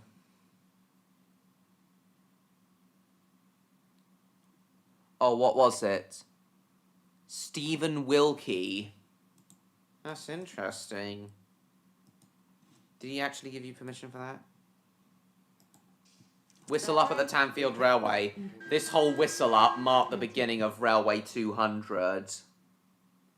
I wasn't actually aware that Railway 200 was even a thing until Stan told me on New Year's Day this year. And that was when I decided that I wanted to do something to celebrate. The day is absolutely made for you. At noon today, the UK's oldest railway will join stations all over the country in a whistle-up. Yeah, noon. So many railways all over the country at noon on New Year's Day 2025. all the engines sounded their whistles to mark the beginning of Railway 200, the year-long celebration. And I decided I wanted to do my own contribution to Railway 200. Absolutely. We want everyone to join in the Railway 200 whistler. I wasn't aware this was happening until Stan told me. And create a cacophony of sound, a fanfare of fun for people to blow whistles, ring bells, and join in what's the start of a 200-year anniversary. Yep. The start of the 200-year anniversary, which I am now contributing to. Blew the horn on the Fowler diesel. In 100 years, the evolution of the modern railway would change the world forever. It's fantastic because this is celebrating a snapshot in time when railways became something that revolutionised the country, whether it was moving passengers or goods, and it's now something that's an international phenomenon. Railways revolutionised. It is an international phenomenon indeed. Gives us newspapers on the table, you know, food in the fridge, fish and Oh, you chips, blew the horn just then? The railway encapsulates all of it. Or Stevenson. Absolutely. Oldest railway will join stations all over the country in a whistle up. Absolutely. We fanfare out of a 200. What was the time mark again? Your kind of thing.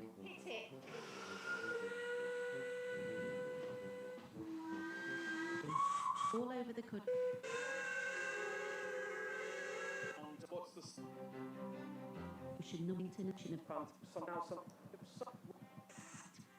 Celebrate. But the romance of steam. Oh, wait! That's you, isn't it, Stan? Right there.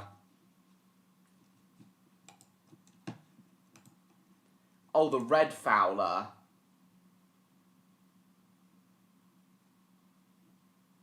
I see. That's you, isn't it?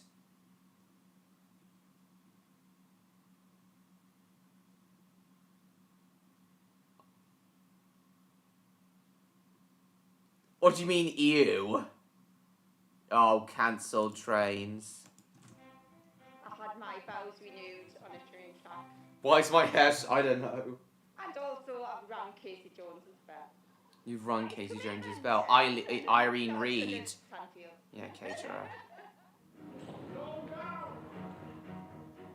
But 200 years after the birth of the modern railway, the government says the system is failing passengers, with cancellations at a 10-year high and networks which have been mired in industrial action. The government believes the answer lies back in public ownership. The question is though, Barry, 200 years later, are trains any better?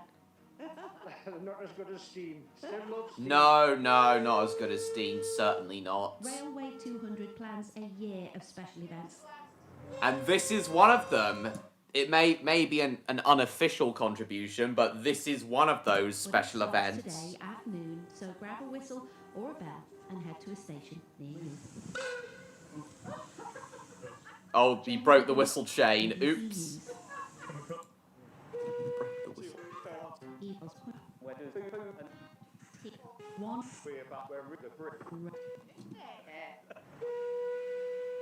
I've been told you are a bit of a... But the romance... So that's you there, Stan. So yeah, that's what Stan looks like, basically.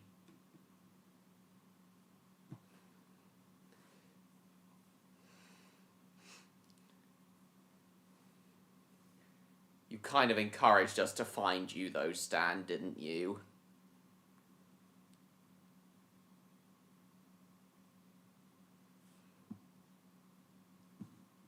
Boip! Yes. Boip indeed. Whatever that means.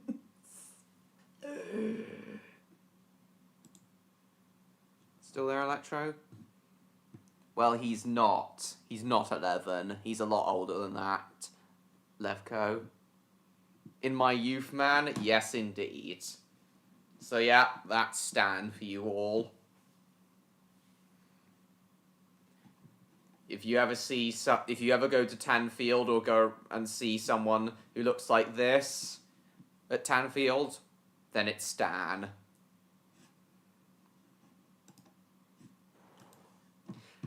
Oh, now, I'll just quickly show everyone this BBC News article of the Tallylyn Railway celebrating 200 years. Celebrating Railway 200. Just quickly show this news article of the Tallylyn Railway celebrating Railway 200. Seeing as the Tallylyn... I have talked about the Tallylyn Railway before in my narrow gauge railway stream. But since the Tallylyn Railway was built in the 19th century, it is relevant to this stream. So I'll just quickly show you guys this news article of the Tallylyn Railway celebrating Railway 200, and then we'll end the stream.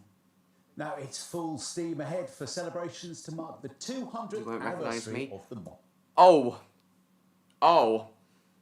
What outfit do you wear at the Tallylyn Railway? The Tanfield Railway, Stan?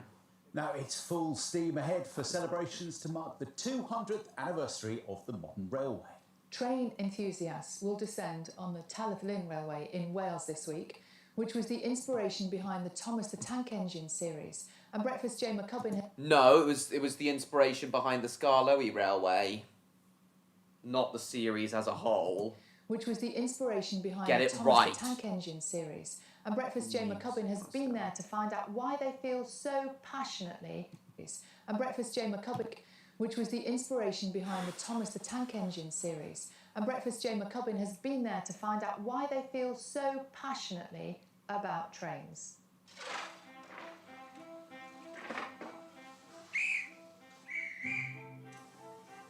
Tom Rolls to travel. Oh, and now suddenly become Tallylyn. Railway in Wales to ask a. We've come to the Tallylyn Railway in Wales to ask a question.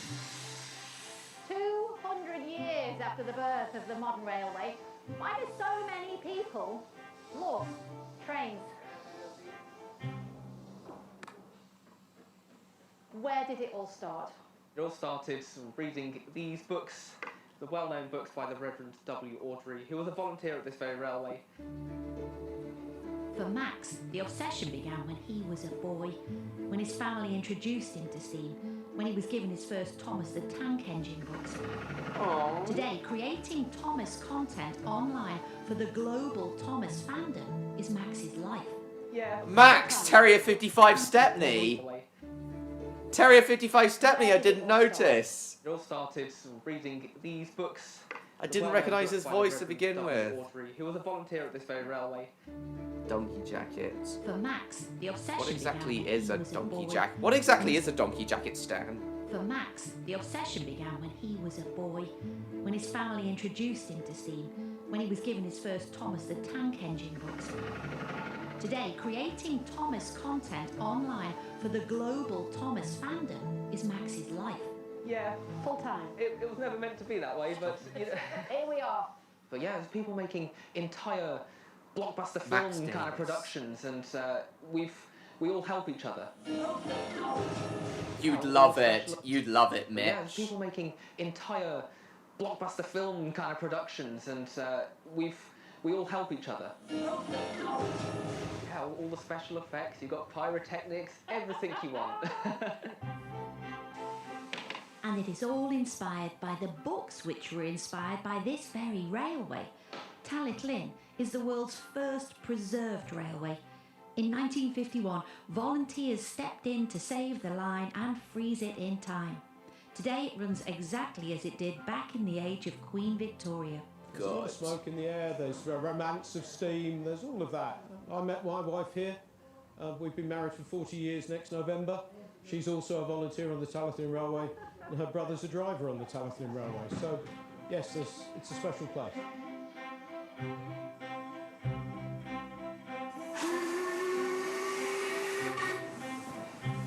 There's a lot to be said for the romance of steam. Mitch. Max, we need to talk. Weddings. Yes, we did build an actual railway at our wedding, it has to be said. Build an actual railway.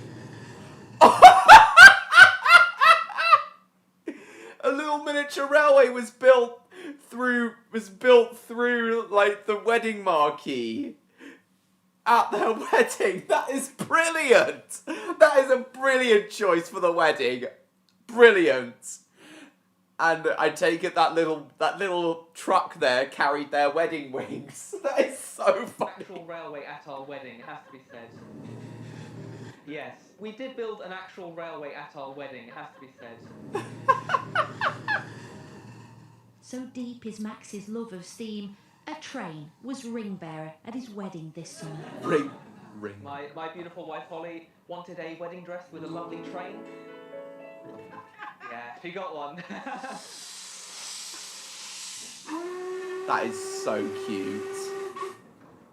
Why do trains like this really capture people's imagination still? People say that steam engines are the closest thing we ever built to a living being, and I think that's partly to do with it. We feed them, they have to drink, they breathe. Just being able to get on a train. I do agree with what Luke is saying. Just being able to get on a train and let the tracks lead you, you can sit back and relax and watch the scenery go by. I think that speaks to people and it sparks that creativity. The engineering may be 200 years old, but it still lights a fire in so many hearts. And that fire of inspiration brought Mitchell 5,000 miles across the Atlantic to volunteer here at Talyllyn. 5,000 miles across the Atlantic just to volunteer at the railway. That is insane. That he was willing to travel 5,000 miles just to volunteer. Wow. I think that speaks to people and it sparks that creativity.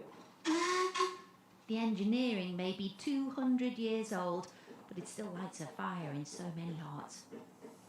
And that fire of inspiration brought Mitchell 5,000 miles across the Atlantic to volunteer here at Talyllyn. I grew up watching Thomas the Tank Engine, my favourite show. I had all the VHSs as a kid. That sparked a love of real-life railways. An American volunteering on the Talyllyn Railway. Wow. Brilliant. Oh, indeed, Levko. You still there, Stan and Electro? You love this, don't you?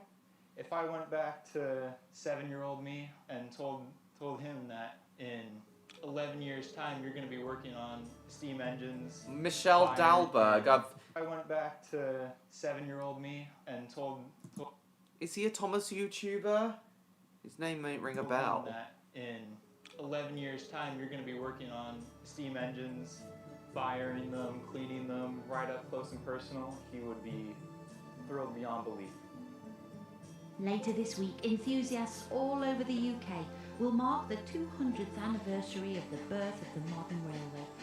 Kira has volunteered here for the last 5 years, and for her, it has been life-changing. As I say, it came for the trains, but stayed for the people. 200 years since the first piston fired, every whistle still calls to the romantic in us all. Love is definitely in the air. Indeed. Jay Cubbin, BBC News. Sod it, I'll go to until 11:30 tonight, make it 5 hours. That is gorgeous, isn't it? There's something quite weird about hearing an American accent saying Thomas the Tank Engine. I know. Mitchell, who Yeah. travelled all that way to go and work there. The significance of the railways. What a life. 200 years on. It's coming up to 7:30. Let's get the news, the travel, and weather where you are. No delays. Stan has just sent something else.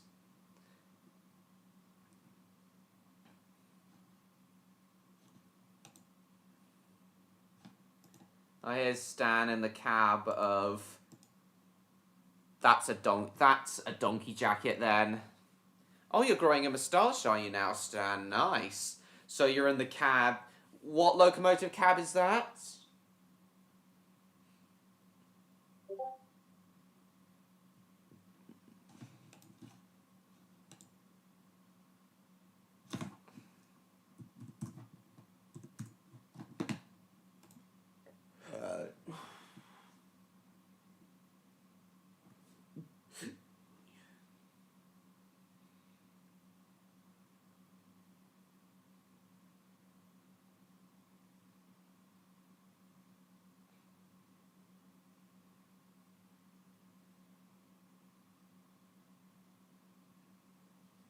You don't remember? Oh, doesn't matter.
Hang on.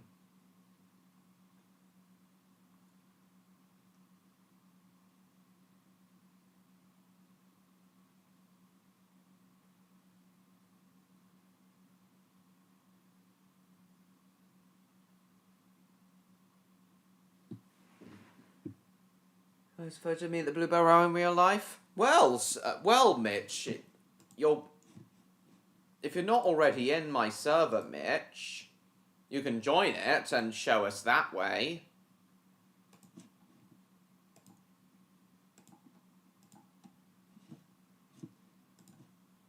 Yeah, guys. Please do join my server if you haven't already.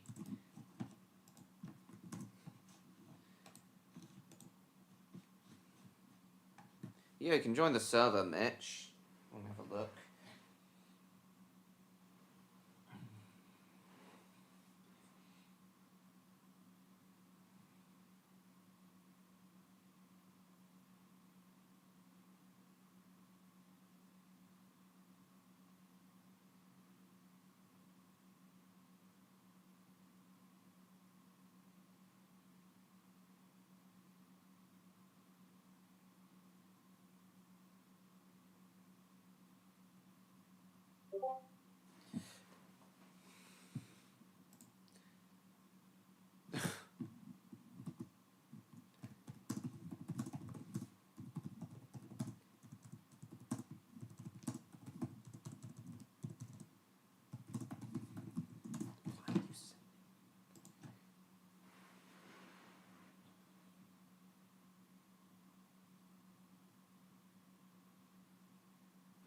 Andrew keeps sending this guy with a confused corn dog.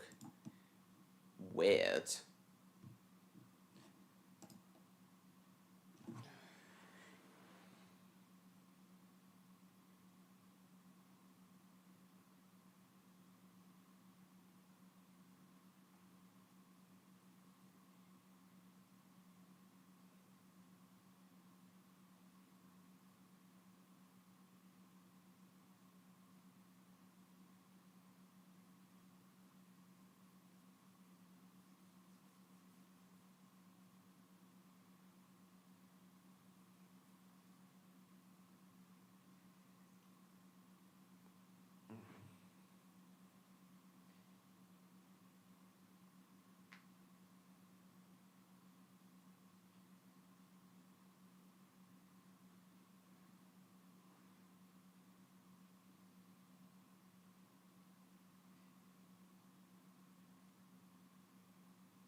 Really weird. You don't have escorts? Oh. Well. Not sure how that would work. Don't worry about it then. Alright, does anyone have any last minute things they'd like to say? before I end the stream?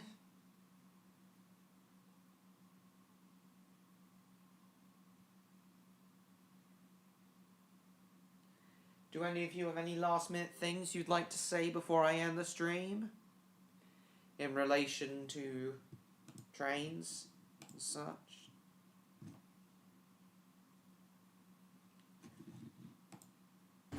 Here's the anniversary journey. We've got Tornado and Sir Nigel Gresley there. Isn't this insane, seeing locomotion running on the national network? How do they get permission for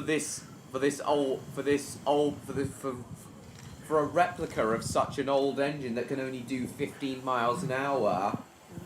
How do they get permission for an engine like this to run on the national network when it doesn't even have modern safety equipment that even mainline standard steam locomotives have to have?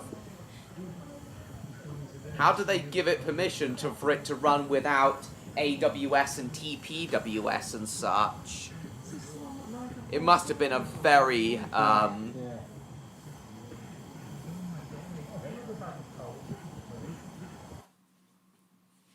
must have been a very very special occasion.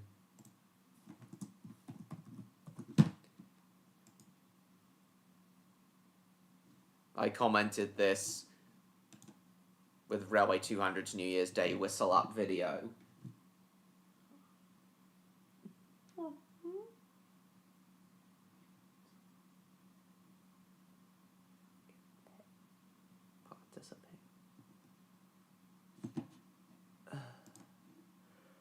Why were the railways born in the northeast of England? Easy, it was because of George Stephenson.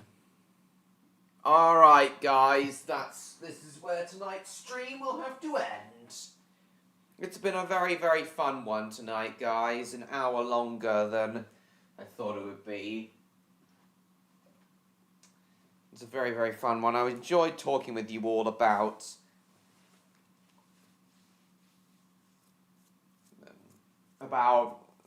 you know, the genesis of railways tonight. I enjoyed talking with all of you about the genesis of railways tonight, the first century of them, especially the Stockton and Darlington and the Liverpool and Manchester Railway. Thank you, Mitch. See you next Friday. So thank you all so much for coming to tonight's stream, everyone. I hope you all enjoyed it tonight. And happy Railway 200 to all of you. Yeah, happy Railway 200 to all of you. So thank you all so much for watching tonight's stream, guys. I hope you all enjoyed yourselves tonight.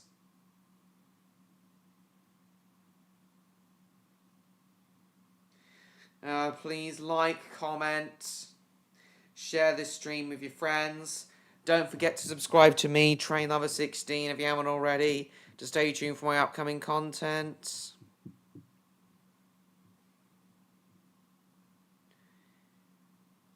Also, guys, don't forget to follow me on Instagram and Blue Sky. Join my Discord server. Check out my eBay profile. Go and buy my novel, The Spy and the Superdog, if you haven't already. I'll try and get another video out before, as well as my next vlog. I'll try and get another video out before next week. We'll see what happens with that. So thank you all so much for watching, guys. Hope you all enjoyed yourselves tonight. And I will see you all in my next video. Goodbye, everyone.